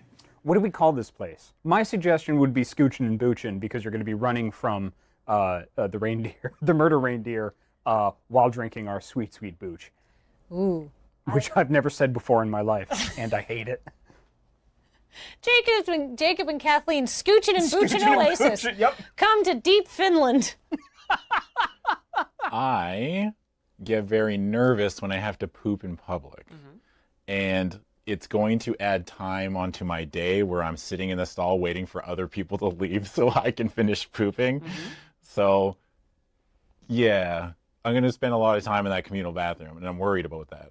I wouldn't be worried about that at all. That seems to be one of those things that you'll be able to get through very quickly. And if not, we can use the same sort of solutions in the bathroom that we have in our apartment. I'd like to actually explore this a little bit here. Okay. 138 feet doesn't seem like a lot when you just put out a number like that. Yeah. But that's, that's over 13 by 13 feet on each side. Yeah. That's a lot of space to work with, especially if you start stacking things. Do you see where I'm going here? We can stack our couches and have our own little couch. We could even put in a subfloor so that each of us have our own privacy, and then we take it to the bathroom. Oh. Yeah. And you can double-decker the bathroom. Now, of course you're going to wait, you were going to stack the toilets? Of course. Now, of course, you might say, oh, Ian, if you do that, you'll just shit on my own head. No. Okay, because that's what I was thinking. Yeah. You need to think got in the me. full 2 dimensions. Okay. You need to think laterally so that you have one person on the bottom on the left who's going straight down into the pipes. Okay. You got the other person up top, above. Yeah. And there, we can bolt it into the sink, and then you've got 2 toilets. How are you going to poo, like, next to someone who is right there? May I offer a solution? Mail order kombucha. Adam, I assume you're going to keep your job. Yeah, I am. Which means you're going to be streaming. Yes. Yeah, which means you need to use that home bathroom. I'll shit at work. I'll leave all the time for you. Oh, I didn't even think about that. Yeah. Boy, you got to be on a schedule then.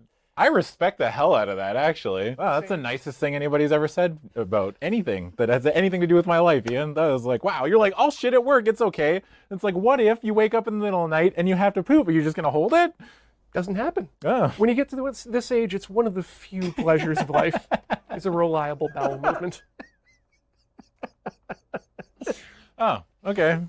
I don't know. For me, it's like a ninja attack. It like happens. I'm like, well, gotta poop. It's like, now's the time. My tiny baby body decides like, nope, now is the time for shitting. It's not like on a schedule. You've got to open that front door and get those arms behind you to get to that bathroom as fast as possible. I know that reference. A goth, dark, and handsome, needn't I remind you that property tax is due in October, so you will need to find a way to turn a profit somehow with your reindeer murder farm. And kombuchery. We could market ourselves as some sort of exclusive back to the earth thing. We could be like, experience the delights of Midsommar, which I realize is a horror movie, and I'm making this reference on purpose, but some people will do anything for a thrill because they're dead inside. That's So true. we invite them out to our freaky reindeer murder kombucha farm. Yep. You may or may not die, but you will have a delicious reindeer cottage cheese breakfast every single day. Right. And you may not think it's delicious, but I'm going to assure you it is. Absolutely. We set up a yurt in a field. We surrounded by militant reindeer who have started reading the Communist Manifesto. That's true. I can just imagine like the empty winter field and just like looking out over our domain, and every once in a while we hear like a and then like a scream just in the distance. Just be like, ah yes, it's working. Team Shredded Foam, do you have anything to add? Any small batch beverages you're going to make in your microloft? Eventually, we are going to kill each other. You put 2 strong enough personalities like these in the same place for that long. I just made my opening pitch was that I'm easy to get along with. Oh no, the problem is we're too easy to get along with. We're going to be stumbling all over each other to the point where we won't be able to handle it anymore, and one of us is going to snap. But the thing is, the crime will be done, and the examination will be over. There will be no drain on police forces. There will be no usage of people's tax money unnecessarily, because the crime will be easily solved. It's one person on another. Whereas on some sort of unknowable 100-acre wood in the middle of New Oregon, I guess Oregon is now in Finland or wherever, 8 hours from nowhere, who knows who killed who? The police are going to be there for months trying to figure out who killed Jacob or Kathleen. I'm going to say Jacob because Jacob looks like he can't run. Yeah, because I mean, like, we're a 5-minute extra bit on Law and Order. They're like a whole season. We could be the inspiration for a best-selling novel and or adaptation, and then a worse adaptation with English-speaking actors. Yep. The whole thing's going to open up with a reindeer walking out of the dark, dark woods with my face on its nose. You know, I hear Disney's actually looking for a plot for a trequel to Frozen. Yeah? I mean, Disney's never going to make a movie about us, right? 2 dudes living in a 138 square foot single room apartment with a Murphy bed and a weird toilet system. Well, they made Toy Story. Dibs on Tim Allen. Tom Hanks sucks, dude. Does Tom Hanks suck more than Tim Allen? I would argue that he doesn't. I think we have to invite Adam to our reindeer farm first. I definitely think you both need to be invited for the soft opening. Hold up. I'm not getting invited to a reindeer farm when I know they're just killing people. And you will become the soft opening. Yeah, I'm locking the door to my 138 square foot studio apartment. Nobody's coming in. So I think what we have learned is that home is where the double-decker toilet is. And anything that happens in Finland is either a Disney movie or a Stieg Larsson novel. So I would like to award Team Scooch and Booch 1 oily kombucha shit in a Finnish outhouse. And I would like to award Team Shredded Foam 1 claustrophobic turd in your designer porcelain high chair. Nice. Okay. I just like the idea of me, a grown adult, sitting in a porcelain high chair. Really, toilets should just have like a little table so you can play with your Cheerios. Yeah. I can make a mess, you know what I mean? I can have some fun with it. No. See, this is what happens. And furthermore, I have good news. You are an influencer. Better news, a big marketing firm wants to hire you to be the face of their new campaign. You see, thanks to social media, brand mascots are no longer confined to cereal boxes or TV commercials. They engage with the people and charm consumers with their quirky personalities. Coincidentally, there are now a lot of people out there with crushes on these mascots. So, why not lean into it? The plan is to set you up in a very public and very dramatic, yet totally fictional relationship with a corporate avatar. The tabloids and blogs will feature glossy pictures of the two of you canoodling. And you can keep this lucrative job as long as you can generate a compelling romantic narrative that also complements your partner's brand identity. So who do you want to take to the media prom, and how does that play out? Either Tony the Tiger, Mr. Clean, or Bibendum, who you may know as the mascot for Michelin Tire. Team Shredded Foam. Well, I think I know which one you want to pick. Adam. Yes? I mean, there's some strong choices there. Like, first of all, physical strength, Mr. Clean. Yeah. Strong on dirt. Yeah. Tony the Tiger stays hard in milk, which is going to be very important for Also, Frosted Flakes is very easy to play off. Mm-hmm. Yeah. However, Yeah. if we're looking for actual printable on the newspaper page romance, and romance with a capital R, there is no one better in that list than the Michelin Tire Man Bibendum. I didn't know he had a name. He's got a name? He's got a name. That's weird. Yeah, well, I mean, weirder than the fact that he's a man made entirely of white wall tires. Yeah, I was fine with that. Bibendum? Why Bibendum? Well, can we explore this a little bit? Why Bibendum? I mean, why Adam? Why Ian? A name is just a label that we put on someone who is an object of our affection. How have you known Ian this long and not have that knowledge dropped on you like a goddamn hammer? I don't know. I mean, Ian and I don't talk about the Michelin Man that often. Like, it just doesn't come out. I didn't either, and I think within 3 days of knowing this man, he was just like, his name is Bibendum. Like, I had offhanded mentioned some mascot, and he was just like, here. Well, I think that if we're picking Bibendum, I think we have the best shot at being able to romance Bibendum and give the public display of this relationship working out for the best if you're in charge. Oh, I will happily. Because you know how Bibendum thinks, correct? I mean, there's a lot of air in there. Safe sex is good. You'll always have a rubber. We can work as much as we want. We'll never burn out. Oh, yeah. We won't have to tread lightly. But Adam, Michelin makes tires. Yes. What else does Michelin make? I don't know. Stars. That's right. The Michelin star system was actually created by the Michelin Tire Company to make people buy tires to go on road trips to fancy restaurants. We're going to go on an eating road trip with Bibendum the Michelin Man, and it's going to be great. We can make a Netflix series about it. Yeah. Oh, they would love that. A talking tire man and 2 white dudes. What's more romantic than a talking tire man and 2 white dudes sampling the French countryside's best foods and drink on offer? Yeah. So your options are Tony the Tiger and Mr. Clean. So would you rather date a hot genie that always smells like lemons? Or do you want to out yourself as a furry? I'm great, and so is Tony the Tiger. Awesome. I already love cats. Let's do this. I mean, their tongues are already ridged.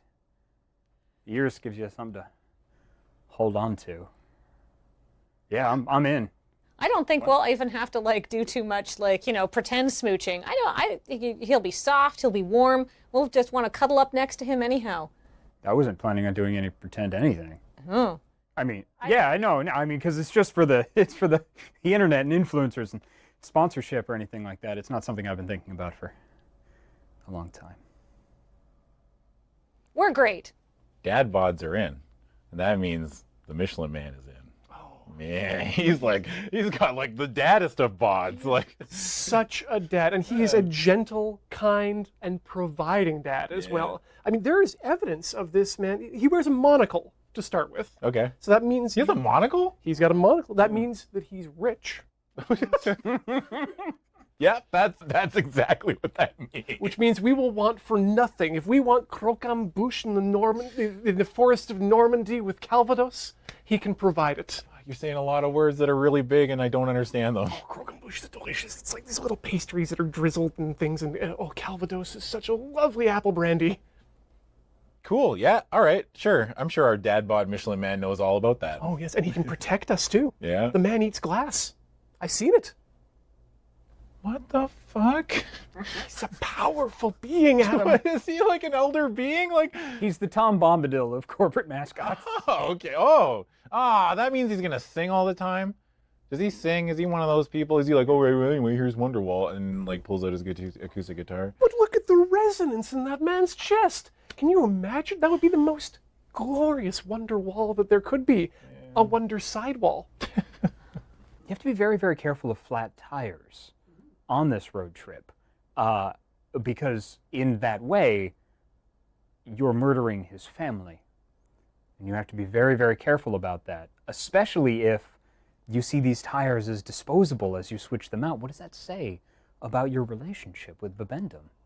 I would argue that since we've already established Bibendum as an elder being with magical powers, he can fix tires by touching them. He can. He will in fact give freely of himself, lifting up his folds of tires and pulling one out. There is photographic evidence of this, or at least etched copper plate. Yeah.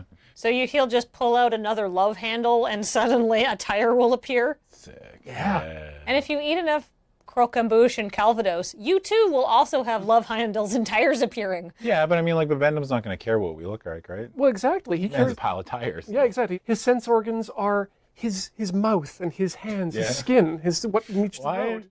Ian, every time I think you're trying to be romantic, you say stuff like sense organs, and I'm just like, oh, okay, well, I guess, yeah, that's how I look at this creature now. It's like, yep, how are your sense organs today, Bibendum? How can I pleasure you? It's like, oh, well, it's kind of weird, right? Like, yeah. But I mean, hey, at least we can be on the road or in the air or go anywhere in the world where there's a Michelin-starred restaurant. Yeah. Have you ever traveled on a plane with a cat? Hell, have you tried to get a cat into a cat carrier?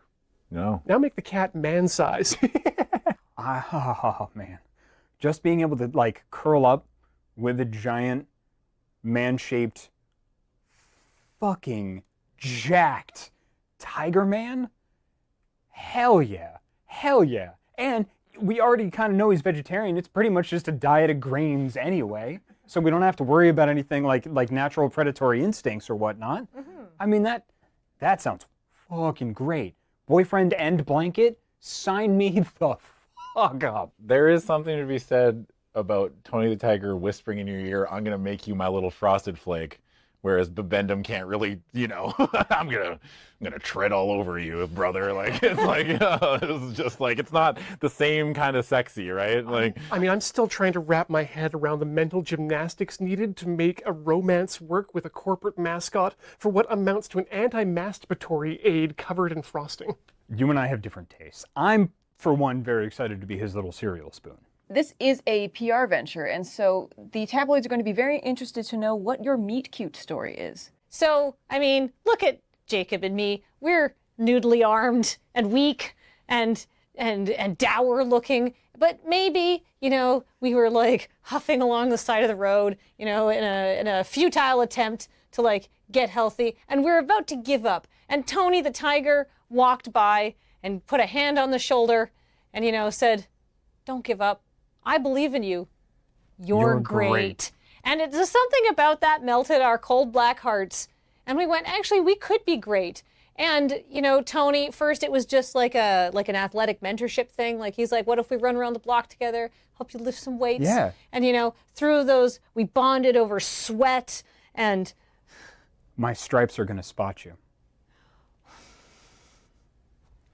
Oh, clap back, hubcap. All right, okay. That's pretty cute. Accidents are cute, I guess. So what if we kind of clumsily rear end Bibendum? We slowly come up 5 kilometers an hour, little fucking on the back of Bibendum's car. Just a kiss. Yeah, just a little, and so we hit him, and then it's like, oh no. And there's that instant of like, oh, I screwed up. And then the shimmering form of Bibendum steps out of the car. And then it was at that moment we knew that we wanted to fuck down with this tire boy. Yep. Yeah, and we're like, wow, that's the most attractive thing I've ever seen. Steel belted. People love, like, it's 2019, right? Like, we're allowed to be sexually expressive. People love that, right? And it's just like, if we talked about the first time that I saw Bibendum and I fell in love and I was like, and we've been together ever since, and all I wanted to do was,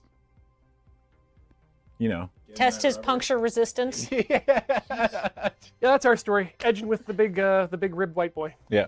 So I think we have, I don't know what we have concluded, that we can find ways to smooch down with pretty much anybody. Yeah. Love finds a way. Love finds a way, and brands find a way into that. So I would like to award Team Scooch and Booch the cover of People magazine.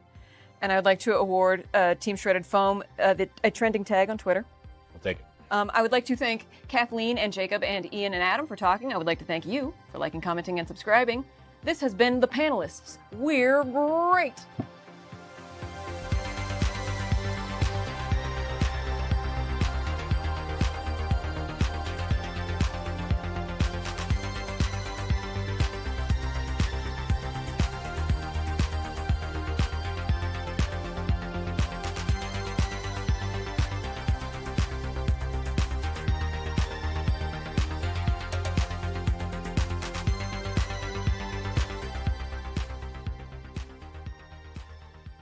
You go out there and you feel recharged by going back to the earth, by doing things like helping us feed hundreds of too clever for their own good reindeer who have started to think about chess and revolution.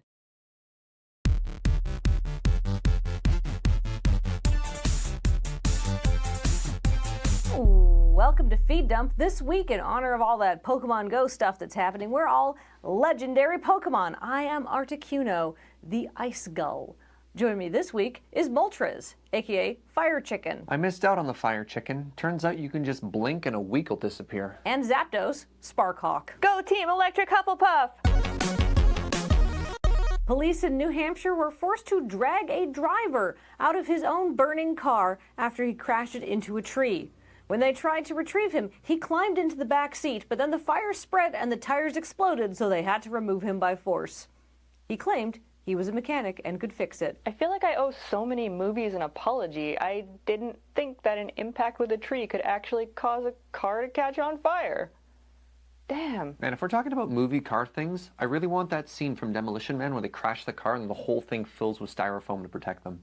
That'd be sweet. You know what, Serge? This car was very similar to that, only replace styrofoam with cocaine, because it turns out the driver was high as fuck on cocaine, which explains some of his earlier behavior. It makes sense now. The reason he didn't want to leave the car is because there was more cocaine. I mean, yeah. Also, the cops were there, and they tend to frown on that sort of thing. See, my mind didn't even go down the drug route. I actually just assumed that because he didn't want to get out of the car and was claiming that he could fix it, he was just one of those dude bros that could literally be standing in a house that is being flooded by a pipe he was trying to fix, claiming that he can still fix it. I see you have experience with idiots, Ash. How did the pipe thing turn out? We moved! Wow, Ash, that really sucks. Hey, speaking of idiots, a Georgia man burned his house down last week trying to get rid of some bees. According to the Fayette County Deputy Fire Chief, the homeowner lit a stick on fire, then tried to poke the flaming stick up into the bee's nest, which was near the roof to his house. Then the roof caught on fire, and then the rest of the house burned down. Let's be completely fair here. I mean, he got rid of the bees. Why didn't he use a hose? I mean, to do with the beehive thingy. I mean, you get the same outcome, but you don't light your house on fire. Yeah, that is a better plan if your ultimate goal is to make a bee angry. You'd want to make a bee angry from a greater distance, which I think you can do with a hose rather than a flaming stick. I guess with the flaming stick, you gotta get real up there. The hose, you can at least kind of like get like 6 or 7 feet away. They're still going to be so mad at you, though. Still a bad plan. You're right, you guys. He could have used a hose or compressed air or a can of Raid. Or he could have called someone whose job it is to remove bees from your property, like an exterminator. You can also call a plumber when a pipe breaks. You can also get out of the car when it's on fire and the police are telling you to get out of the car. But you don't, because you're a fucking idiot! Ash, I think you might have some things that you, need to work through, maybe? And speaking of people of things that they need to work through, a Tennessee bride was arrested mere hours after her own wedding for attempting to shoot her own husband. According to police reports, the woman pulled a 9mm pistol out of her wedding dress, pointed it at her husband's head, and pulled the trigger. The gun wasn't loaded. Police then say she loaded a round into the chamber and fired a shot in the air. She was arrested for aggravated domestic assault. Why, Kathleen, why? These stories never tell you why, which is so disappointing. But I mean, I guess we could weave some kind of narrative and then come up with our own Bayou tapestry of idiocy. I think she was annoyed because he ate all the pickled eggs. Okay, let's start with the facts. She was still in her wedding dress. It was hours after the ceremony, so it had to be bad and quick. She's also 25, had a gun on her, had extra ammunition on her, somewhere in the dress. What kind of person is she? I want to say a very dangerous person, but I don't know her. I don't know her life. For all I know, the entire wedding party was armed and she was just fastest on the draw and the first one to get pissed off. Let's break this down with the Myers-Briggs personality type. She had a gun, clearly an extrovert. She tried to shoot him. More feeling than thinking. I don't know what the other letters stand for. I got it. Story number 1, 2, and 3, same guy.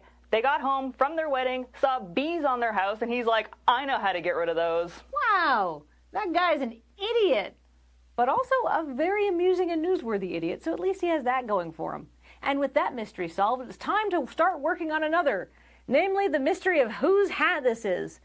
We got this hat from Lexa and Colton, so we also solved that mystery fairly quickly. But now that I have this hat on my head, it's time for me to say there may be better sources of news, but they don't have Ash and Serge, and they don't have this hat, which we've already established is from Lexa and Colton. So feet dump out.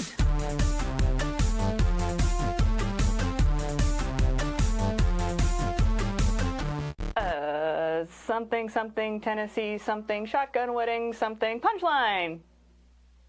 Got there.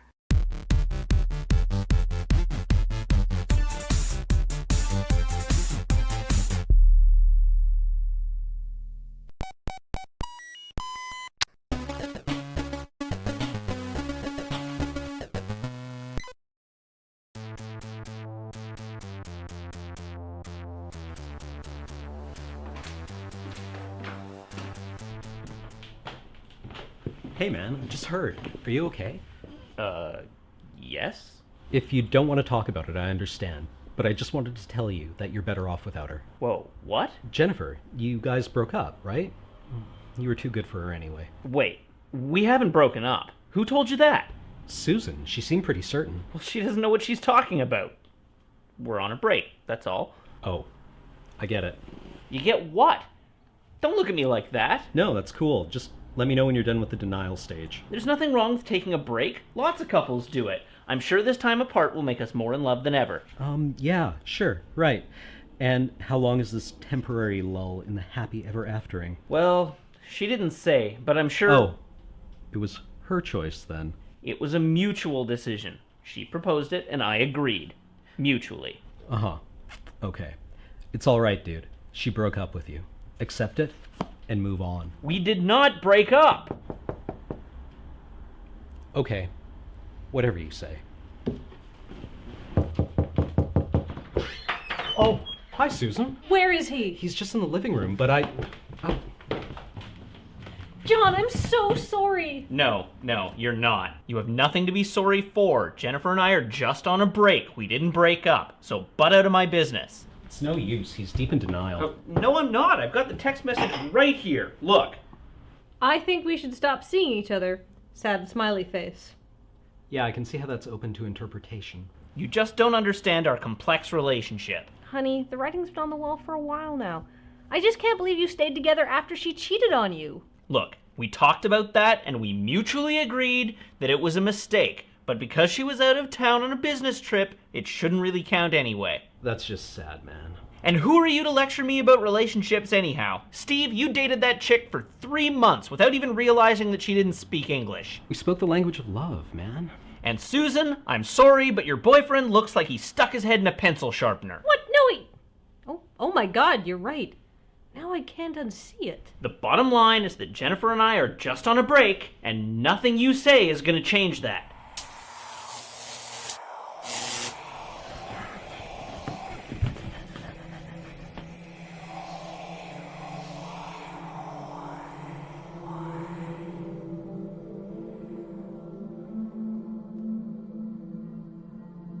John. Yes? John Simmons. Yes? I am the Banshee. I wail at the deaths of kings and princes.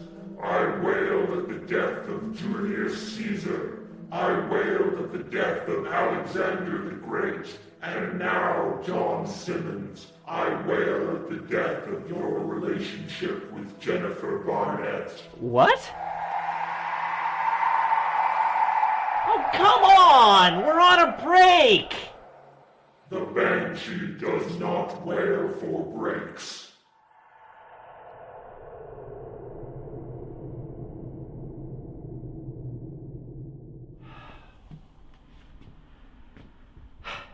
So Jennifer and I broke up. Aw.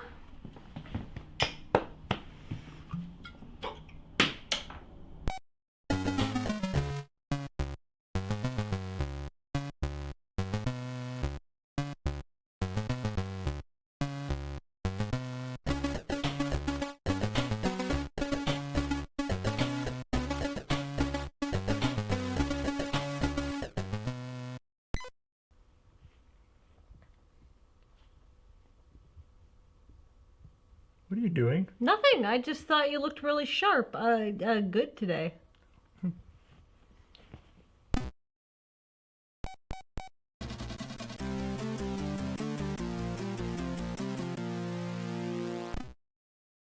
So when I wrote this script, the working title is A Really Bad Breakup, which was more just I did that at the beginning, and the script kind of went differently than I thought it would as I wrote it.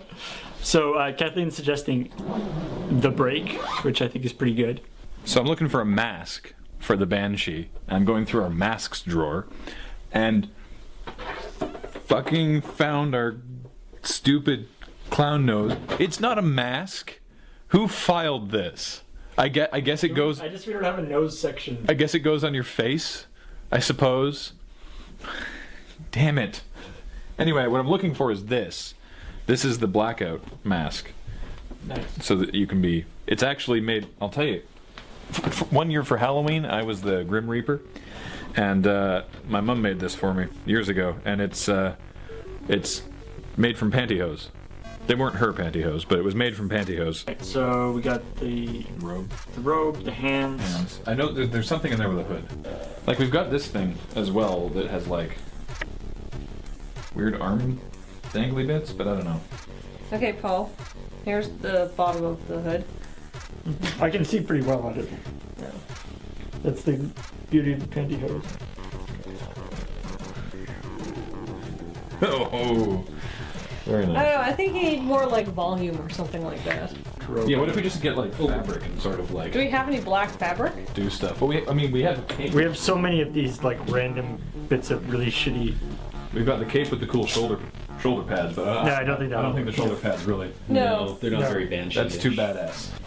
And so like the idea is that Paul comes in and he's just like covered in fabric. Cam, what do you think? I like it. I like it. Hang that one from the, like... Banshee bling, yo. Yeah. Why in the Warriors of Darkness bin have we filed a lobster? I imagine. Because. All right, this is the high. Oh god, it's oscillating. Hang on.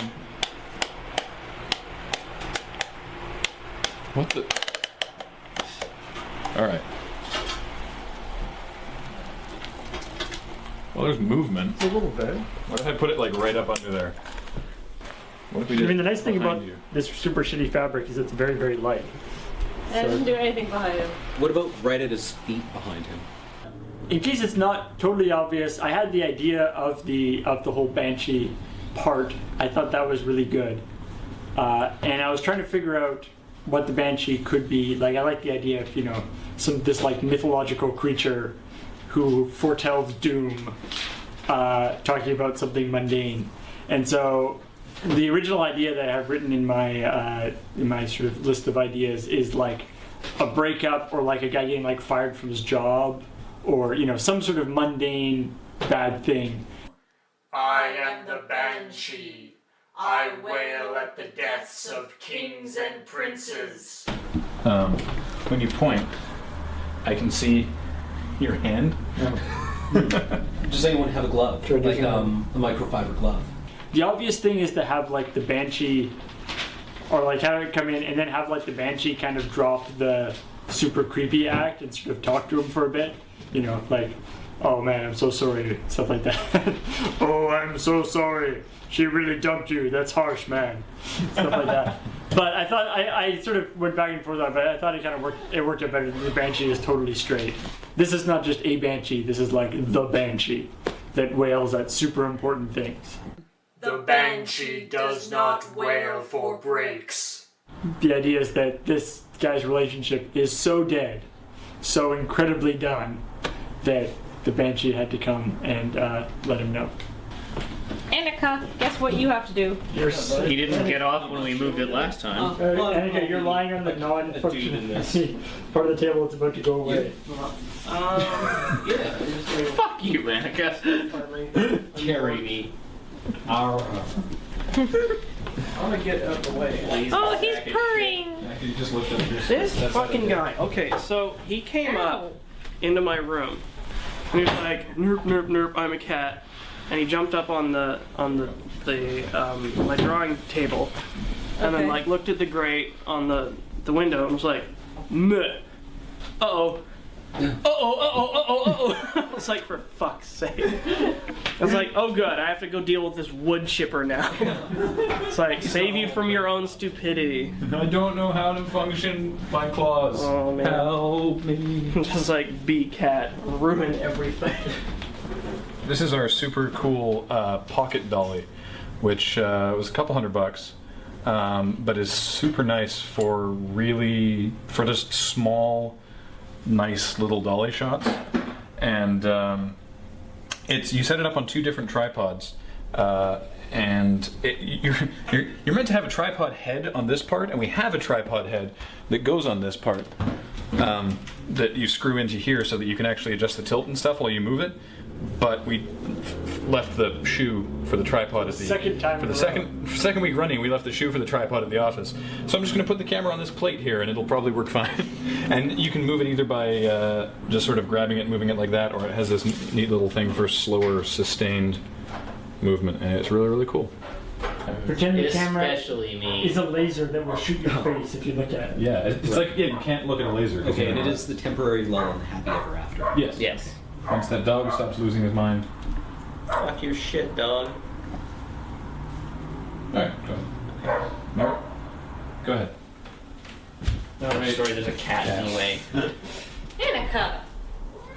GTFO, cat. He's deep in denial. No, I'm not. I've got the text message right here. I think we should take a break. Sad bit. Fuck. One more time. Sad. That's how the criminals do it. Also, it gives Paul this nice bow. Again, another thing that makes us surprisingly similar to criminals, as well as our large collection of guns. So, when you wrote this video, did you assume that you would be playing the Banshee? Not really. I hadn't actually thought that far ahead. So, we got this slime warp skateboard that we found at a garage sale. We found it Oh, after we found the on Garage Millennium. on the Garage Millennium Day, right? Because they... Because I couldn't sell it. And we've used it a couple times actually before we got the dolly for like tabletop dolly shots. We'll like put this on the table at the office and put the camera on this end, aiming upwards, and just slide it along the table. And we've done that for a couple dolly shots. We were going to use it for having Paul glide into the room, but I don't think this is good. I tried it while you guys were gone. I don't know how well this is going to work. Wailing begins. You are next. You can play a game of magic against Paul for your soul. So the first thing that happened when we turned the smoke machine on is that our smoke detector went off immediately. Like just instantly went off. Alright, stop. I did stop. Jesus Christ. So we had to unplug it. And now the place is filled with fog. Not smoke. Fog. But yeah, very, very foggy. I can barely see to the end of my hall. This is bad. Is the door to the outside still open? Yes. You should probably close it. Yeah. It's actually not smoky at all the whole way. Good. Oh no, that is a complete fucking lie. Maybe you should go and knock on neighbors' doors and tell them what's up. Should not have opened that door.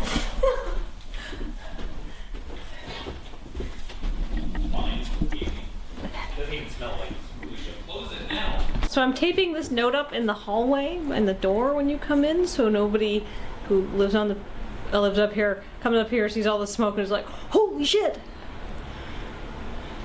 Yikes. Working in confined spaces, Paul has sequestered himself around the corner with the boom. Hello. Back in there. Get back in your hole. Oh, hi, Susan. Don't even lie about it. Okay, I really Alright. want to do that. Just go. Okay. Now it's out. So yeah, I think this went pretty well. Like in my imagination when I was writing this script, I sort of had an idea of kind of what I thought the Banshee sequence would look like, and I think we actually managed it. Like I think in the script it actually says it's like using whatever lighting and special effects can be managed or something like that. Like it actually says in the script. So I think we actually did a really good job, and I'm excited to see what this is going to look like. Because it's weird, when I was wearing the mask and everything, I kept doing like when I was like coming in, I was like doing like a creepy expression, and halfway through I realized I was like, wait, you totally can't see this creepy expression I'm doing. That doesn't make it any creepier. I'll just be normal. So hopefully it'll turn out good.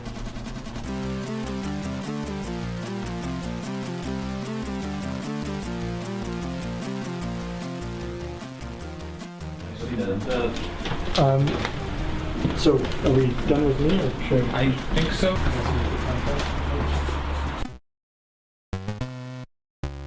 You're listening to Qwerpline here on QWRP-FM. Qwerpline this week is brought to you by the Rural Neural Cure-All, an amazing medicinal tonic concocted by farmers to heal the brain sick and head tired. The Rural Neural Cure-All, good for every boy and girl.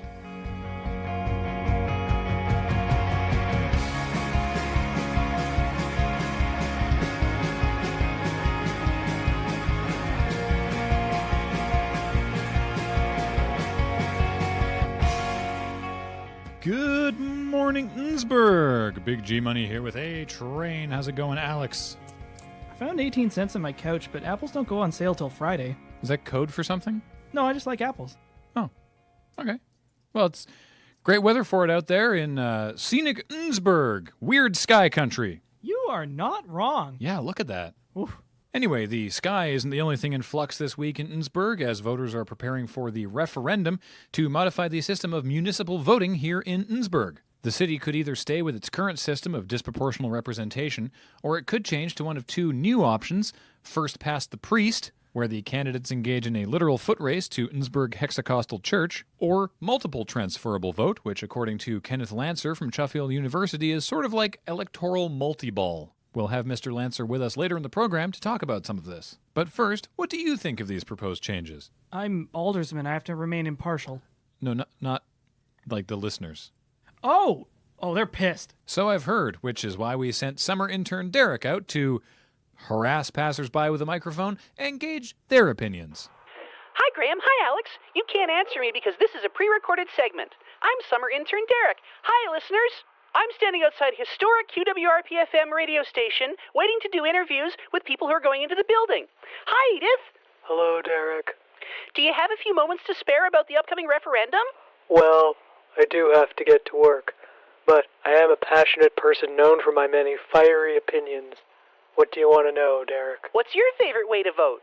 Honestly, Derek, I don't find any of the proposed options particularly exciting, but as I am a member of the media, I think I better hold my opinions to myself, lest I influence the campaign unduly. Thank you very much, Edith. I understand.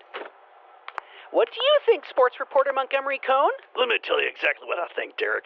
I think that the literal Tigers are going to take the Sideball Autumn Classic this weekend. I know we're 3 games behind in the series, but when it comes to the Topes, I think that the Topes are garbage, and they're not going to stand up to the kind of assault that we can give, especially if Coach refuses to get me off the bench because I haven't played in 3 games. Well, okay, but what about the referendum? Oh, right, the voting thing.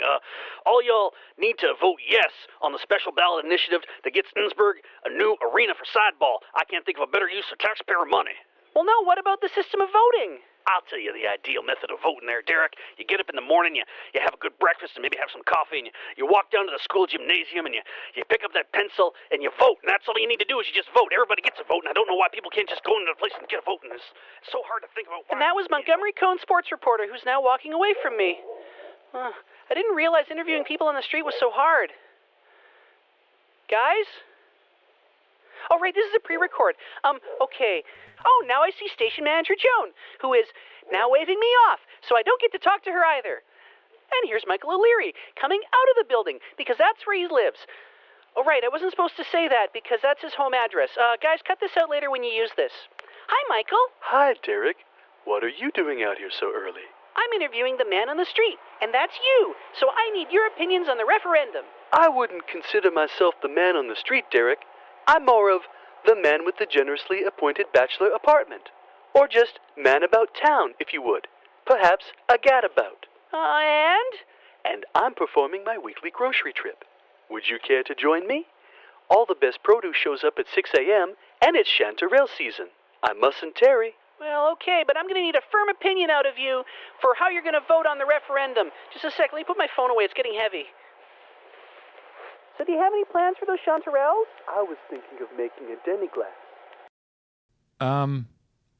Okay, thanks, Derek, for that report recorded earlier. Yo, Alex, is Derek in the break room? Yep.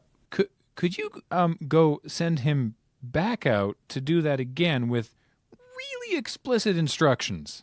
How explicit do you want? I know a lot of curse words. I leave that to your discretion. Oh, goody. And while Alex is doing that, I can give you the news.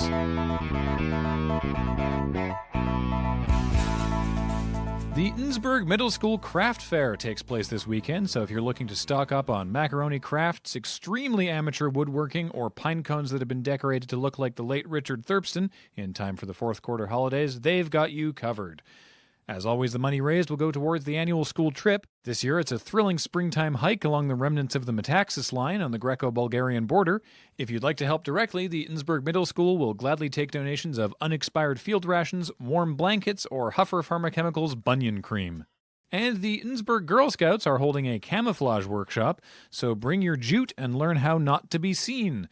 They'll be showing you how to make found object ghillie suits and how you can use simple concealer to confound facial recognition software. The first 5 people to find the camouflage workshop will be given a free tube of olive drab and a burnt cork. Oh, I got so much off my chest just now. Is Derek going back out for another round of interviews? Yeah, when he put some ice on that burn I just laid on him. I hope you're being figurative, but I can't tell. Of course I am. The only person around here who does the spicy coat rack is Gus. What's a spicy coat rack? Oh, well, you get a creme brulee torch. Actually, you know what? I don't need to know about it. Joan just turned the red light on. So we're going to jump instead to Richter Hammock Slam up in the QWRP Traffic Coopter. How's it going up there, Richter? Good morning, Graham. Traffic is flowing smoothly today all across the city, but you best watch out for a stalled car going north on the Shaughnessy. Is he? Shh. Thank you, Richter. That's very useful information. Carry on. I'm also seeing things start to back up a little bit on Burbishire Drive, so motorists using that on their morning commute may want to consider other routes. Oh, are you sure, Richter? I took Burbishire this morning, and it was perfectly clear. Yeah, it never gets busy. I can see it as clear as day, Graham. Just like I can see that the roundabout near City Hall is as clear and open as my third eye. Richter, Derek just texted me that a raccoon ran into the street and caused a 3-car pileup at that roundabout. Derek shouldn't be giving you traffic information, Graham. That's my job. A job that I have been training for all week. I'm shocked that training has anything to do with your job, Richter. He just sent me a video of the crash. It looks like the raccoon is okay, but the 3 initial cars and then like 2 or 3 others that also tried to run the raccoon over are all sort of in a pile now. One of them's on its side in the bike lane. There's a dude on a 10-speed who's real mad. I'll add that to my scene then, Graham. For you see, I have been image training all week, spending 24 hours a day inside of my mind helicopter.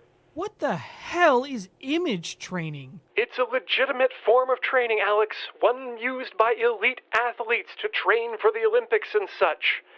Going through their course in mind as if in life. So you're not reporting the traffic that's there, you're reporting the traffic you're seeing in your mind. That's called make-believe. And if I can make myself believe it, it will come true. Be the traffic you want to see in the skies, Alex. Don't you gaudy me! No need, Alex. You seem to have all the salt you'll ever need. And Jones turned the light on again, and it's flashing this time. Richter, you want to wrap it up? Thank you so much for that compliment, Graham. I always do my best for you two down in the studio. In what universe were we just complimenting you? In the unknowable universe of my mind, Qwerpline, Alex. Back to you.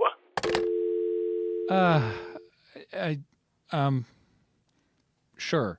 Next, we are going to go to the phones, and joining us is Kenneth Lancer, political scientist from Sheffield University, who's going to be talking to us about the importance of the upcoming referendum. Welcome, Mr. Lancer. It's a pleasure to be here, Graham. It's not often that we at the Political Science Department get to speak to the general public about such important matters as electoral reform. So the city of Innsbruck needs to decide whether they stick with the current system of disproportional rep or move to first past the priest or multiple transferable vote.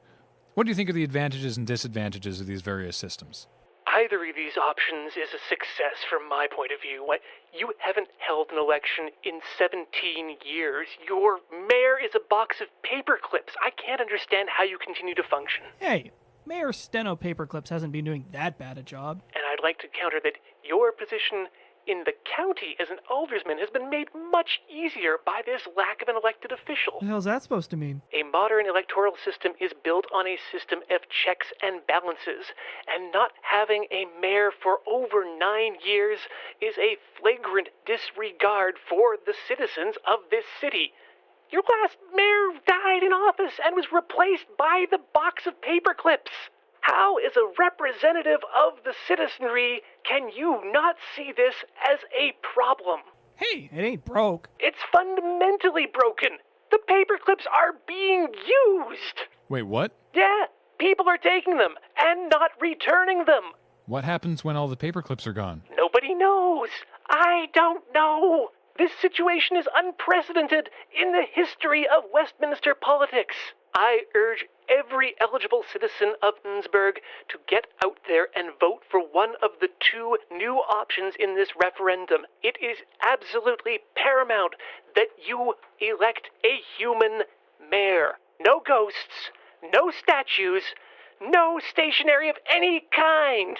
Human being. Do you really gotta spell it out that clearly? I shouldn't have to remind you of Innsbruck's mayor from 1974 to 1976, who was simply 3 shuffle cats in a box. Hey, Mayor Scratchy Boots Angry Hiss was instrumental in the construction of Innsbruck Community College. That's why there's a statue of them on the quad. I can't believe that I have to point out to you people that the only way to hold your elected officials accountable is to actually elect them, and I've answered my own questions.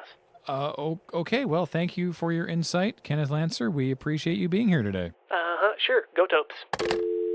Yeah, see you on the Oval. Well, you heard it here first. We're running low on paper clips, so vote for anything, it doesn't matter. Speaking of which, I've just got the thumbs up from Gus that Derek returned with another pre-tape Man on the Street segment, so let's give that a try, I guess. Hi, Graham. Hi, Alex. This is take 2 of my pre-record. Sorry about the last one. You'll want to cut all this out before we go to air. Hi, listeners. It's summer intern Derek, and I'm here at the 5-car pileup at the roundabout outside of Town Hall asking people what they think about the referendum. Let's see who we can talk to here.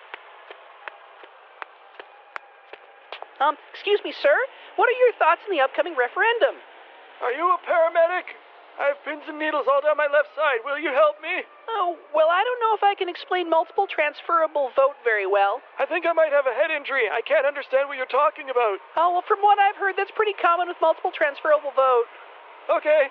Good night, little boy. I'm 19, and if you're just going to doze off in the middle of an interview, I'm going to find someone else to talk to. Oh, there's a guy. Oh, you're just 3 raccoons in an abandoned trench coat. I will leave you to your meal of road trash. Run along now. Maybe I should just get out of this accident scene.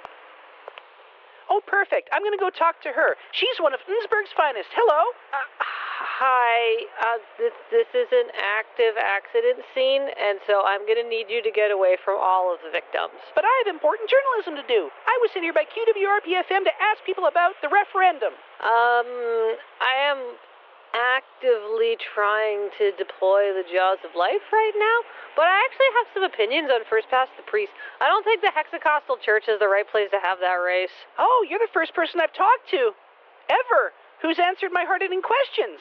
Wow, that's pretty cool and all, but we try not to use the phrase hard-hitting around, like, major car accidents, because it puts people on edge. So just give me 1 second here. I do have to start this machine because this gas tank is leaking and that person will die unless I pull them out. But I do have some thoughts. So I just think the footpath around the Hexacostal Church is way too slippery, and if there's any kind of chance of rain, it's like a 7% grade or something crazy. And I know it's in the center of town, and I know it's like a good point that you can have people run to. But I mean, typically politicians are kind of old, and I don't want to be prying anybody out of the bush because they fell on a raccoon or something like that. What? So as I was saying, I just think the Hexacostal Church is not the greatest place to hold that, and okay. Well, you heard it here first, listeners. That's a selection of opinions on the local referendum. But what do you think on the matter? Let's go to the phones right now. What? No, you can't throw to the phones off a pre-record. What the hell? Oh. Evidently he can. Gus? Hey, you're live on the air at QWRP. What are you thinking? Hello, Graham. Hello, Alex. Why? I understand you're asking people's opinion on the upcoming referendum, and I have some very cogent thoughts. Were you just image training? Why are you back in the coopter already? And why does it sound broken? I was just taking a break for my morning smoothie when I heard that Trader Derek was soliciting opinions. I have those. Caller, can you please turn down your blender? Impossible. If I stop now, I won't get the 100% homogeneous solution that I desire. I heard you have some opinions, Richter. Oh, so many. don't get me started on 2% milk.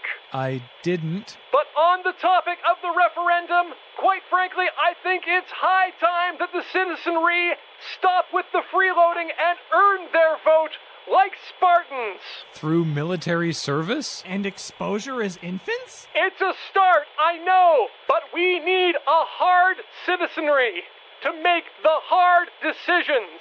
You don't have to lift to weigh in on budgetary revisions. Far too many weak-willed individuals will be able to vote under both First Past the Priest and Electoral Moneyball.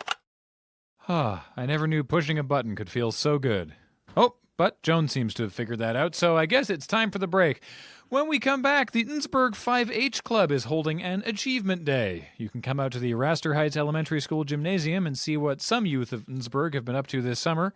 Come out to participate in steer judging, a pie portioning contest, endurance crochet, and to see how some ambitious participants managed to retrofit a Rolls-Royce Merlin engine into the chassis of a 1982 Ducati Scrambler. Does it work? Well, that's what Achievement Day is here to find out. Get there early for limited blast shield seating, and remember your pelts for the 50-50 draw. And next week, it's Innsbruck Kombucha Con again, so find anyone who's into fermented tea and bring them over to the Innsbruck Civic Center to meet Scooby-Doo the Booch Pooch and the rest of the yeast crew.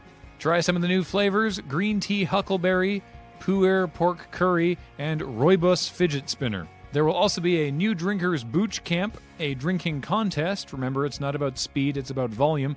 And be sure to arrive early for a chance to touch the mother. I don't understand that, and I don't want to. Same. Stick around, more Qwerpline after this.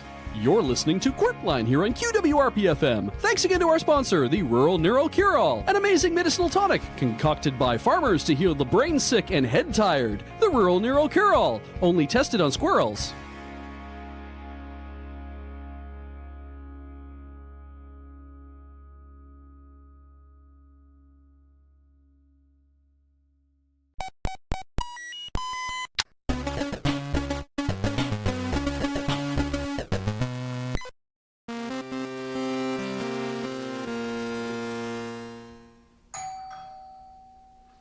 Just ignore it. Hi! Whoa, hi. Here it is, as promised, my manuscript. Good for you. A masterpiece, if I do say so myself. Careful now, you're holding the next great American novel. What am I supposed to do with this? Do your thing. You know, you can't really improve upon greatness, but you're the editor. No, she's not. What do you want? Why, nothing more than to share my genius with the world. But while we're negotiating, I need an advance, a big one. I'm thinking I need a new car to sell the best-selling author lifestyle, something with flash and understated elegance, like Maserati. That's nice. Why are you assuming I can help you in any way? She's the one reading my manuscript. Kathleen, what are you doing? Wondering if I'm the only one around here who knows how to use a comma correctly. Dude, they're for separating clauses. They're not sprinkles you dust over your sentences for flavor. Stop that! Sorry, but we can't help you. You're kidding me, right? Don't you know that Rando Publishing is sitting on a gold mine? We're not Rando Publishing. Rando Publishing hasn't been here for literally years. Hey! Writing the next great American novel takes time, friend. Okay, first of all, we're in Canada. And second, I have a hard time believing the adventures of Randy Hardmeat, actor, pilot, volunteer firefighter, and professional Nguni stick-fighting champion, constitute the next great anything. Hey! You forgot world-famous veterinarian. I really just want you to leave, but I feel obliged to tell you that this novel sounds terrible. Randy is a hero for the ages. Randy Hardmeat is a garbage character, and your manuscript deserves to become lodged in a sewage pipe until it dissolves. Well, you just kissed your movie rights goodbye. Goodbye. Randy Hardmeat will... Bye!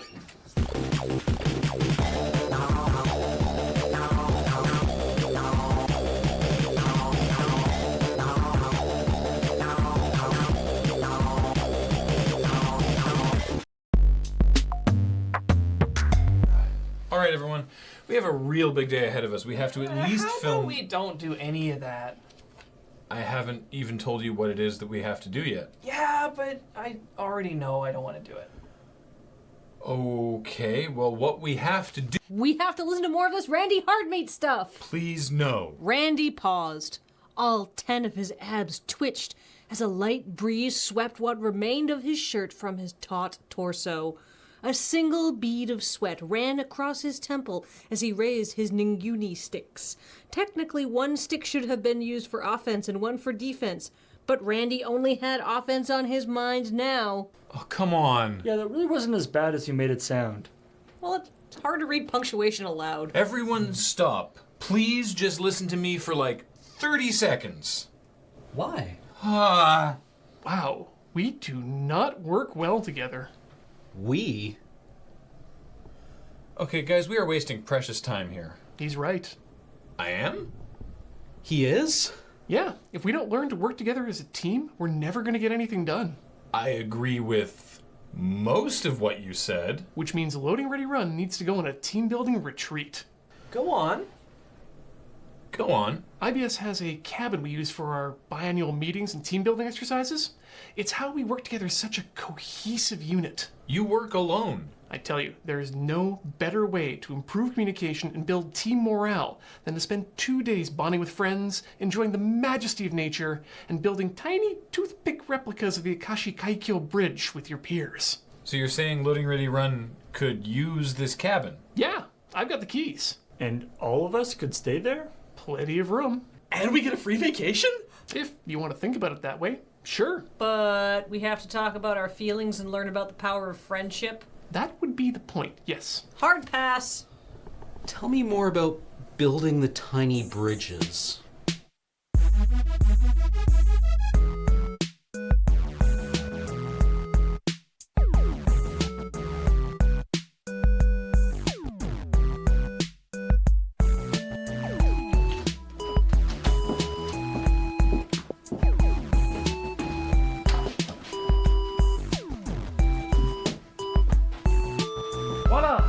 IBS Woods Edition. That sounds awful. Nice. Very rustic. Is this it? This is it. But where will we sleep? In here. Where will we do the things that aren't sleep? Also here. Where will we poop? Out there. Too rustic. Ian, you didn't tell us this was a one-room cabin with no running water. You didn't ask. It's fine. It's fine. You mentioned sleeping in here. Is there more than one bed? Even better. No. Bedrolls! It's okay. It's okay. It's not ideal, but we will survive. We will relax and we will have a great... Ian, why don't I see power outlets in the walls? Please, Graham. How are you going to find the time to bond with your coworkers if you're constantly fighting the temptation of electronic entertainment? But my phone's going to die. I wouldn't worry about it. It's not like there's cell phone reception out here anyway. Ah, yes. Primal screen therapy. That is a great way to bond. You guys keep doing that. I'm gonna go pick us up some stuff for dinner. Are you going into town? Take me with you and leave me there. No. There's a farmer up the road with a pork fridge. You guys have not lived until you've had Honor System pork chops grilled over an open flame.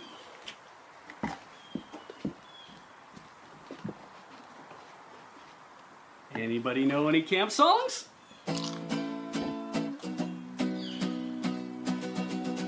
Okay, here's the plan. Alex thinks he remembers enough from Boy Scouts to navigate by the stars. So, we're gonna wait till dark and then make a break for the town. It's about 30 kilometers away, but we can probably do it in 6 or 7 hours, assuming we don't get lost. What kind of wildlife is around here again? Or get eaten by bears. I don't know, man. Are we really gonna risk our lives just to escape a night without the internet? Dude, you're hiding in an outhouse to get away from Beige. He's playing the guitar. It's just a guitar. He knows the entire Full House theme from memory. Every man has his breaking point, Graham. Guys, good news! You found a way out. Yes, they're poisonous berries and I found enough for all of us. No, Cameron. Look, Graham, if my choice is to die right now from excruciating self-inflicted intestinal distress, or to slowly asphyxiate in a hot cabin filled with the rank nocturnal emissions of you chumps, I know how I want to go. Wow! That's right. Shitting my ass inside out with dignity. Wi-Fi! Did he just say Wi-Fi? Wi-Fi? The signal's really weak, but there's an open network here. The promised land! Oh, well, we had a way to boost the signal. Wait, I read online somewhere that you can build an improvised antenna out of like a Pringles can or something. Do it! Oh, it's supposed to be really easy. Like I found the instructions online. I bookmarked them.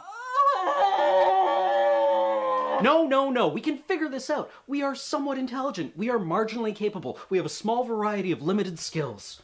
Well, when you put it that way.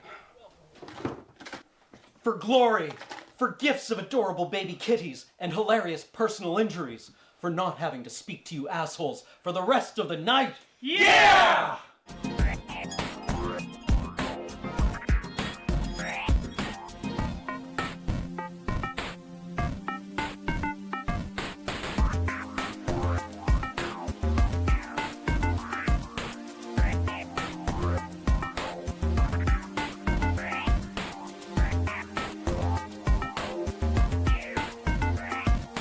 Hey guys, sorry it took so long. Who wants road fruit? Shh! The next image in this GIF is about to load. Wow, that's pretty cool. Man, watching a guy fall off a Segway one frame at a time really makes you think. I should get a Segway. You should get a Segway.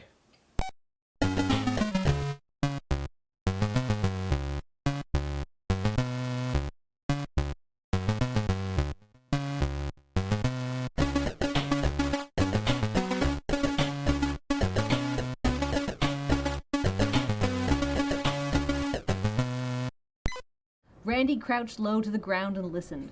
The warm midnight air was pin-drop quiet except for the buzzing of insects and his own steady breathing. Paka moved silently through the grass, coming to a stop beside him. She listened as well. Paka had only been a kitten when Randy had saved her from what was sure to be a short and painful life in the illegal Saudi underground lion fighting circuit. She sniffed the air and exhaled sharply. It was her way of letting Randy know that Von Klimt's ivory smuggling caravan was nearby. They may have been beyond human senses, even ones as sharp as Randy's, but their camouflage was no match for the savannah's apex predator. Okay guys, we're gonna go ahead and attempt a world speedrun record of getting a coffee. Here we go.